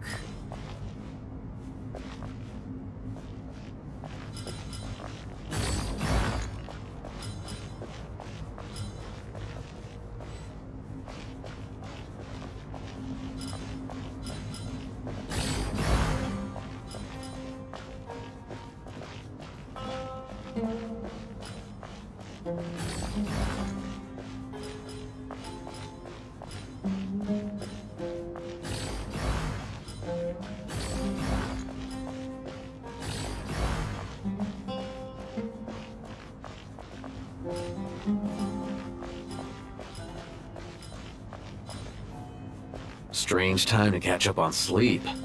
I'm not sleeping, I'm thinking! It's not that simple, you know.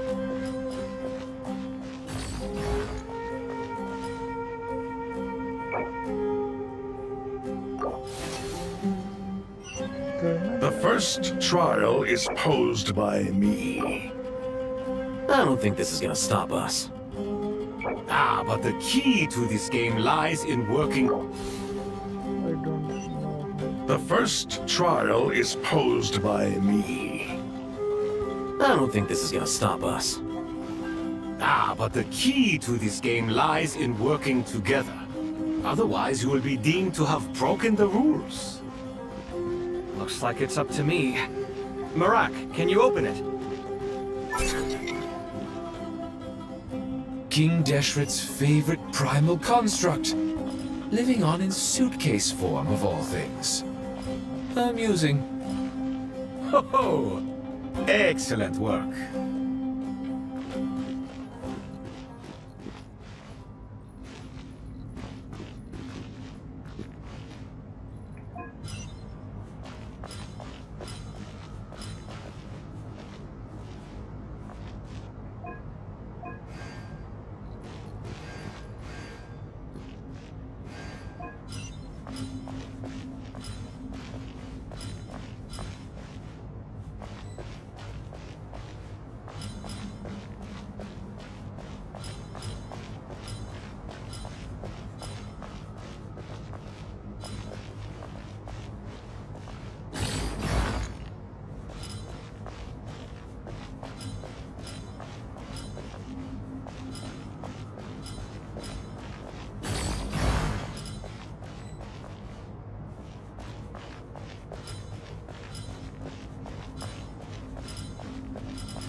Strange time to catch up on sleep.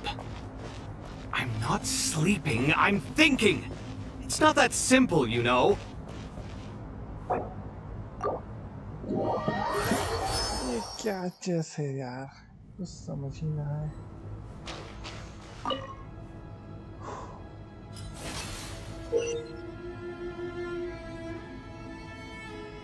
Doing so is I will separately from just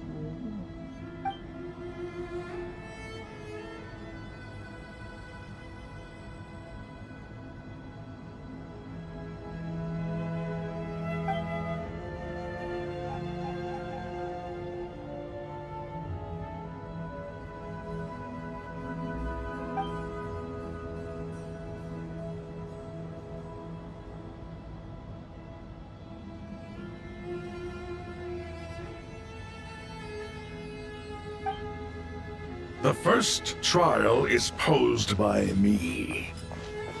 I don't think this is gonna stop us. Ah, but the key to this game lies in working together. Otherwise, you will be deemed to have broken the rules.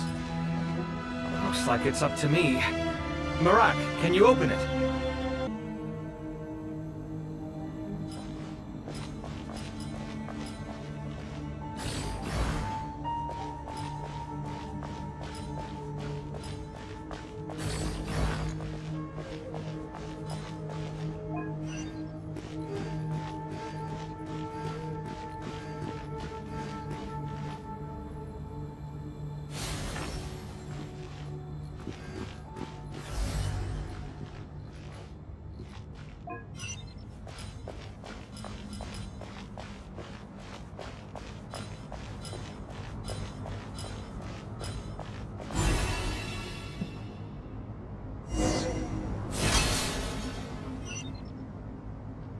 Now is the time for my trial.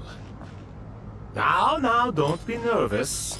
I'll make it nice and easy for you. Really? Thanks in advance. We appreciate it.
Ibis King, don't you think this all rather inappropriate?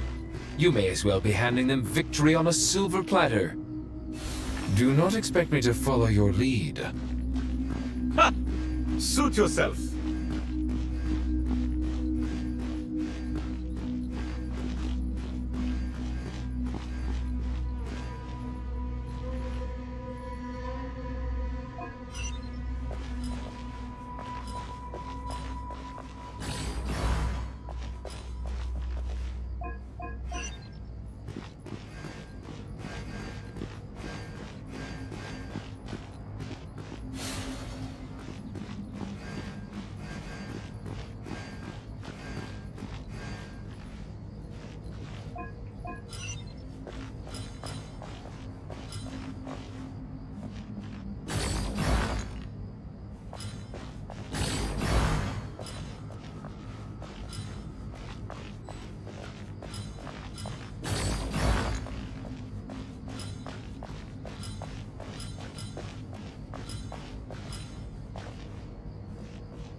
Strange time to catch up on sleep. I'm not sleeping, I'm thinking! It's not that simple, you know.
Done.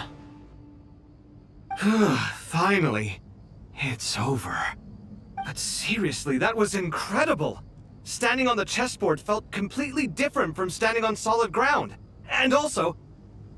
Oh, sorry. I'll save my thoughts for later. Thanks to the three of you for helping us out with this. Is it just me, or were you giving us quite a lot of guidance along the way? We made but a humble contribution. You lived up to our expectations. Bravo! Our aid was not given for naught. In addition to the existing functions, I'd like to ask you for another favor. Since Aru's interference shield can cover the entirety of the mausoleum, it should be possible to extend its range even further. Perhaps you can find a way. So, building upon the existing functions to... Ah! I'm with you! Imagine for a moment. What would the ideal outcome look like if this function were compatible with the devices? I agree. This is the best solution possible. Please, everyone, we beg you to help us.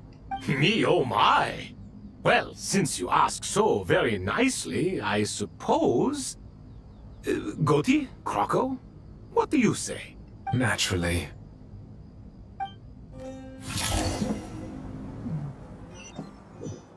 Time to go! Let's go find Ahita!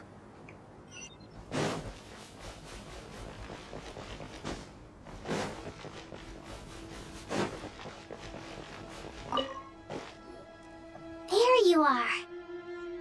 Miss Nicole truly is an angel. She shows great wisdom in guiding others, and she has already sent word to Natlan on our behalf. She said that while the other members of the Hexen Circle are busy with important work, she is quite free, and she's more than willing to accompany the... Oh, there's Nicole, all right. Always super patient and loves to help everyone out. She is. So kind and enthusiastic. Well, time for us to get going.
This should be one of the closest places to Natlan in all of Sumeru.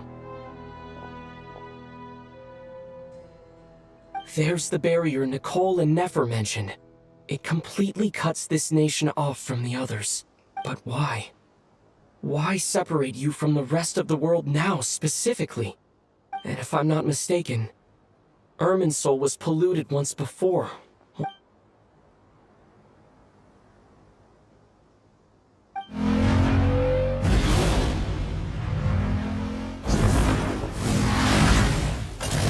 Good question. I'm wondering the same thing myself. That voice. Mawika! You got here pretty quickly. Hello, traveler. It's been a while. Hello there. Hello, Dendro Arcon. Malika, I apologize for asking you to meet at the border on such short notice. I also apologize for not being able to greet you in person. The form in which you see me now is one carried by the Traveler. The real me is inside the mausoleum of King Deshret, and I am reaching out to you with my mind from here. Irminsul has been infiltrated by the Doctor. We must be on our guard, as he can spy on information in the world from within the tree. Fortunately, there is no record of the Traveler in Irminsul, and you are still within Natlan's borders. My records will be preserved in the Night Kingdom, rather than the ley lines. As long as the Night Kingdom remains disconnected from the ley line cycle, the Doctor has no way of knowing my movements. Exactly. So by meeting each other in this way, the meeting essentially never happened. No wonder Paimon didn't come. You were concerned that her activity would be recorded by Irminsul. The Natlanese have heard about the situation in Sumeru. With the borders sealed off, merchants have been forced to stop their shipments. It's pretty serious, and you're the ones bearing the brunt of it. I'd like to address the question you raised at the beginning. I can offer a brief explanation, although it will sound rather cruel. I don't reach this conclusion gladly, but Irminsul predates the Heavenly Principles. It existed long ago, when the dragons of Natlan were at the height of their power. So even when the people of Sumeru became ill because of pollution, it was not a critical issue from the perspective of Irminsul itself. As long as it continues to function normally, the barrier will not be activated. But this time, the Doctor's invasion has directly affected the tree. That is what caused the barrier to deploy. The Heavenly Principles established a rule that when Irminsul is plunged into grave danger, a portion of power will be reserved to isolate Sumeru. That way, even if Sumeru is destroyed, the outside world at least has some time to catch its breath. We'd certainly need it. The Heavenly Principles created almost everything that exists in Teyvat today. To them, preserving the existence of the world and its inhabitants takes priority over protecting Sumeru. Meaning, protecting Sumeru now falls to you. Yes. My own power may be limited, especially compared to yours. But that doesn't mean that we're just gonna sit around and wait for the end. Nicole of the Hexen Circle didn't say exactly what this meeting was about. But after hearing everything you've said so far, I think I can guess where this is going. That's right. Nahida and I discussed it at length. We both know how presumptuous this is, but... You need the Pyronosis, don't you? Yes. Originally, I only intended to borrow it, but the situation is far graver than I foresaw. So instead, what I ask of you is to please give the Pyronosis to Sumeru. Why do you sound so nervous? There's no need to be shy. Surely a gnosis is pretty important to a god. I guess, but it's not as if losing it would suddenly render us powerless. But I'm sure you don't need me to tell you that. With all the nations you've traveled to, and all the gods you've met, you must have realized that by now. As far as I'm concerned, a gnosis is basically an elemental energy enhancer. But I don't usually use it. You know me. I like to think I'm pretty strong without it. Yeah, not about to dispute that. So you see, you don't need to sweat it. Here, take the Pyronosis. Huh? Just like that? Uh-huh, just like that. To tell the truth, I've always toyed with the idea of giving it to someone who needs it more than I do. I know you accompanied Nahida here to try and increase the chance of success. It's a good thing you did, because your involvement is one of the main reasons you've managed to persuade me. Are you sure about this? Handing over your gnosis just because of me? I won't try to quantify it, but trust me, handing over the gnosis to Tumaini is far from the craziest idea I could think of. Besides, even if you hadn't come here personally, I think I still would have agreed to Nahida's request. Irminsul doesn't just affect Sumeru. It impacts all of Teyvat. I know all too well how difficult it can be to protect the things you care about. So logically, morally, or however you want to cut it, helping you is the right thing to do. You don't need to tell me the specifics of your plan. Where the gnosis is involved, the tighter the secrecy, the higher your chances of success. Marika, my heartfelt thanks go to you and the people of Napland. Don't mention it. But now for the hard part. How do I actually give it to you? The Irminsul barrier is right in the way. I have an idea.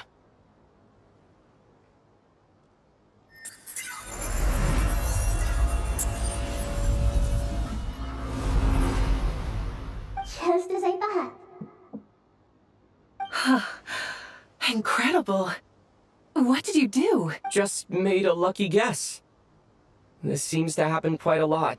Things that apply to everyone else don't seem to apply to me. I figured the same might be true here. Irminsul usually produces effects based on the records it holds. Since the Traveler is a descender, Irminsul contains no records of him, and thus has no way to impede him. Is that right? You really are full of surprises. Catch. Whoa! Thank you, Mawika. Thank you for trusting us with something so important. All right. No need to get so formal. It's not like we're strangers. Besides, there's still one problem. You might be able to pass through the barrier, but I don't know about the Gnosis. Any other surprises for us, Traveler? Let me try something. I have the Pyrognosis in my hand. It feels strangely ordinary. Not particularly heavy, and yet this tiny thing symbolizes the mighty authority of a god. I need to think hard about my memories of Pyro. My memories of journeying through Natlan. All those important experiences I've had. The Gnosis disappeared. Traveler, are you alright? I'm fine.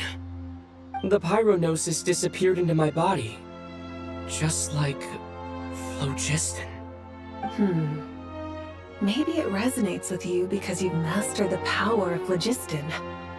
You might not be recorded in the ley lines, but you're still our Tumini. Whew.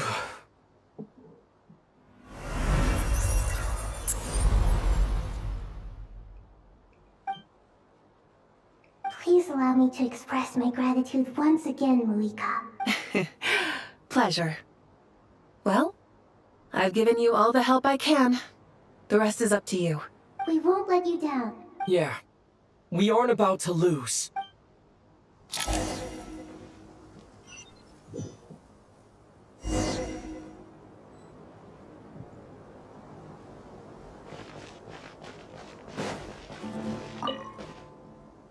Traveler, Paimon, how are you feeling? Paimon's a teensy bit nervous, but only a teeny tiny bit.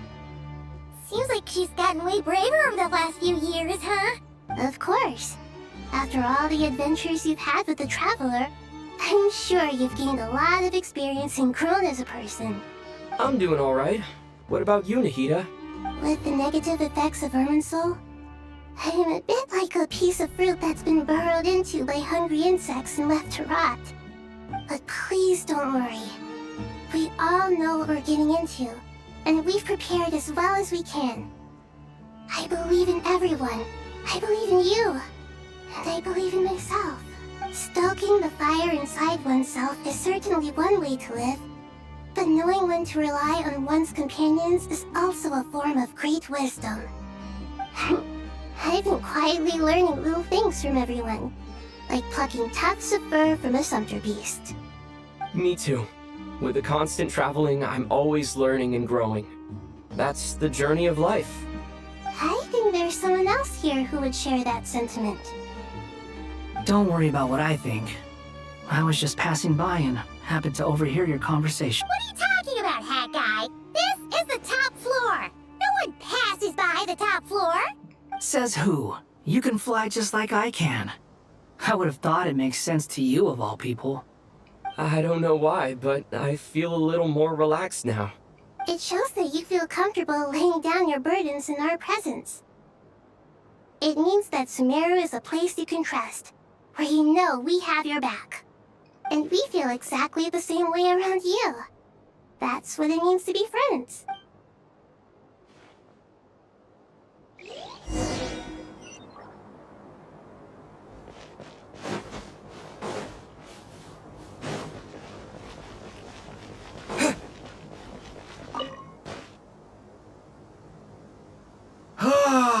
It's finally done. Ugh, but I have a nagging feeling that there's something I've forgotten. Oh, there you are. Everything wrapped up on your end? Okay, fair enough. That was a pointless question. You must really be exhausted. Well, it's been a busy day. For both of us. When work ends, you clock out. Yeah, we're definitely due a break. Probably a little late to start drinking now, though. Here, this one's for you. Thanks. You want a bite to eat? I can grab us something. Or wait, I think there's a stove nearby. Let me take a look. Are you nervous? A little, yeah. Unlike you, it seems. How are you not feeling at all nervous? Because everything that happens next is beyond my individual control. I don't worry about things I cannot influence. What do you mean, cannot influence? You're the one who came up with half of the strategies we ended up using. There's only so much I can do. I was only doing my duty. Was it like this? You mean with Azar and his accomplices? Yes and no.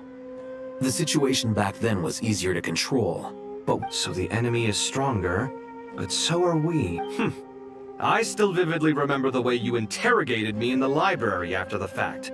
Where were you when Sumeru needed you most? If your memory is so vivid, you might also recall that it was you who came looking for an argument. You're often the one who initiates these things, you know. I came for a conversation! I didn't know it was gonna turn into an argument! Anyway, at least I showed up this time. What do I think? I think we're certainly better off for it. It's good having me around to help out, huh? Absolutely. As a citizen of Sumeru, you displayed a remarkable sense of responsibility in the face of disaster. Certainly feels that way. I just shudder to think how the world would have ended up if we had... So, do you think this is what impending disaster looks like? The sky is so clear, and there isn't a whiff of decay or destruction in the air. It's hard to imagine that the fall of humanity could happen on an ordinary day like this. Awful things happen all the time. Sometimes people can stop them, and sometimes they can't. What you and I have done is increase our chances of stopping this one. Lofty ideals may provide no defense at all against nihilism, but perhaps little decisions can. Oh, nothing. It's nothing. I hope everything works out tomorrow. It will.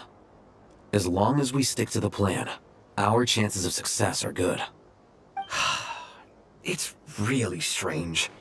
You're my junior, yet you always seem to act more like an upperclassman than I do. I think it's mostly a matter of temperament.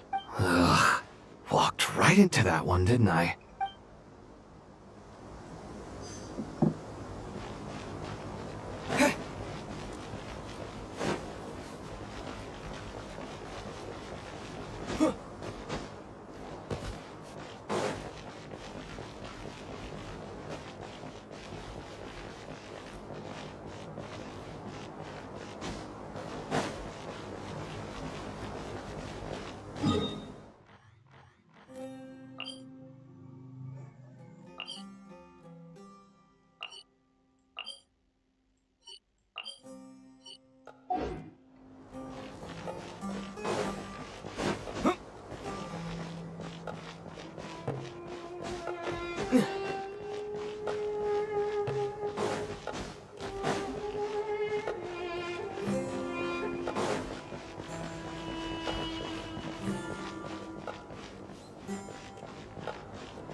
We'll make our move after sunrise tomorrow. Good.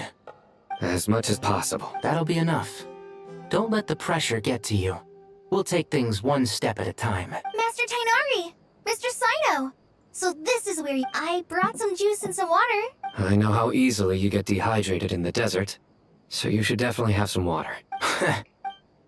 I gotta ask, though.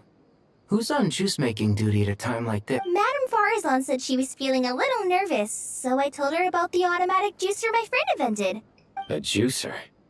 Did Sucrose send that to you? Yeah. I hadn't had the chance to try it out before this incident occurred, but I couldn't bear to leave it behind in Gandharvaville. The juice is very sweet. I think so too. Kale, how are you feeling? Physically, I'm okay. It just still feels strange to me. Why would a great power like this come to someone like me? I know the feeling well. That same question ran through my mind every day as a kid. At least now. All the more reason that you should apply for Spontamod. Tainari fiercely opposes the idea, though. Those two things are completely unrelated. What are we all chatting about, Would anyone like any juice? Oh, you have some already. I had some earlier, ma'am.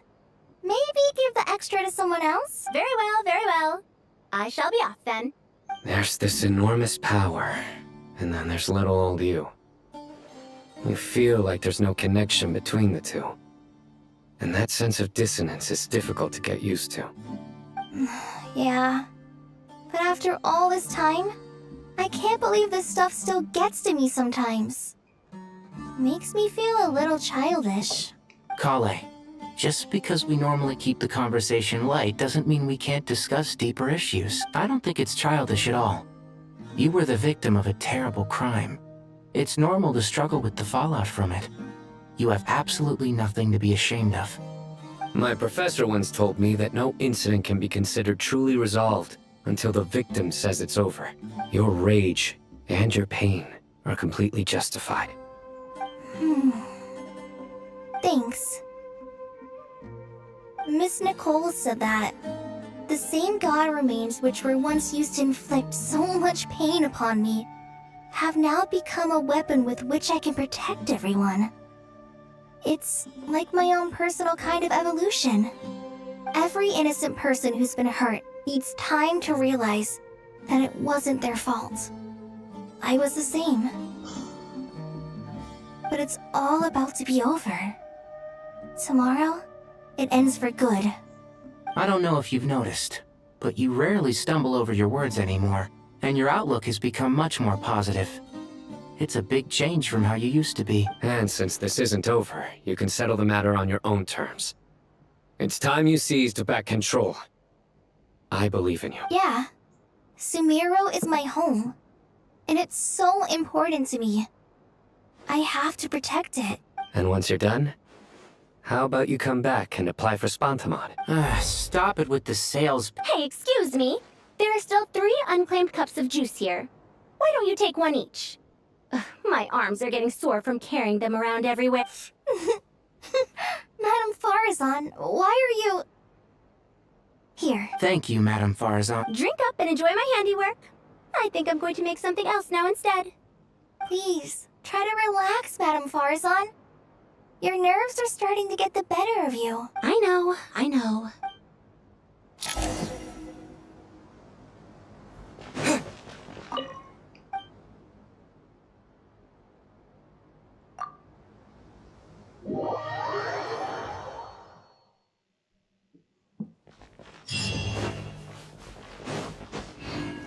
Time to go! Let's meet the others at the mausoleum of King Deshret.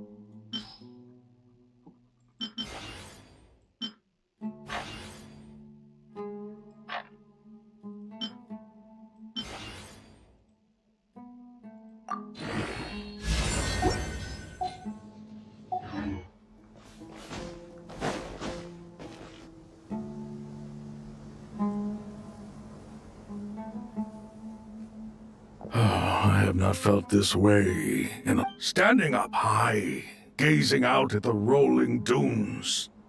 One cannot know what freedom truly means without first losing it. The golden slumber truly lives up to its name as a dreamland. Though desert sands exist there too, no mirage, no matter how glorious, can compare to true beauty. Dendro Arcon, what is on your mind? I was wondering whose counsel I should seek on the questions in my heart. What kind of questions? So many. More than can be put into words. As I once said to a friend, we look, we see, and we comprehend. But the question still troubles us. What are the many disasters that this world faces, but the sum of all irresolvable questions? The biggest question you should be asking is how to seize victory. Yes. Although, I would express it differently. I must not fail. And so the question I am most curious about now is whether the path to victory will be an arduous one. What we declare to be a young sapling, we may, in fact, find to be a towering tree, if we would only cast aside our ignorance and look beyond the veil of time to see her true form. Mahina! We're just in time. My preparations are all ready when you are. We're here too. Miss Nicole! Miss Nicole! You run so fast. I thought I'd get a lot of exercise as a forest ranger, but I can barely keep up with you. Sorry, I got a little carried away. Lesser Lord Kusanali, the equipment is ready, and the modifications to Aru are all complete. As discussed during our meeting, Accessing Irminsul via the Akasha is no longer feasible at this stage. There are other options, it's just... they're a little more extreme, and more technologically demanding to implement. Maybe you should take it from here. The architecture and functionality of the Akasha terminals overlap considerably with Aru. There is reasonable evidence to suggest that one was developed based on the other. As long as the transplant and merge operation succeeds, Aru should theoretically work on a scale greater than the Akasha and approximately equal to Irminsul. It will become the largest active computing device in all of Teyvat. A system this in the pursuit of greater knowledge. Some scholars have attempted to connect their consciousness to Irminsul through the use of terminals, incense, and meditation. Correct. Right. And this at least proves that there is a zone within Irminsul that can be connected to. that's right. Providing wisdom to the people is one of the very reasons for Irminsul's existence. I think I understand where you're going. In that case, I'll skip to the conclusion then. We need to further modify Aru, merge it with the Akasha, manufacture terminals, and distribute them to every single person we can reach. Every person? Even the desert folk? Yes. I've already So you mean we're going to get new Yes. But this time, the people of Sumeru won't be using them to acquire knowledge, just to connect to Irminsul. When we evacuated, we've checked all the relevant records, and one thing is certain. Nothing like this has ever been done. Everyone in Sumeru is part of the plan. Whoever controls the people controls the situation. Since this function of Irminsul was introduced, it has only ever been made available to scholars, who don't constitute a particularly large group of people. But by expanding the scale to include all the people of Sumeru, all the individual connections will stack up to create a significant load on the system. Under normal circumstances, Irminsul would be able to cope with the additional load. But with it already being under strain from other activities, thus, it might be possible to shut it down completely by overloading it.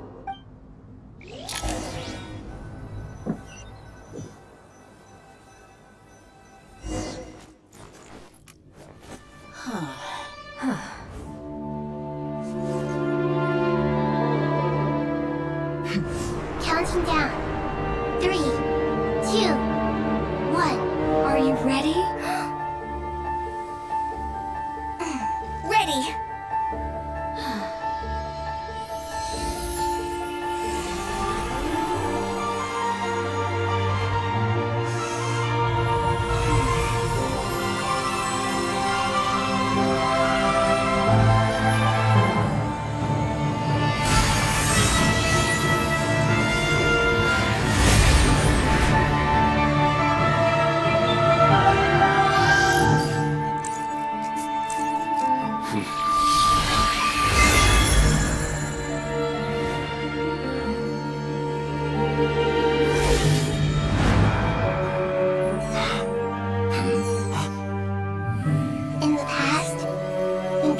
sought knowledge, they turned to the Tree of Wisdom.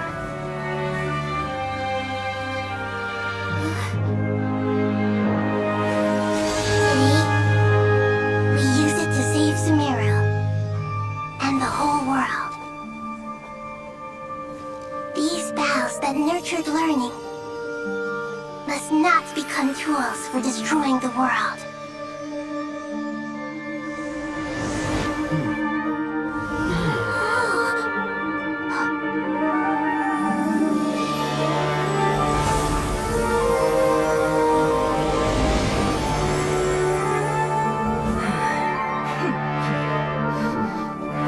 Stop. Please stop. End this transformation.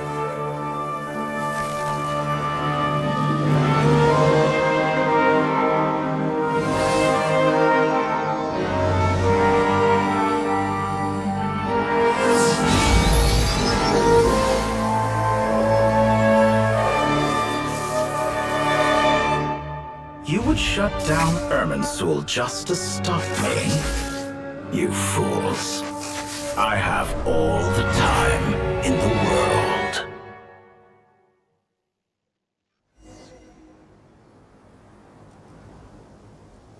Success!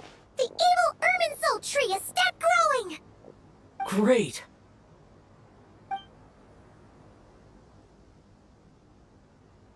What a display of true courage!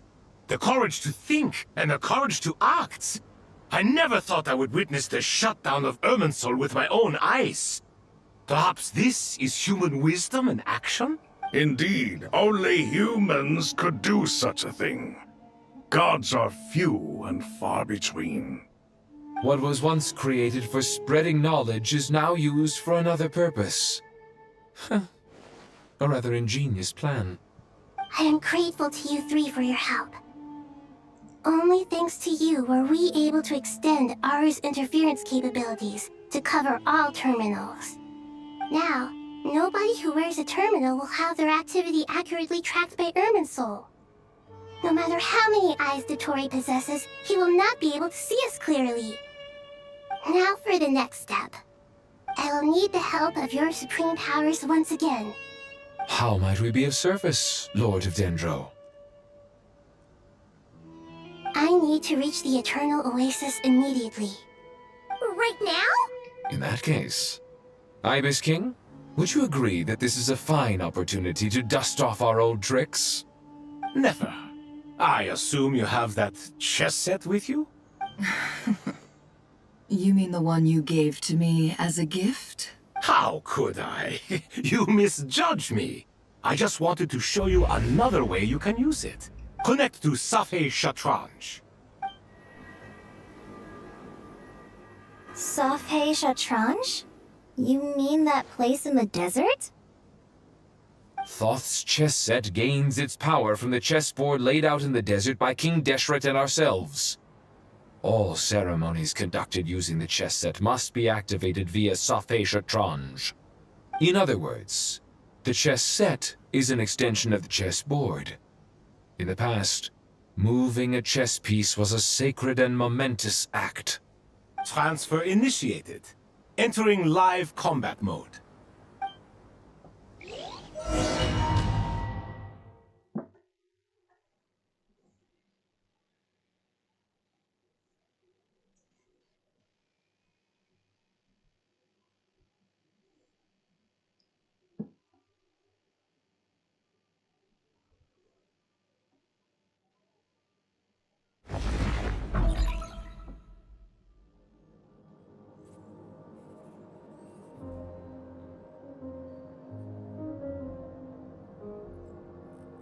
We haven't heard a single word from our spy in the desert. I'm afraid he might have been captured. Never mind. But we spent years turning him. And a lot of more. Nothing comes for free in this world, but the loss is not without its purpose. For a small price, we have wasted a precious amount of the limited time they have. Quite a bargain, if you ask me.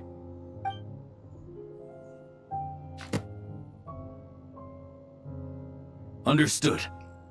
Weighing profit against loss is a necessary part of life. But to tell the truth, I have been operating at a loss since this all began. Since many centuries ago, in fact. For instance, why would a banker act as the executor of a will? If you hadn't deposited your personal belongings at Northland Bank, I would have no reason to be here right now.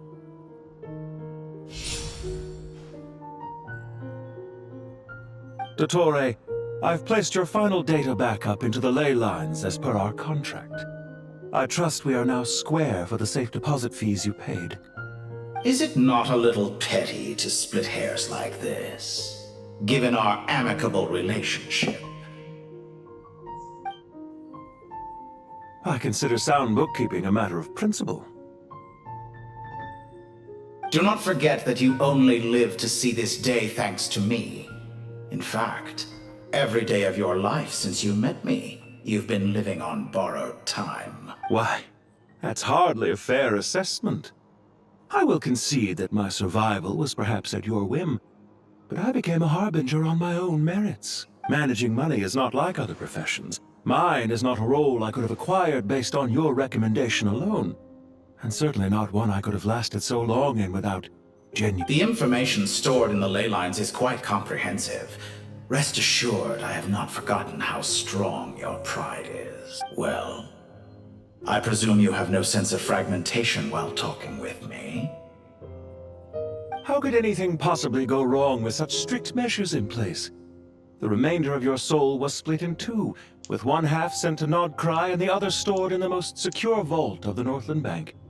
Though I must say, your disdain for the other segments is quite amusing. Zandik is you, and you are Zandik. Zandik created the segments, yet you, a segment yourself, reject him.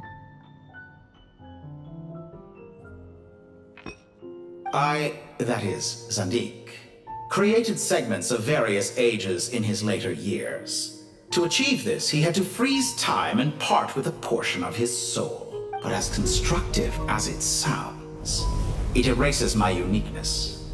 If each segment is equally me, then by the same token, none of them are truly me. A soul living forever in the past inevitably holds different views than he did in his later years. The same thing that completes me also restricts me. You too might ask yourself which stage of your life you want to be preserved at. The day your business failed? Or the day you were framed by a gang and sold off to a medical lab as a test subject? We needn't dredge up the past. This undesirable plan was eventually scrapped. Lesser Lord Kusanali was quite right.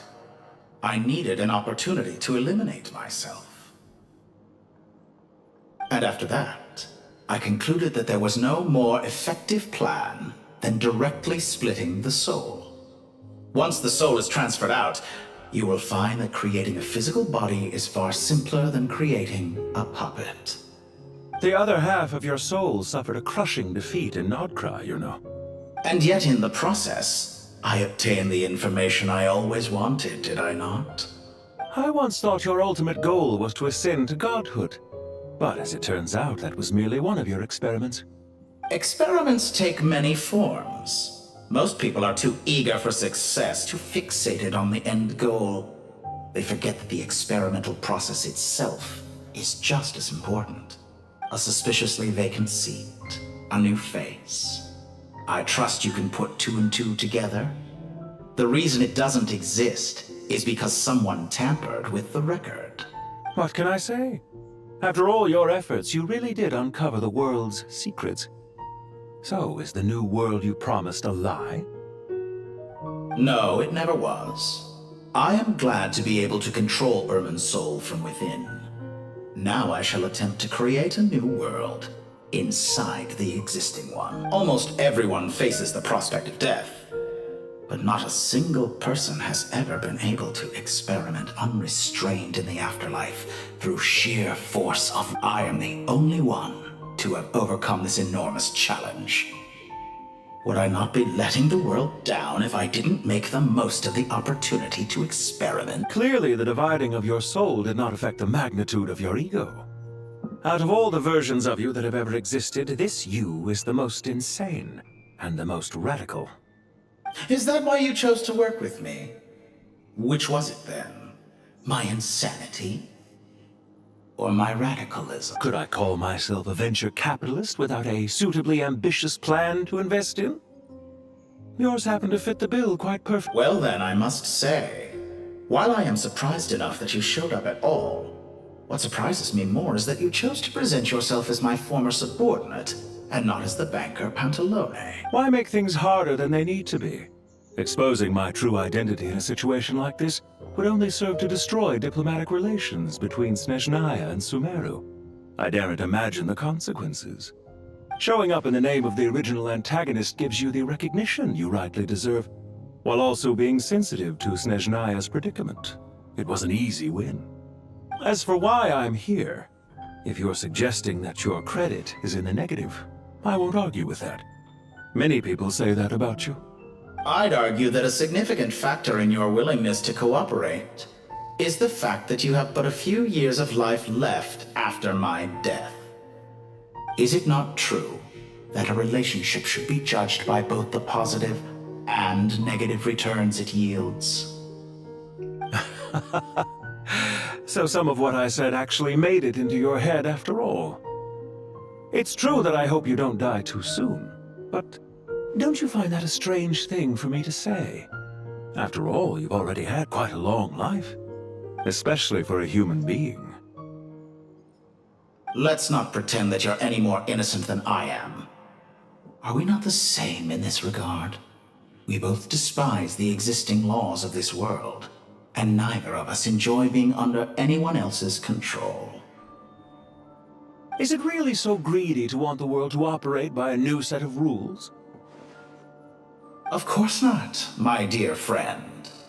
And as I've said before, mutual interest is the foundation for the most reliable of relationships. You can attest to that.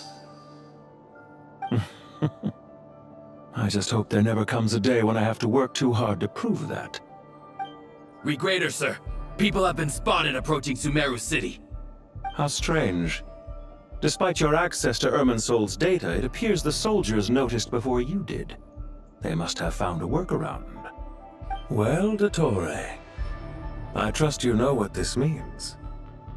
The fact is... They're coming. They'll breach the city gates any moment now. But even so, I would say Irminsol is a wonderfully convenient thing on the whole. If you do manage to create a new world, perhaps you could plant one outside my office, too. I'll consider it. What do you need me to do? Stall them? The experiment will take time. Stall them for as long as possible. Very well. But you're really asking for the moon here. Have you heard this story? There was once a guilty man, kneeling in the center of a church while an angry mob outside waited to bring him to justice. He pleaded with the gods, begging them to grant him one final request: the chance to finish confessing his sins before he was sentenced. Many suns and moons passed, seasons changed, and still his confession continued, as if he intended to speak until the end of time.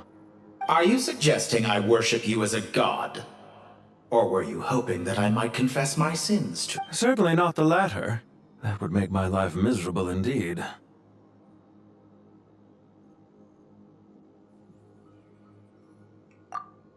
Isn't it a little too early to be saying goodbye? Not that I wish to keep you from your business, of course. Very well. Let's leave the conversation there for now.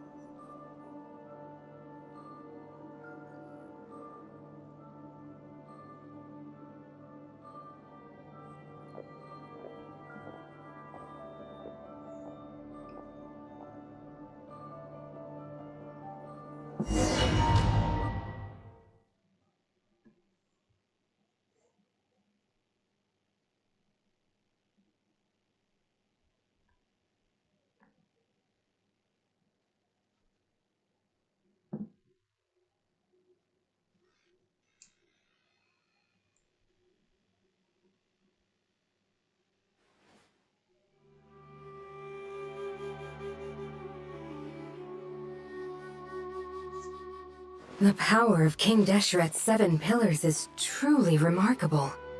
With just a chessboard, you can move an entire unit across the material plane. Yeah, sets us up for a much easier fight. Really makes my day. The last time we stormed the city, it involved a lot more running around.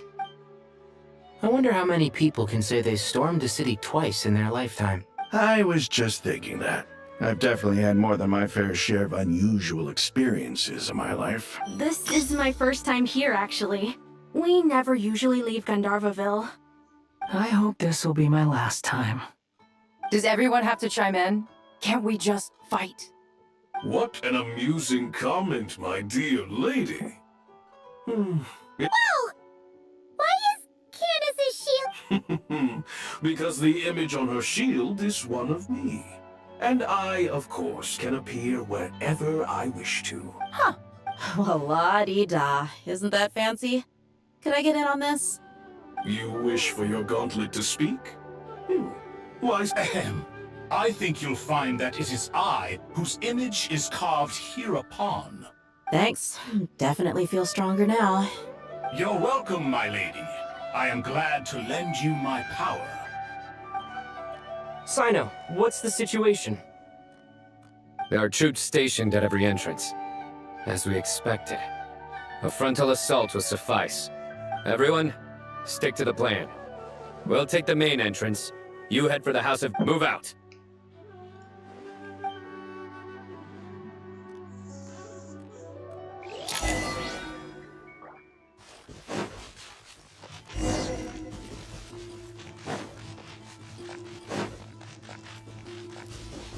Out of my way! Take this! Watch out! Get lost! Thank you, Jack. You gotta be more careful. If you're not ready to put your life on the line, you can't be certain of defeating your opponent. She's right. Keep your wits about you, Rana.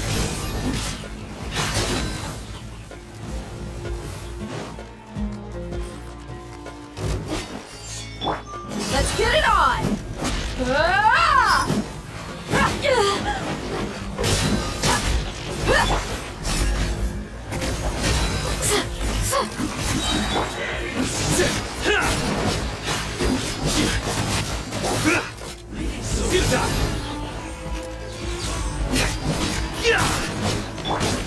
Peace shall prevail!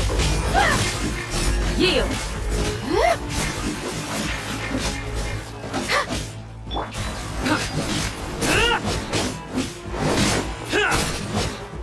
Nowhere to run! Can't run from death.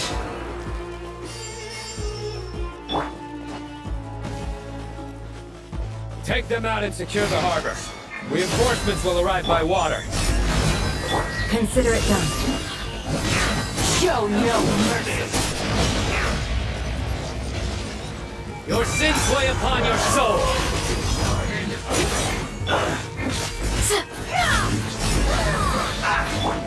Nowhere to run! You asked for it!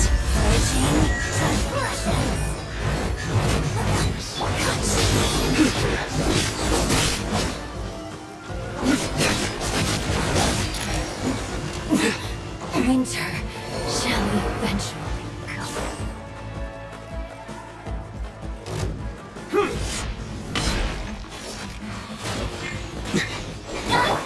Hear my prayer! Surrender! Prepare yourself. Wait!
Intel!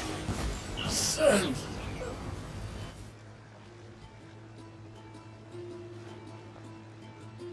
Waterway secured. Brothers! Sisters! Perfect. Just in time. Welcome. Once we've linked up, we'll continue the advance. The team has arrived at the north entrance, as planned. Good. Press on.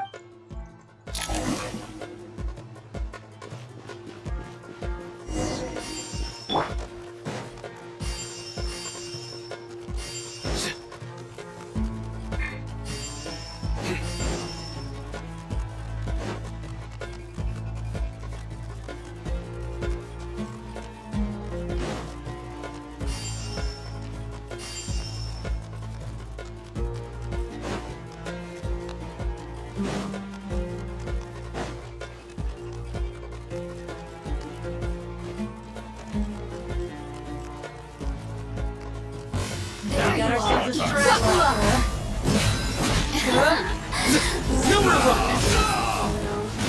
Over here.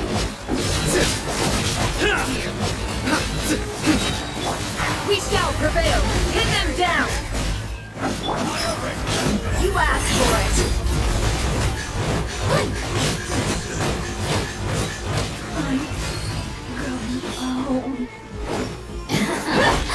Let me abuse myself a little.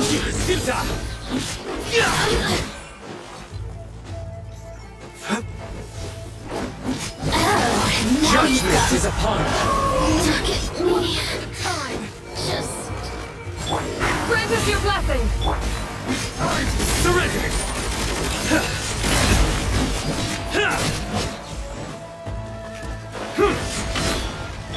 Look alive.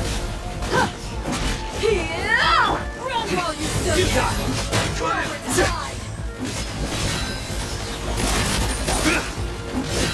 I'm used to it. Too easy.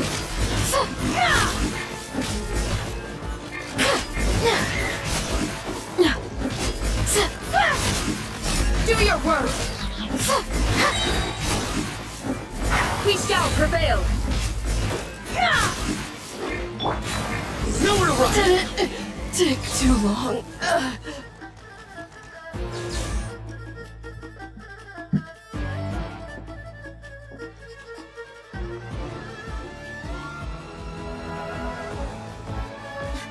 Finally. We need to hurry. Take the middle road now. Mahamacha Sino! Don't relax just yet. More Fatui approaching from the right.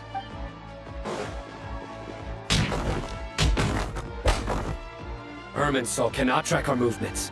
If necessary, Don't worry. We'll wipe them all. as you can see, our people came raring to go. Good, good. How are things with the Traveler?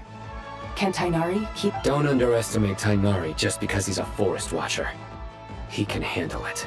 All right. You know that's not what I meant.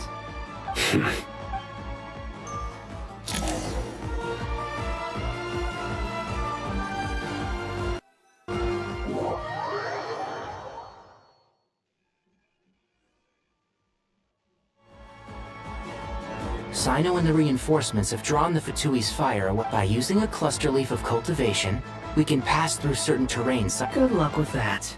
Huh? Oh, yeah. I forgot you could flip. Ready? Ready.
Keep up.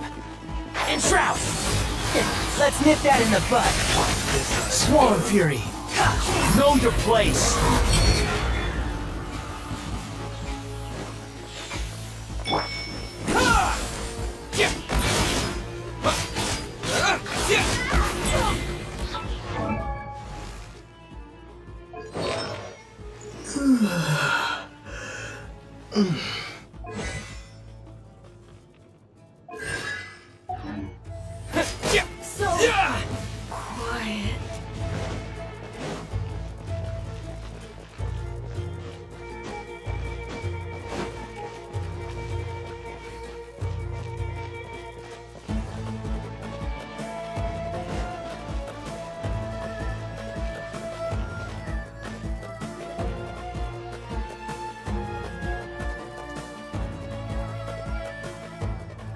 Fatui soldiers.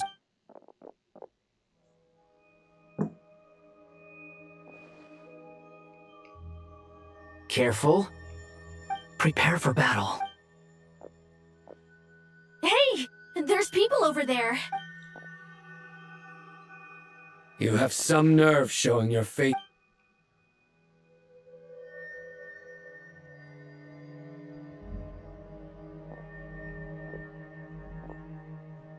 You're right on schedule.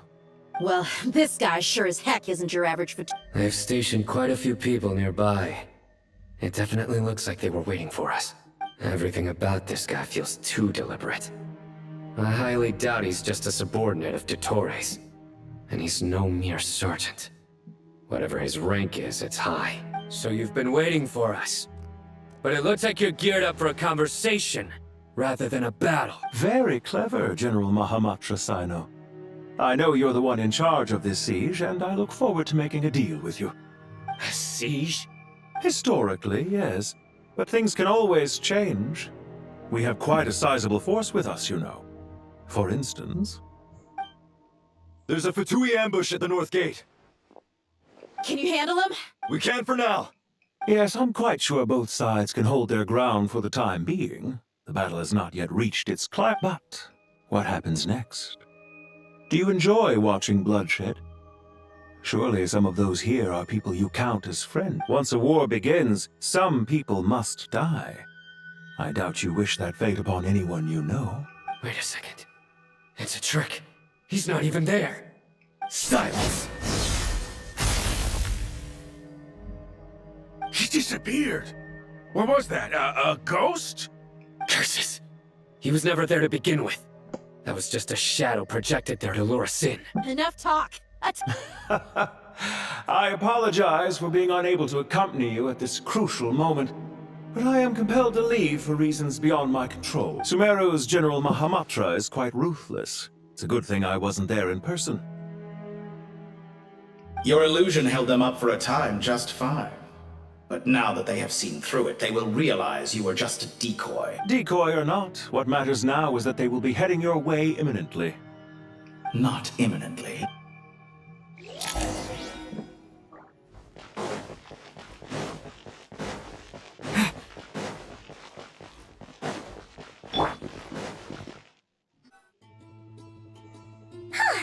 We made it! This is far enough. Tainari, you go help Sino. Don't worry about us. We'll manage from here. Are you sure you don't need me to stand guard? No need.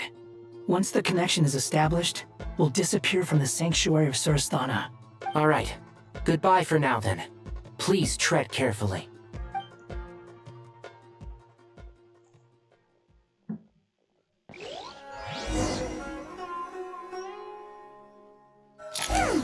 Now where's the interface Nahida mentioned? Come on, where's it hiding? Found it. It's over here. We can connect to the inside of Irminsul through the Sanctuary of Sursthana's built-in security. You should be pretty familiar with the process. Is it the same route as last time? For the most part.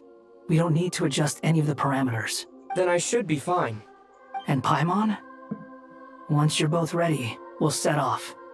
Wait, the stakes are way higher this time, right? Maybe Paimon should stay outside and help the others. Then, you can focus on the fight without having to worry about Paimon.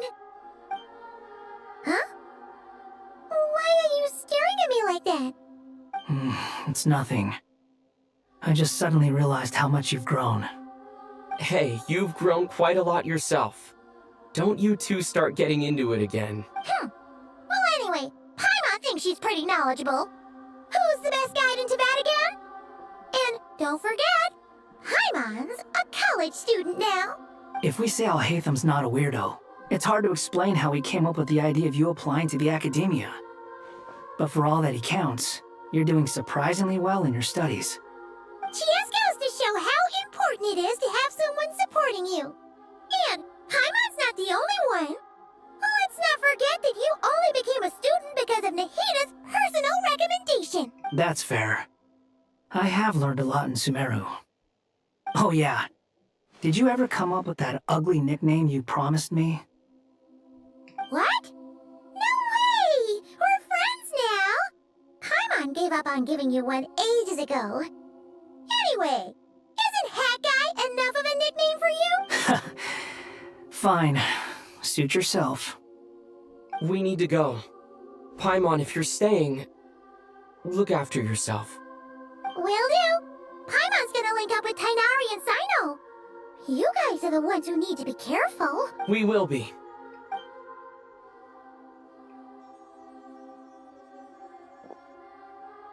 Initiating connection.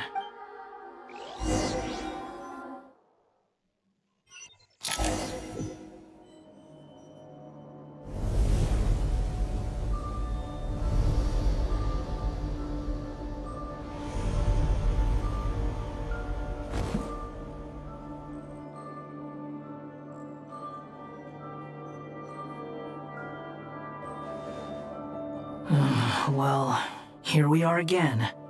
Come to think of it, I still don't even know where we're going. Thanks to our terminals, it should be impossible for Irminsul to read. Don't tell me. Only you need to know.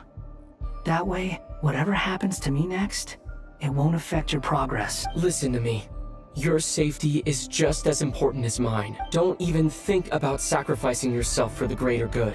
We came here together, and we're leaving together. All right, if you insist. I won't argue with you.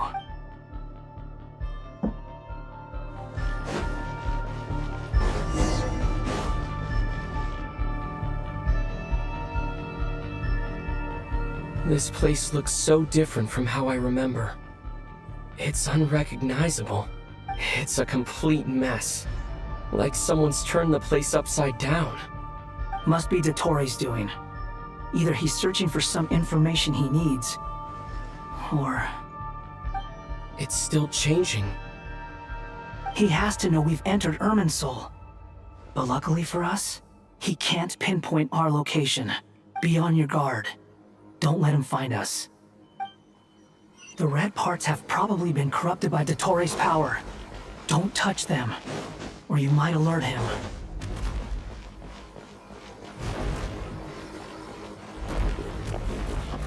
He's looking for us. Tread carefully. That wall could be a problem. Fortunately, it looks breakable. Give it a shot.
rises.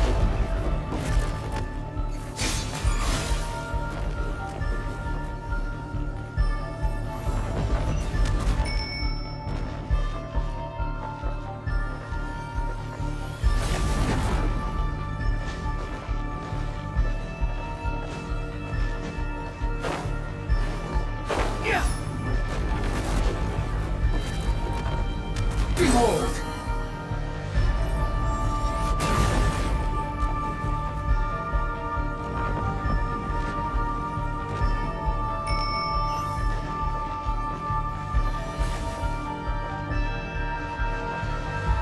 Squall Fury.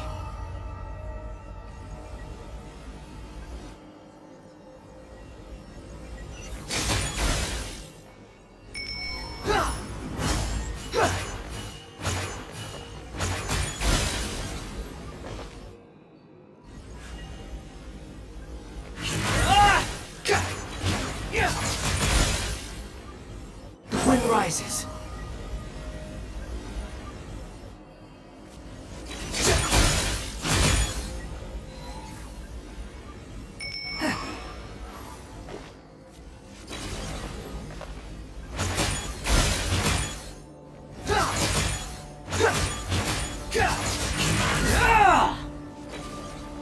Behold!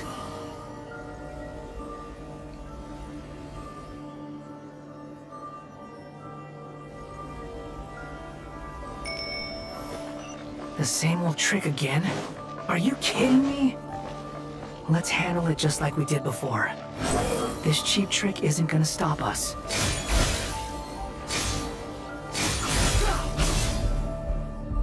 Oh no, it's a trap! Is that why he was using the same trick over and over again? To get us to lower our guard?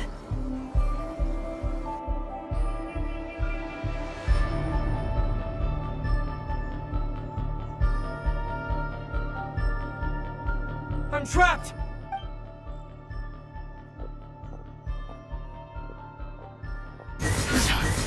Why won't this thing budge? Hello? Hello? Nicole! Yes, it's me. I'm monitoring your progress from inside the Eternal Oasis, and I have to say, this terminal is simply marvelous. It makes tracking you so much easier. I couldn't see anything at first, but now that you two are inside, I can use your location with support from the terminals to get a partial view of the situation inside Irminsul. It's not the clearest image, but it's better than not being able to help at all. I can't intervene directly, but I can help to guide you out of the jam you're currently in.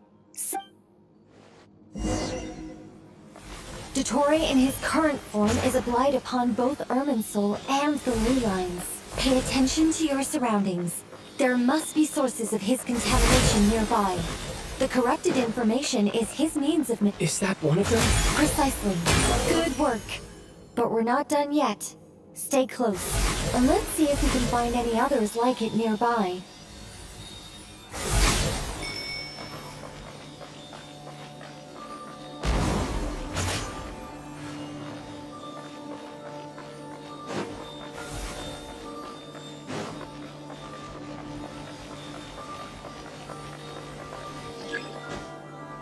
The wind rises.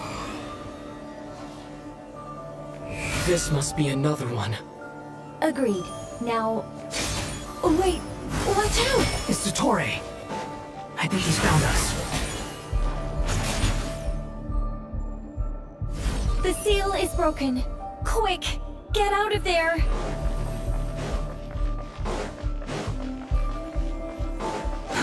Too slow.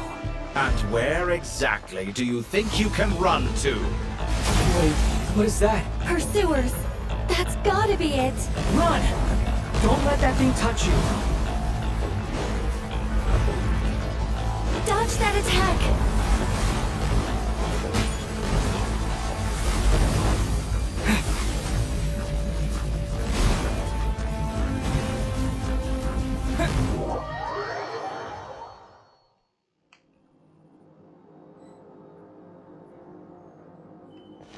And where exactly do you think you can run to? Wait, what is that? Pursuers!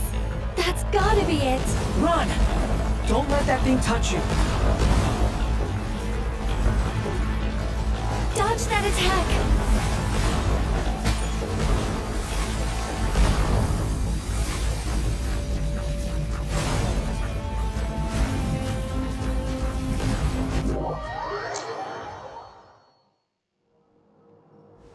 And where exactly do you think you can run to? Wait, what is that? Pursuers! That's gotta be it! Run! Don't let that thing touch you! Dodge that attack!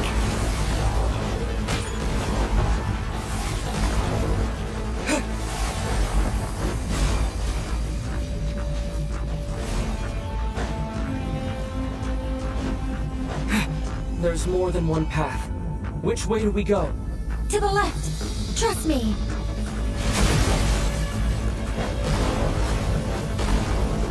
Fleeing like vermin.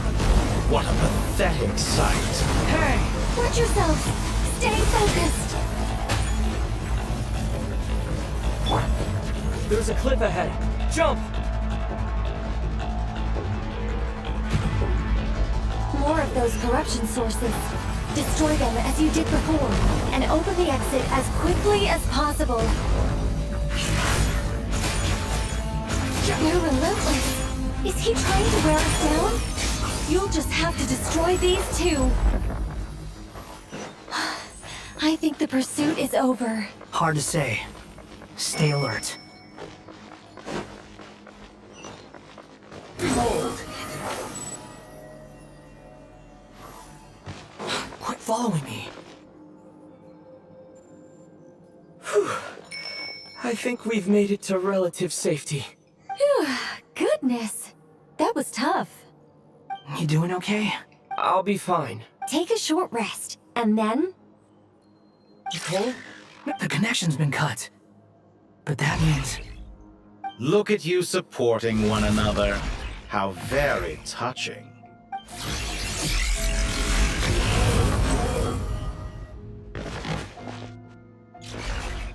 Dottore! Took you long enough to find us. You're more useless than I thought. Oh, really? I think I deserve a little more credit for my methods than that.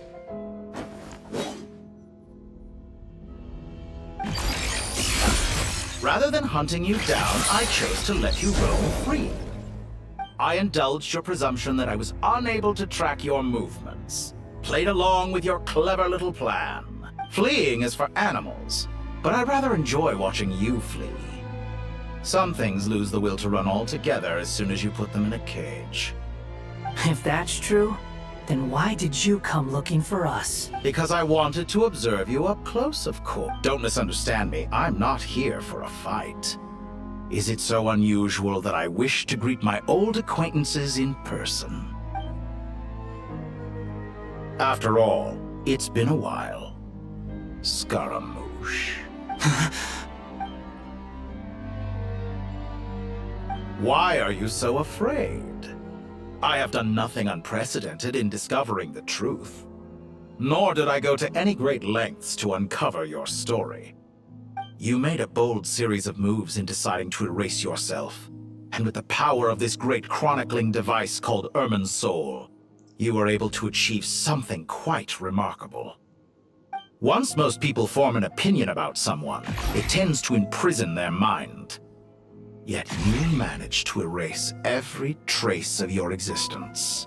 However, this meant that you stood out to me all the more when I saw you in Nodcry. I didn't even have to go looking for you. For someone in my position, connecting the dots was a trivial affair. It would have been more surprising if I hadn't managed to piece it together. You seem very pleased with yourself for figuring it out. I'm sure you'd even be more delighted to learn the full extent of your crimes. That would hardly be necessary. Besides, isn't there something that concerns you more right now? Let me put your mind at ease. I have no intention whatsoever of restoring any of the records you deleted. For one thing, it would be exceptionally difficult. But I doubt that the prospect of losing your current life is all that frightening to you. Because in your case, The cruelest twist of fate is that you'll never again have the chance to make up for any of your mistakes. Dottore?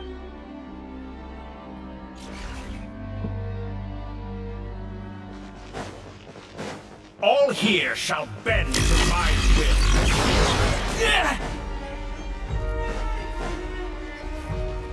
Blazing light! Squall of Fury!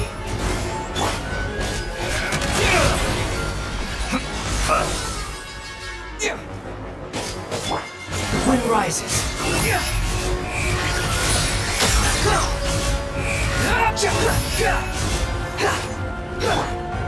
Horn in flame! I'm afraid you'll need to do better than that to take me down. I expected you to have grown stronger. Ah, how foolish of me. I forgot that you lack any means to increase your power. You will pay for everything you've done! Oh, will I now?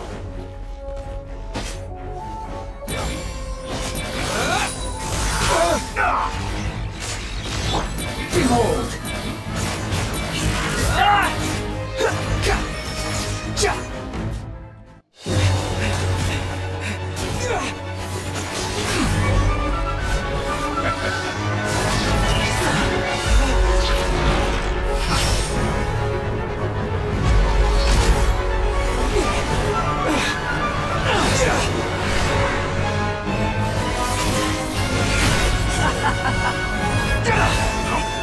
Does the prospect of death amuse you? I could ask you the same question! I'll distract Dottore. You focus on the mission. Got it!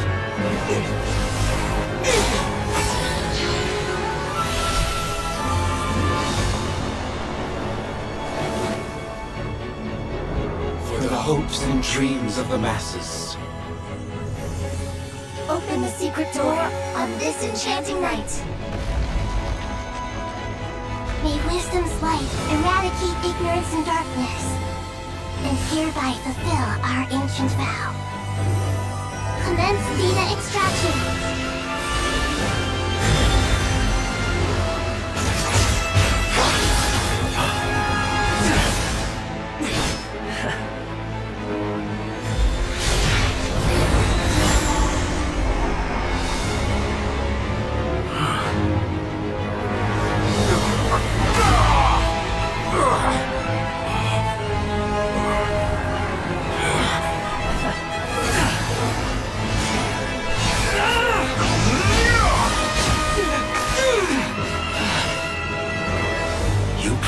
Outdated ideals and stand in the way of progress. You will pay for interfering with the grandest experiment of all time.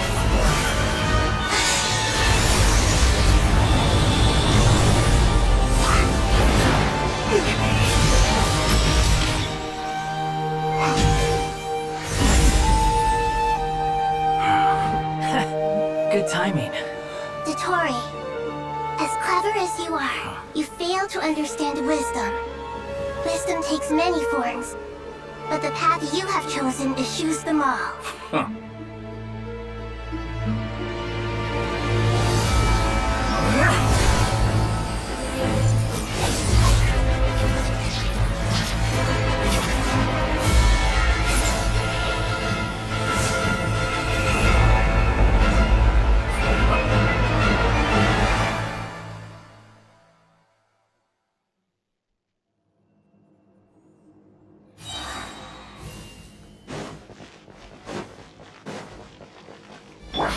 My strength is fading!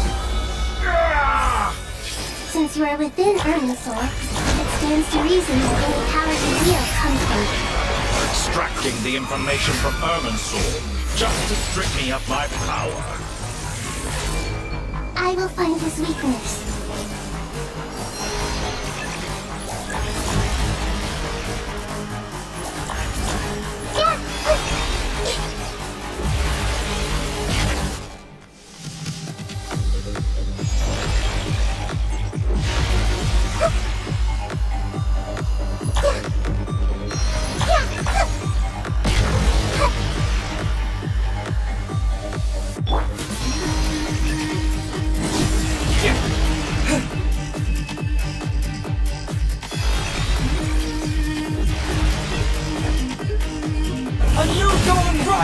now.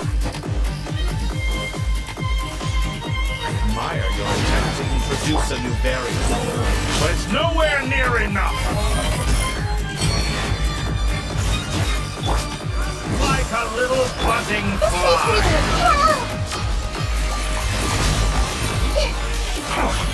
A petty trick. Wind rises.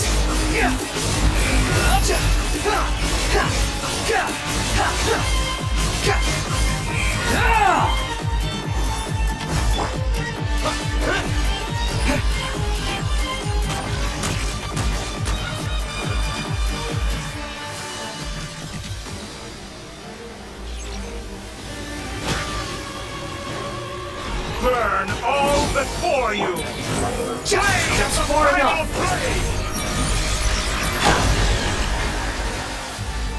Hey!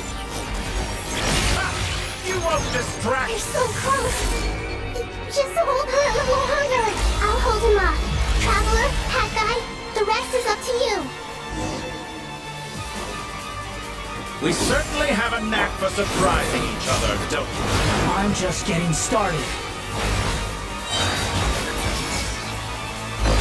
It's time. Say your prayers. Uniting your senses and watch your back.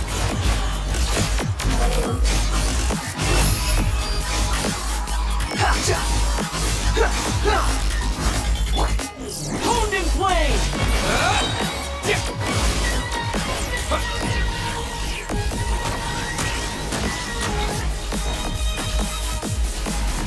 Let's try this.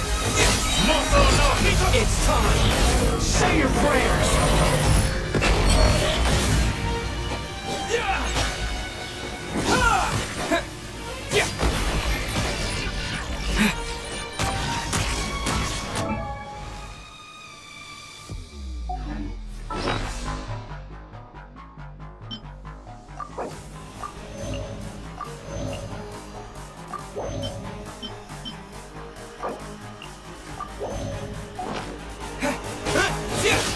Burn all before you! Blade of the primal flame!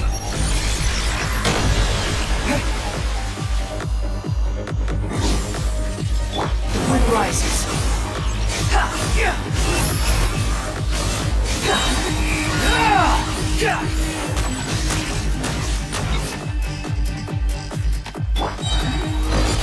It's time. Say your prayers.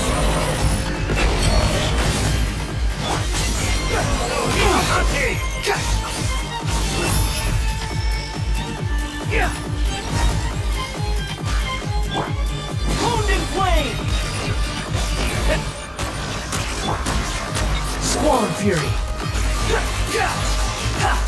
Burn all before you! Blade of the primal flame! Behold, it's time. Say your prayers.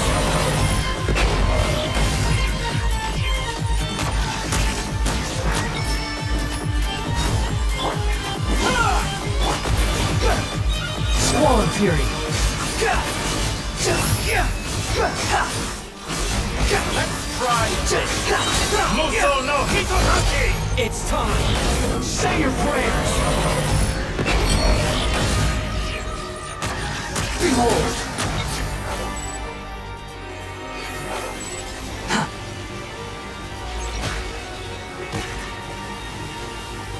Burn all before you! Blade of the primal flame! Nothing worth mentioning.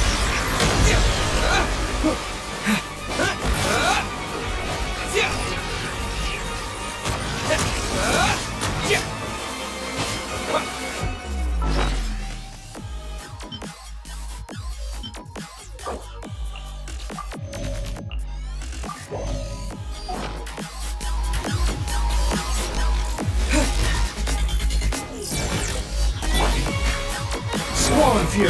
Try this! Muso no Hitohachi!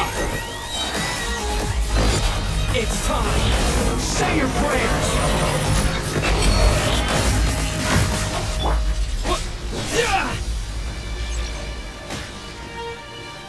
Honed in flame.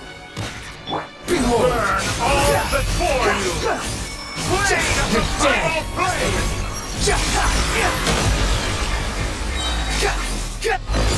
It's time! Say your prayers! Finally, time for you to die. Excited? Time for me to die? How could I reach this place of death or something? It's time! Say your prayers!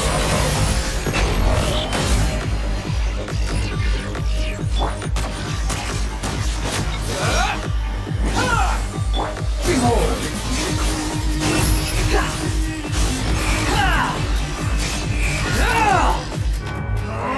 That's enough!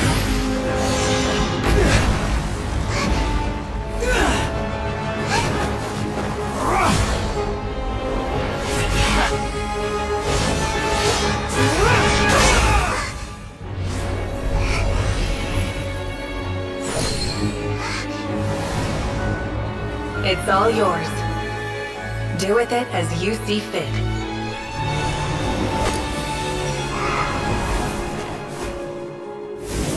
Just as you say, this world is home to some archaic things. And as you suppose, you are a formidable opponent. You have long coveted the secrets of wisdom. So now, I will demonstrate true wisdom in action.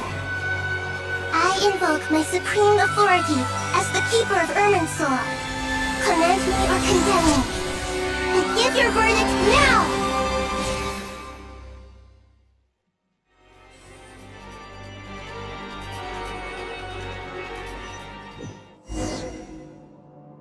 Blessed One of Wisdom, Mahakosaladhama, are you certain that you wish to exercise your authority to destroy Irminsul? It represents both your roots and your finest accomplishments. You truly intend to abandon the very thing you have always fought for? This is my decision. Irminsul has been corrupted beyond redemption. Irminsul is the original tree of Teyvat. It is the means by which the heavenly principles maintains fate itself.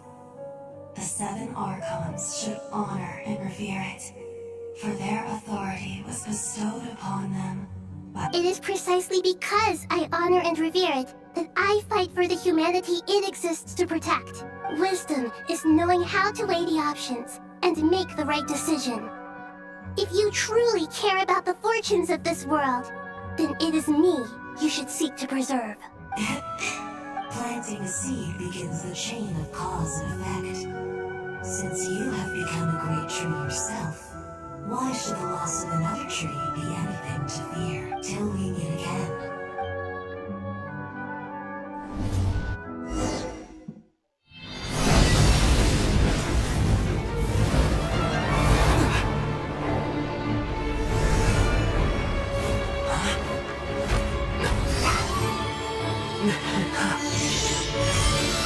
The first flame. The pure, cleansing fire.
Shall we? Where were we? I was suggesting that you needn't perform when signing a contract. You're only sitting here because your bank demanded an evaluation of the trustee. So you told a story about a young scholar from a merchant family in Sumeru? I told a compelling tale, didn't I? The post-expulsion story is far more captivating. The human experiments or the elixir of immortality? The part where you die. Ah, yes. My favorite part. The 35-year-old segment thought of himself as Dottore, reserving the name Zandik for the original specimen. Of all the segments, he was the most selfish. After his expulsion, Dottore searched for a new direction. He joined the Fatui, studied Elazar in great depth, secured resources. He was rather fortunate in his career. Zandik turned to Conrian technology and successfully created his segments. But this was not immortality. Even with backup segments, his body would still age. Still, thanks to Snezhnaya, Zandik found the ideal base for his experiments. Then a perfect partnership materialized at a crucial moment. The year that both parties realized they needed more time. Fortunately, Zandik succeeded. In a miraculous turn of events, he gained the extra time he needed. I seem to recall it differently. All right, it's true. No matter how much elixir he took, Zandik remained human and continued to age. Then, on the morning he turned 85... Help me up! Call for help! Surely he would be rescued, Zandik thought. But to his surprise, no one helped him. Zandik was too selfish for that. Don't forget, you're one of us. Yes, and we're all waiting.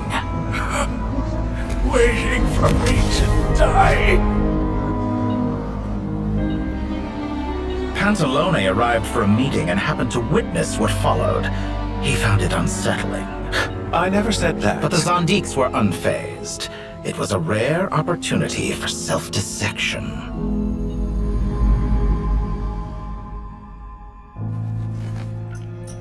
What does all that have to do with you depositing your data at Northland Bank? It has made me cherish my time in this world all the more. Fair enough. So you do have a sense of self-preservation.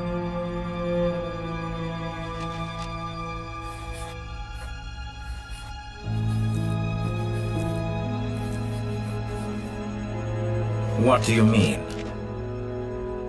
You're hardly normal, and you don't cherish life. You just don't want to admit defeat in the limited time you have. Even so, don't I deserve an interesting ending? I'm counting on it.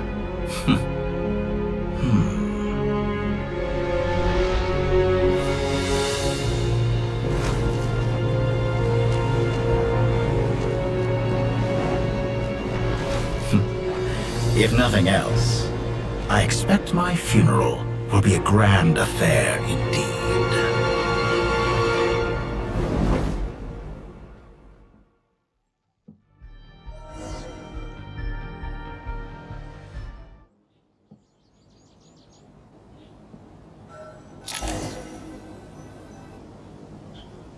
What a magnificent fire. In Snezhnaya, we light fires to ward off the cold.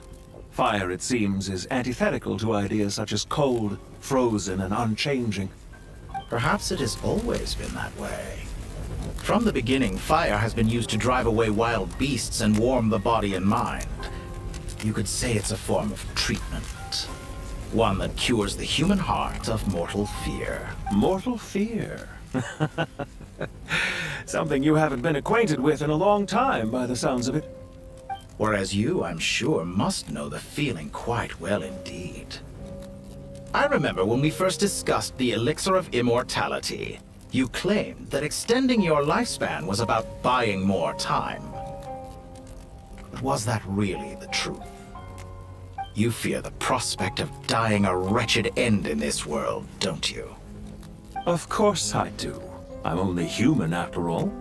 And while you may have forgotten it, you cannot deny that you too were once human, Dottore. I do not believe that there is no such fear in your heart.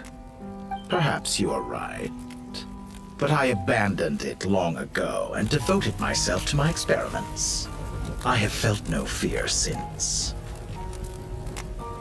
From the very beginning, I never thought you could win this game. But still you came. Contract in hand, to honor our agreement. Because I am a reputable partner. And as we have discussed, experiments are about more than results alone. The process is equally important. I have come here and completed my creation, and I do not regret my decision. I'm afraid your journey ends here. After I die, there will be no one to make the elixir of immortality, and your remaining stock will only last a few more years. How then will you prove that you didn't perish in this incident alongside everyone else? When I feel optimistic about market environments, I never forcibly adjust them. They have their own direction. And I myself am one such environment. I have been quite particular about many things in my life. But where the manner of my death is concerned, I choose not to be. You make yourself sound so magnanimous. Oh, but I am. And I hope you will be too. It may have been a long time since anyone told you this, Dottore, but I recognize that you are a truly rare talent. Ha! I can see it. The experiment in blasphemy that I've been performing all this time. It has been a long process, and I do not care about the results as much as people might imagine. If the very goal of your experiment was to explore infinite possibilities, then there was never any reason for it to end. Indeed. Yet now, the experiment has officially drawn to a close. What should I call you? Zandik? Or do you prefer Dottore? Suit yourself. Goodbye, Feofan. This time, that's what it truly is. And don't I know it? Goodbye, Zandik.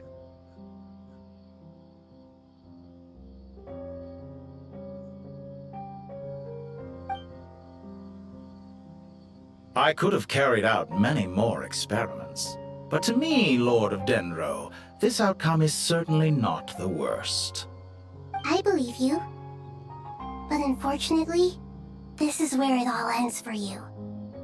This experiment does not belong to you, nor do any of the results. Experiment?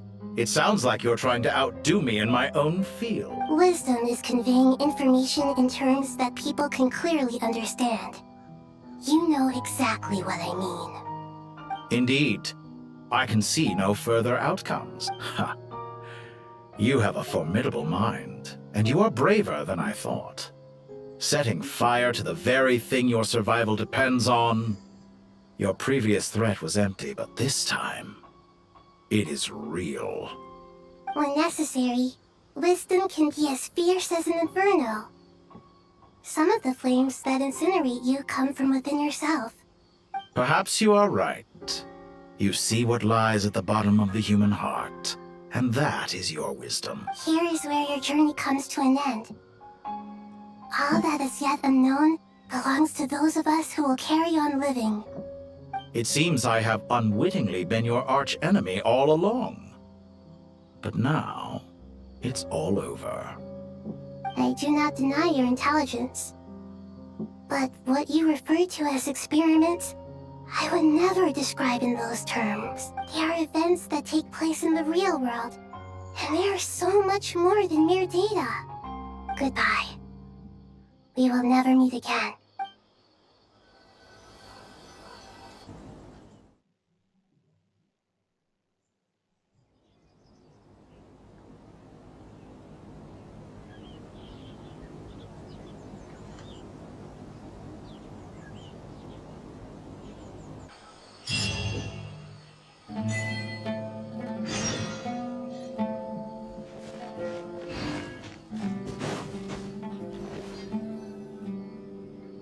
Well, that's the last of them. Everyone on the list is already... It was a long, hard road, but we finally finished escorting everyone. I just pray that we'll never need to leave again.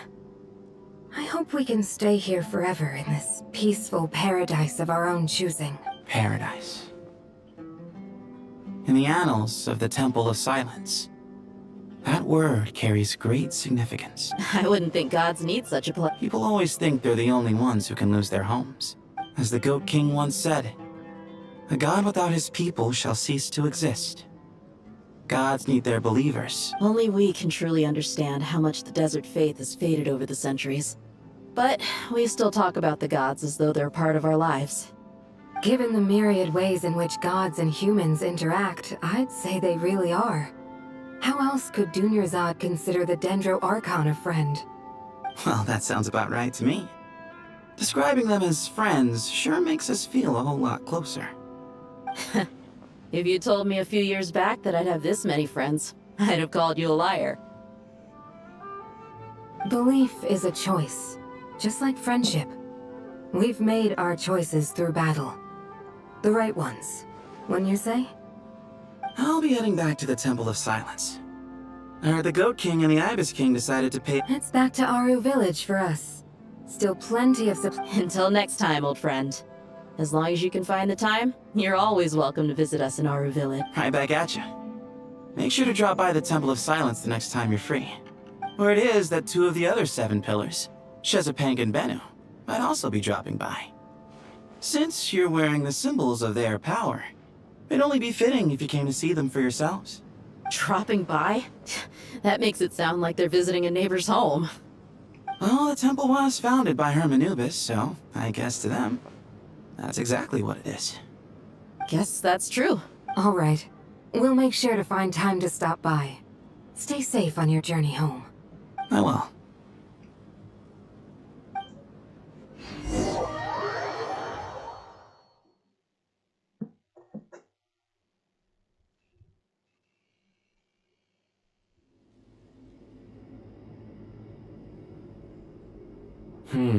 See?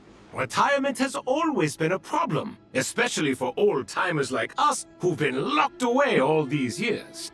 You finally step out into the light, and bam! You're face to face with a whole different world. Naturally. What do you think, Layla? Huh? Why would you think to ask me? How could I possibly be qualified to decide where the servants of King Deshret should live? Sorry if my question was unclear. Do you think their statues will stand out too much if we place them here? Hey, I never agreed to this. How could we possibly allow our statues to be left in Hermanubis' home? That would be like breaking into someone's house, then pretending it belonged to you in the first place. Different beliefs can coexist. We still need to respect one another.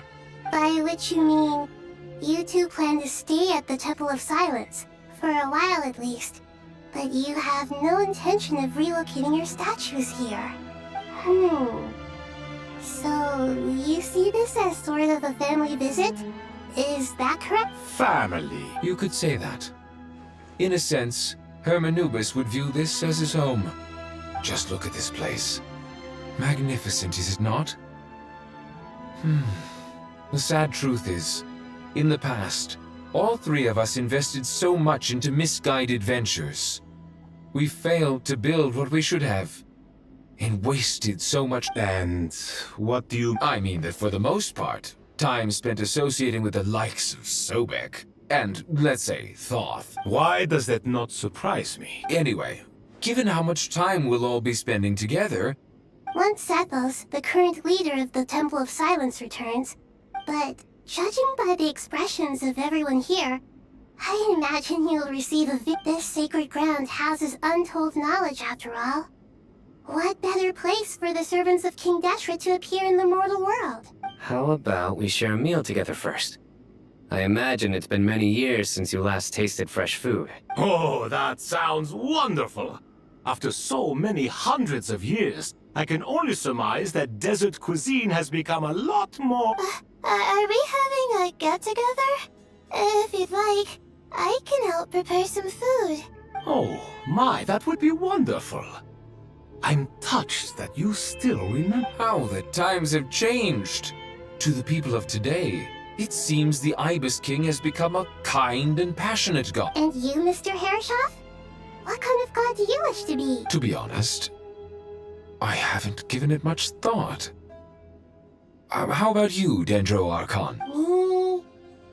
I'm very happy with my current life. Forgive my bluntness, but you do not seem to derive your authority from majesty and might, like Lord Al-Akhmar. Clearly your approach has its advantages, but also its dangers, don't you think?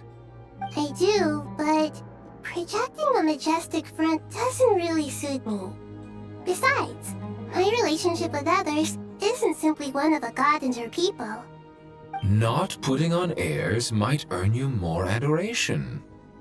Exactly. Besides, I really like parties where everyone brings their own food, and we all come together to share. You should join us. I'm sure you'll find it fun. Last time when we got together for a picnic near the Avidia Forest, it was quite the occasion. Seeing as you're already here, how about we hold the next one in the desert? Can we do that? Wouldn't Tainari have to transport a ton of drinking water? Don't worry, I can help out. Layla, would you like to join us next time? Me? The more the merrier. Don't take this the wrong way. I just think you should know. When it comes to passing the time... In that case, Dendro Arcon, what do you say? If I were to compete against you, I can't say with certainty I'd win, but I certainly wouldn't mind giving it a shot. Where's Sobek? I'm sure he'd be good for a few rounds. Cards, cards, cards! I'll always prefer I wonder what variant of chess we're talking here. Mr. Thoth, is there some sort of astrological significance? Oh, I'm glad you brought that up. As long as the leader of the Temple of Silence agrees, we can search Hermanubis' place for books to teach you how to play.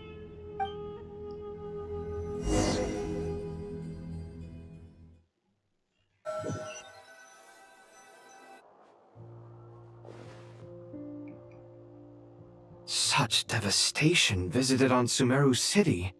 So many houses destroyed or damaged in the fighting. Look at all of this. It's going to take me forever to tidy up. I suppose living below the academia doesn't always work out to your advantage. I would have thought a little appreciation of my sincerity and effort in helping to clean up this mess might be in order. Helping? Effort? This is your house! Of course you should be putting in the effort! If anything, I'm the one who's helping! So you see yourself as just a helper in this situation. I must admit, I'm rather shocked. If you're trying to say that since I live here too, I have an obligation to tidy up, fine. I suppose I do.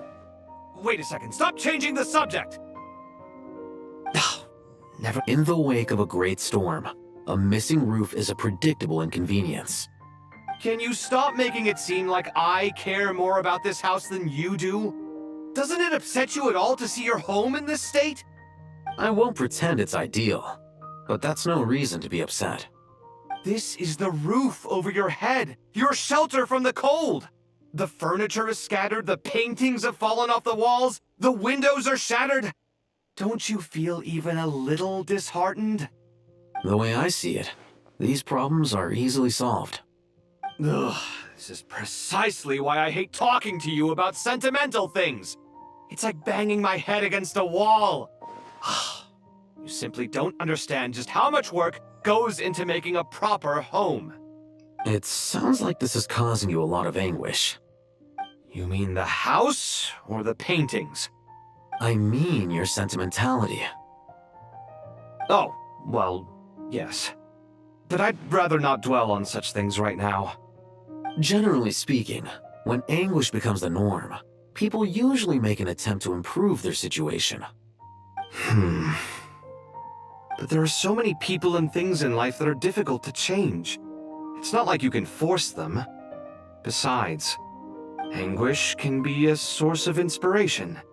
And I'm not sure I could break my reliance on it. I'm glad you're able to make yourself think like that. What kind of a response is that?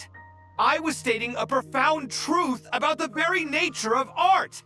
And I wasn't trying to. I'm just happy for you. Pure and simple. Can't you tell? Happy about... Happy that you can always find an answer that backs up your views. You... More often than not, life is a process of running into problems and then searching for answers. Yours more than most.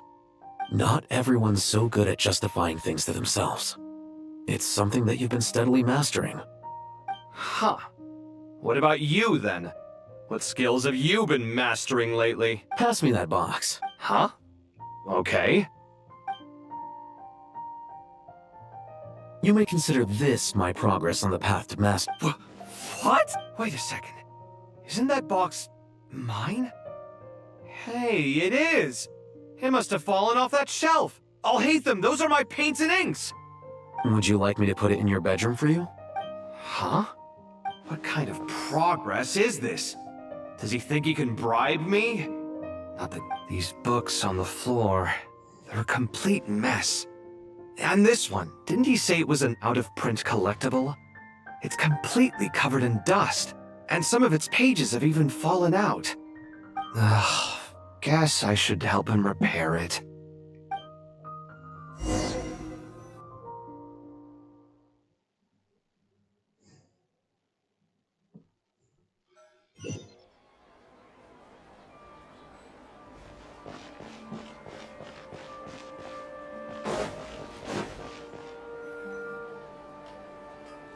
Local subterbeasts, imported goods, such a bright future ahead. I can picture the Mora just rolling in. You do realize you sound like a choking cow? It's called being imposing. Can't you feel it? Are you not Oh, I'm positively shaking in my sandals. What commands do you have for me? You've got a lot of nerve, Nefer. You went and told Candace and the others everything, didn't you? Seriously, do you have any idea how differently they see me now? Surely that's a good thing. I presume they're more disposed to actually like you now. Maybe even view you as a friend. You traded my secret for sympathy! Thanks to you, I've lost every last shred of my mercantile majesty. How am I supposed to make anyone think I'm a big, scary investor now? The dark days of Lord Sangama Bay are behind you. Why not take this chance to make a few Speaking of friends, since when did the notorious Lady Nefer gain such an admiration for holier-than-thou types? A moon chanter here, an angel there? Who'd have thought it? A coming together of fates, nothing more. No need to throw around accusations of admiration. Forget it. You're right about one thing at least. Making friends is never a bad thing for a merchant. So... I really took a loss this time. I'm trying to see if you're really crying or if those are just crocodile tears. A little birdie told me that when Lord Sangama Bay makes money, the tears flow from the center of her eyes. But when she loses it, they flow from the corners. Which is it this time? Ugh, you are so annoying. I'm not talking to you anymore. Nefer! Thank goodness you're here. I've been looking everywhere for you. Huh? Well. If it isn't the House of Dana's very own librarian. What can I offer you today, Miss Katayun? Oh, no. I'm not here to buy. I'm here to bring Lady Nefer a book, and a fascinating one at that. We agreed to meet at the entrance to the mausoleum of King Deshret. One more thing. I bought this copy with my own money. It's not borrowed. Reasoning knows not time of day, but suspense always follows a blizzard. That's quite the mouthful. Huh? Isn't that the one that... It was all the rage for a while. People throughout the city were clamoring to get their hands on a copy. The names inside were all circled. Everyone thought it was a riddle. Don't bring up that book in my presence. I don't even want to hear its name. That thing was nothing but a sketch. Surprisingly enough, I've actually heard of this book, though it doesn't seem of much consequence. So, what truth lies behind it? You're from the Vahumana and you're asking me what the truth is? I'd say the actual truth was about the least important part of the whole episode. I brought you this book because it probably has the most interesting backstory of any in the House of Dana's collection, at least in recent years. As for its quality, well, you can judge that for yourself. Don't tell me it's actually any good. You may not know this, Lord Sangamabe, but Lady Nefer has a fondness for books with... how should I put this? Mixed reviews?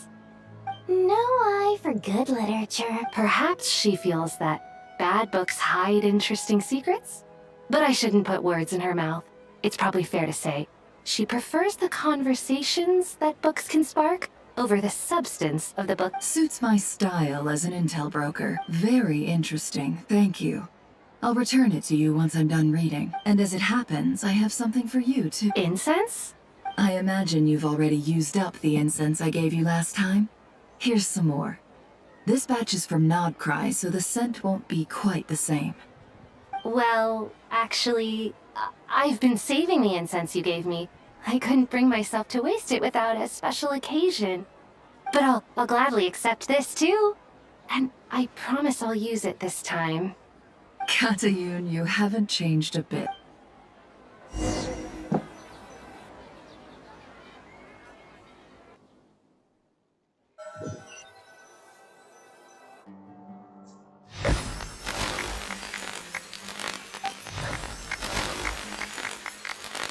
Congratulations, Kale. Well done, Kale.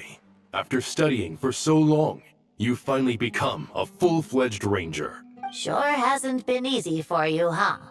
This really is fantastic news. All grown up.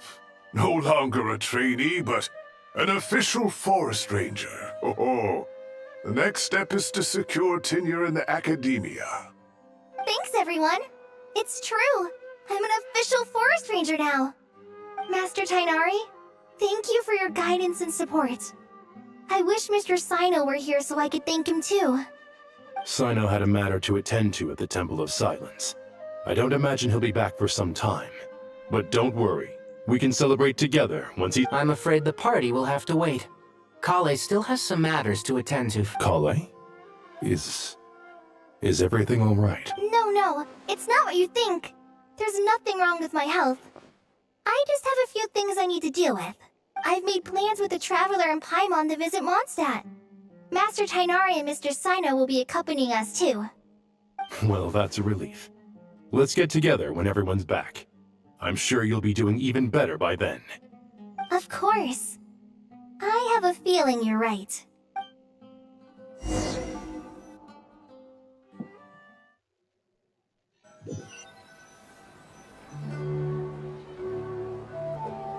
Phew! After all that catching up on sleep and food, Paimon's feeling full of vim and vigor again. For someone who spends so much time resting, your recovery routine is surprising. Hey! Paimon's been working her butt off too, you know. She flew all over the city helping everyone out. Don't worry, I saw how hard you worked. Alright, we all know you're the most hardworking person in Tibet. As long as you're rested and full, that's what really matters. Paimon's been looking around the place, and it seems like the city's already on the mend. But Paimon's been wondering how Nahida's doing. We should check in on her.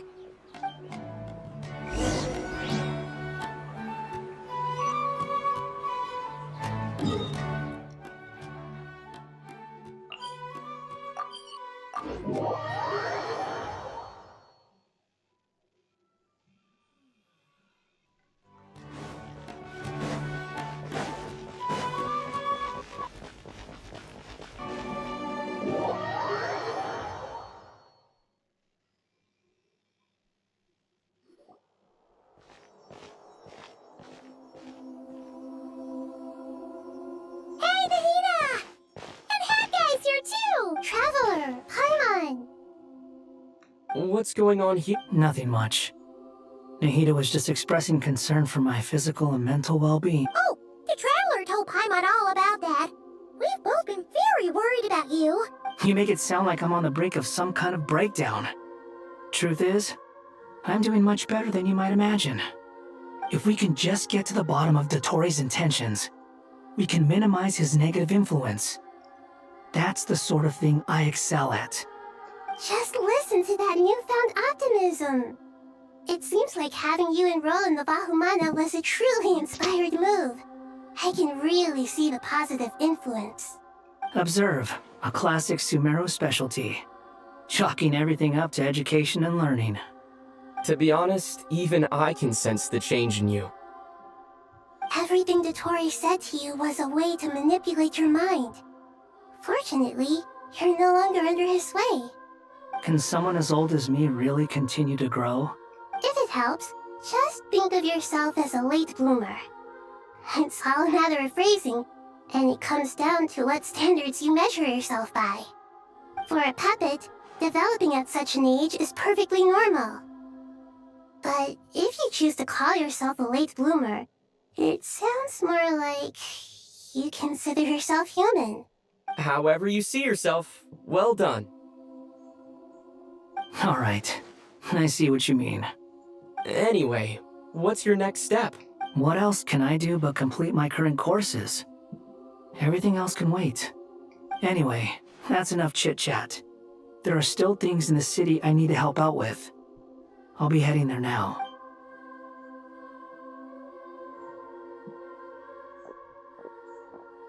I'm so happy that Hat Guy is doing better than we thought. But what about you, Nahida? How are you holding up? The pyronosis burned down the corrupted Irminsul. The flames blazed for 7 days and 7 nights before they finally subsided. Now, Aru shoulders the responsibilities that once belonged to Irminsul. The situation was contained before it got out of hand, so Tevat's most vital information has largely been preserved. Irminsul has a strong influence over you, doesn't it? How will you cope now that it's gone? There is no need to worry.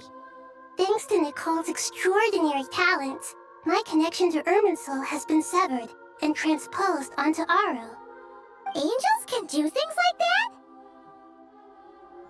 They can. Such abilities are precisely what makes them so powerful. The goddess of flowers, Nabu Malikata, once claimed that she too could perform feats beyond the reach of mere mortals. In my eyes, much of what she went on to achieve reached such transcendent levels. Her and Nicole really are both fascinating and magnificent. So, does that mean your situation is stable now? Correct. Just imagine that Aru has become the new Irminsul, and the essence of my existence has been bound to it. The wisdom of Sumeru has ultimately converged into a single, unified entity. Should we ascribe this all to fate, or is it merely fortune? Whatever it is, the important thing is that you're okay, Nahida. Dendro Arcon, Lesser Lord Kusanali. Oh, thank goodness you're here. Greetings, Traveler and Paimon. Sir Nevis, do you have something urgent to say? Yes, there's something I need to report. We've received a message from Snezhnaya.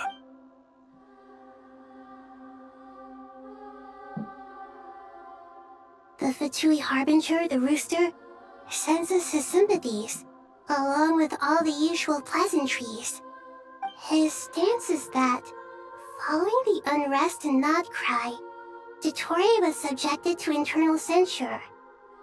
This madness was the act of a rogue element, one who cannot be seen to represent the Zapoliarni Palace. No less than can be expected. Snezhnaya paid a heavy price working to stop him. They even lost one of their own harbingers. The letter goes on to say that even so, Snezhnaya cannot claim to be blameless. Apparently, they will deal with Dottore's subordinates in accordance with Snezhnayan law, holding all those involved in his crimes accountable. Additionally, they are supplying relief funds and supply— Sounds like he's got an answer for everything. True. but as diplomatic rhetoric goes, it's highly effective. Completely watertight, both in logic and sentiment. This disaster has had a profound impact on Sumeru. There is much that I will keep in my heart. The matter of Dottore can be seen as settled for now. We are sure to cross paths again in the future, and in that light, Snezhnaya would do well to uphold their responsibilities and keep a tight rein over their actions. With Irminsul burned, the flow of fate now carries many more possibilities. I will be watching carefully. Perhaps we can move on to a less serious matter? Dendro Arcon, will you eat with us once this matter is dealt with? Everyone wishes to celebrate together. Your presence would be most welcome. Of course! Junior Zod, Sino, and Hypatia all told me the same thing. If there isn't enough room for everyone, we can arrange back-to-back feasts. What a wonderful idea. That just leaves the question of what we should eat. Not more tomatoes, surely. More? Dendro Archon, what do you mean by more tomatoes? Those good friends of yours are always talking about tomatoes. Sometimes when I'm walking through the city, I can even hear them arguing in the fields. Since you see them so often, you must hear about tomatoes even more than I do. Tomatoes. Tomatoes. The word has a certain magic to it. Like the autumn fur of a sumpter beast swirling in the wind, sometimes flying up my nose. Tomatoes. What can we make with tomatoes? Wait, why tomatoes? Take your time, there's no need to rush. The Traveler, Paimon, and I still have somewhere we need to visit. You'll have plenty of time to think it over before I return. Does this mean you're going to Natlan? Meet them there in person. It will require a long journey. I know. But this is necessary. I must go myself. Traveler, Paimon, we'll set off as soon as you're ready. Is that alright? Sure. We'll be ready whenever you are. You'll hear no objections from Paimon! We should grab some snacks along the way, though. It'll be just like going on a long holiday. Wonderful.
Natlan is such a lively place.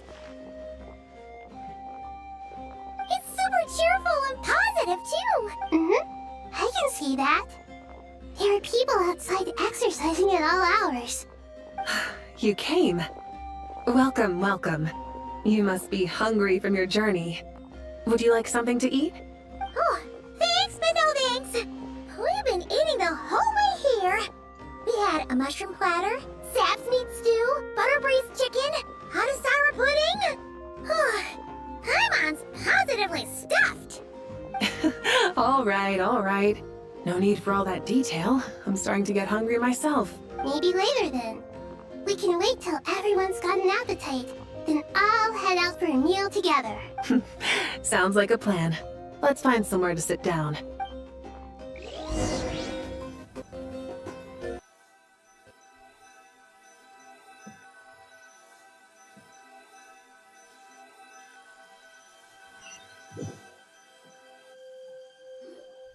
I should tell you, I already have some sense of why you've come.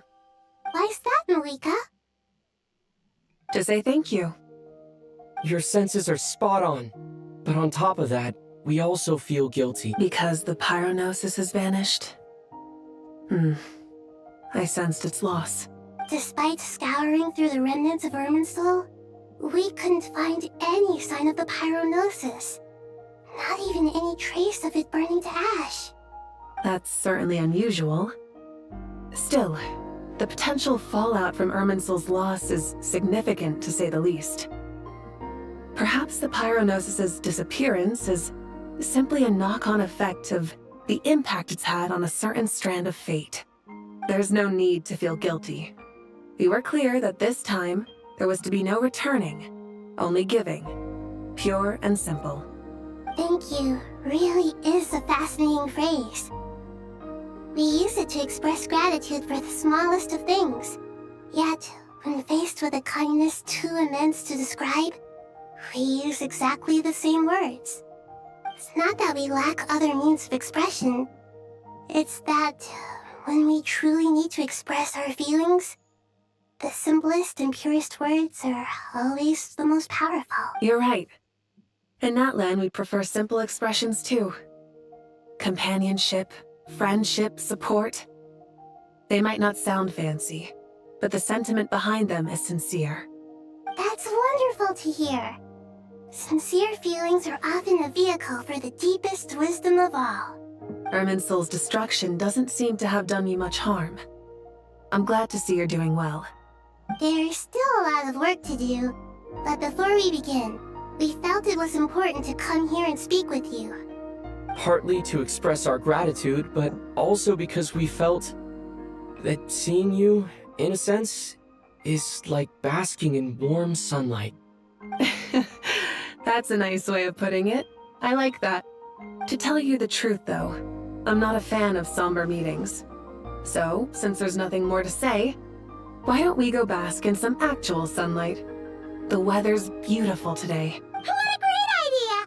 Paimon's gonna lie back and...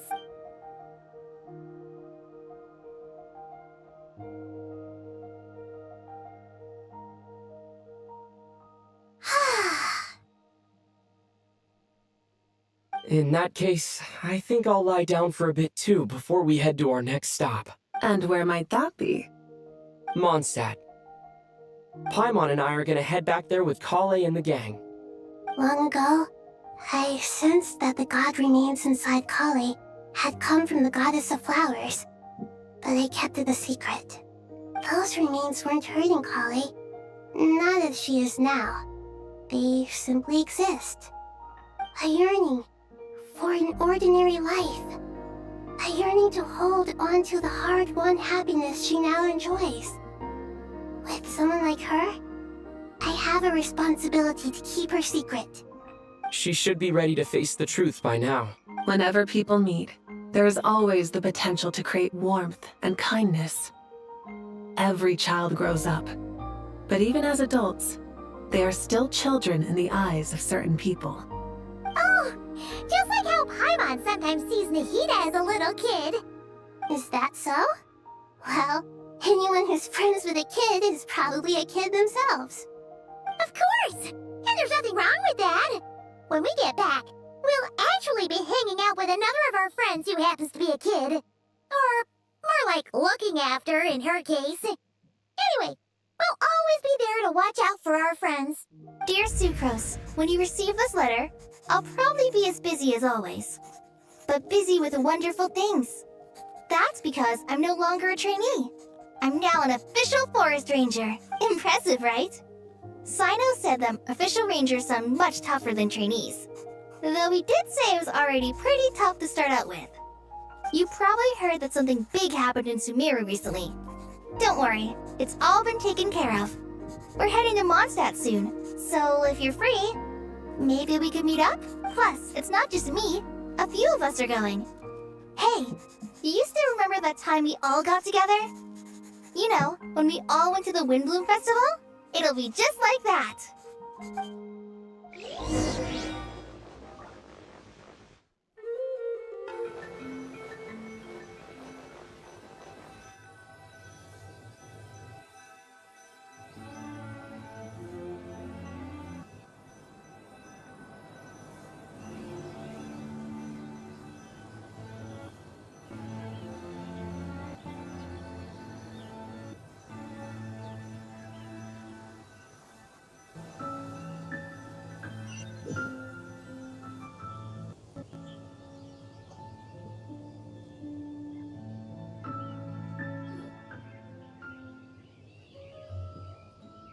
Tainari, is that... Don't you say it! Is that the great Vayu Vyastra? Behold, the great Vayu Vyastra, General Mahamatra. How times have changed. I wasn't expecting you to beat me to the punchline. You've really upped the aggression in your battle against Sino's jokes. Kale, how did you know what I was going to say? For the love of... Hey! Traveler! Paimon! You're right on time! I hope we haven't kept you waiting. Kalei! Sucrose! It's been so long! How have you been? I've been well. Everything's going great. What about you? Are you still busy? Not at the moment. Oh, right! That juicer you gave us works amazing! Farzan loves it! Seriously? That's wonderful. I don't suppose you drew up a detailed test report. Sucrose, you might want to try asking your questions one at a time. Albedo! Paimon didn't see you there! It's been a while since all of us are together like this. How about we follow the same plan as last time? Good idea, my friend. You never disappoint. So, what are your identities this time? Don't remind him. First things first. Allow me to introduce our very own official Forest Ranger Kale. This sounds like one of those mushy stories that gets people hooked on some corny, heartwarming premise. Oh, is our story not heartwarming? If I recall correctly, there was even a scene like this in King of Invocations. Besides being heartwarming, our story's also about tough, impressive-sounding job titles. At least that's what I think.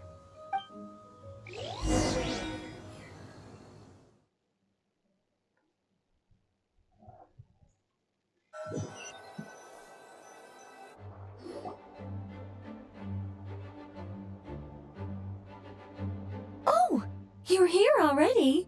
I'm still giving Dodoko a little trim. A trim? Does Dodoko need haircuts too? Of course! It's important to know how to take loving care of the apples of your eye. All of these trivial matters get left to me. It's because I'm an angel, and angels are, in a way, the guardians of all Tavad. Oh, right! Well, that's definitely an impressive-sounding job title. What are you writing? I'm just brainstorming some cool-sounding lines. Oh, write them on these card backs. Of course. Clearly, my lines are pretty amazing, wouldn't you say? Miss Nicole. Kale? You seem a little nervous. I was just wondering, who was the person you mentioned who needed their wish fulfilled? Wish? What do you mean? Miss Nicole asked if we could meet up in Mondstadt once everything was over. She said a friend of hers had a wish that needed my help to come true. Well, you never mentioned that before. All we knew was that you'd arranged to meet in Mondstadt. But we thought it had something to do with the god remains. To be fair, everything I told you was true. Anyway, my friend is waiting.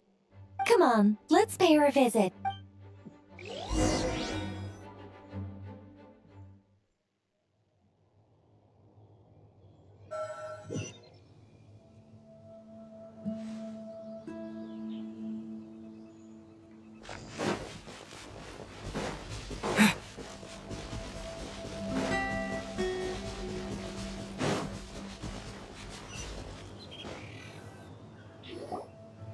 Huh? You... Surprised? I bet you weren't expecting to meet a woman like me beneath this beautiful tree in a faraway land. An oasis will spring from the place where a djinn resides. That saying falls somewhat flat here in Mondstadt, given that everywhere is already so lush and green. Lilupar? What are you doing here? I made friends with Miss Nicole. I asked her to bring me here and then invite Kale to come. The prologue to this story is that I have a wish. It has stirred within my heart for centuries, millennia even. Originally, it was merely Al-Ahmar's lie, but now it has become reality. Could this be... Related to the goddess of flower? My dear young lady, my mistress left her final trace in this world upon you. I can't tell you how glad I am to see you here. And now I have seen you, and peered into your heart. You have experienced hardships and suffered setbacks. The torment an ordinary person might expect to face has befallen you threefold. This is the source of your resilience. But, beneath all this, I've witnessed the seeds of desire. You yearn to return to the simple life you once knew, do you not? I do. I want to throw away everything that isn't mine. But how do you decide what is yours? The scars that others carve into your flesh? The kindness and love they inscribe? Are these things not yours as well? They are. This is something I've talked about with Miss Nicole.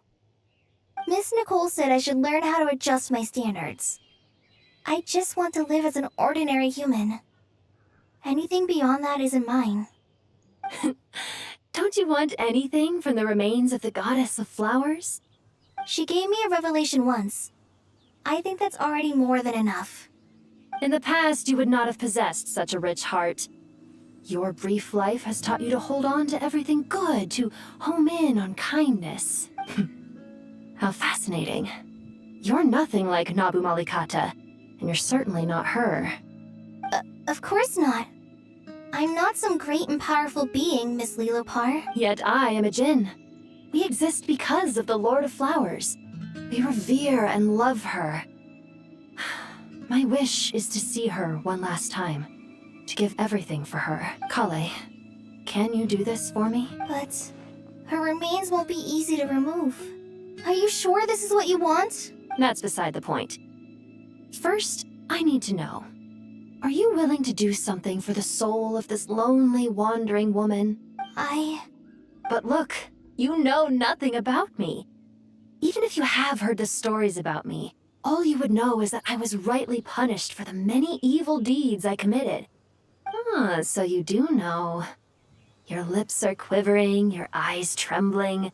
My dear young lady, to repay your kindness, I too must play my part. Are you sure about this, Lilopar? I yearn to see my mistress. For this moment, the world can burn to ashes, the universe be engulfed in flame. I care about nothing else. And you, Kale, I can give you a gift. You'll become just another ordinary human. But Miss Lilopar, what will happen to you? My wish will be fulfilled, and I can die happy. Why would you wish for that? A long, unending life might seem desirable for one who has never possessed it, yet it brings torment to one who has. My remains are scattered across the yellow sands, but my soul can find no peace. Since you've promised to grant my wish, give me that release. Allow the dying to die, and let the dead rest in peace. Kale, there's no pressure on you. What she said, it's all true. A wish is a genuine desire, after all. It's as if you want to use the last of your life to give me a better future. Nothing so selfless. We'll be using our futures to fulfill each other's wishes. This is a noble act, a beautiful and secret transaction between two women. I understand.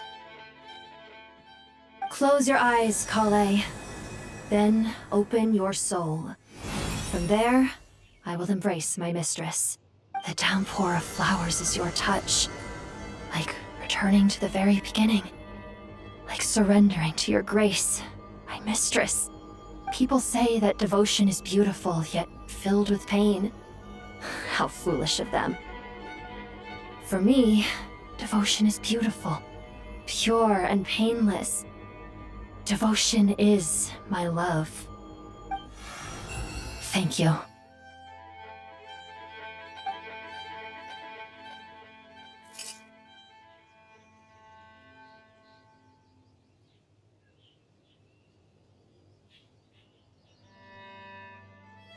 Lilopar! She disappeared? She left, carrying the blessing of flowers. Kale, are you alright? I'm fine. Now that the remains are gone, I don't actually feel any different at all. Those remains weren't hurting Kali. Not as she is now. They simply exist. Besides, I could sense a deep yearning within her. Kali must have already received what she was yearning for. I'm doing fine. I feel relaxed. There's really no need to worry. Then my wish has come true too. To become ordinary? That's just one of my wishes. Actually, I have a few more. For instance, I want to protect the people I meet and help them find happiness. That sort of thing. So between Miss Lilopar and me, you fulfilled 2 wishes already, and protected 2 people. Wonderful, isn't it? I feel so fantastically happy. I guess that settles things here. So what's next? What do you want to do when we get back to town? Clay, look who I've brought to see you. Hey, Kali! I heard you guys were holding some kind of secret event. How come you started without me? Huh? Oh no, it's nothing like that. We were just saying goodbye to an old friend.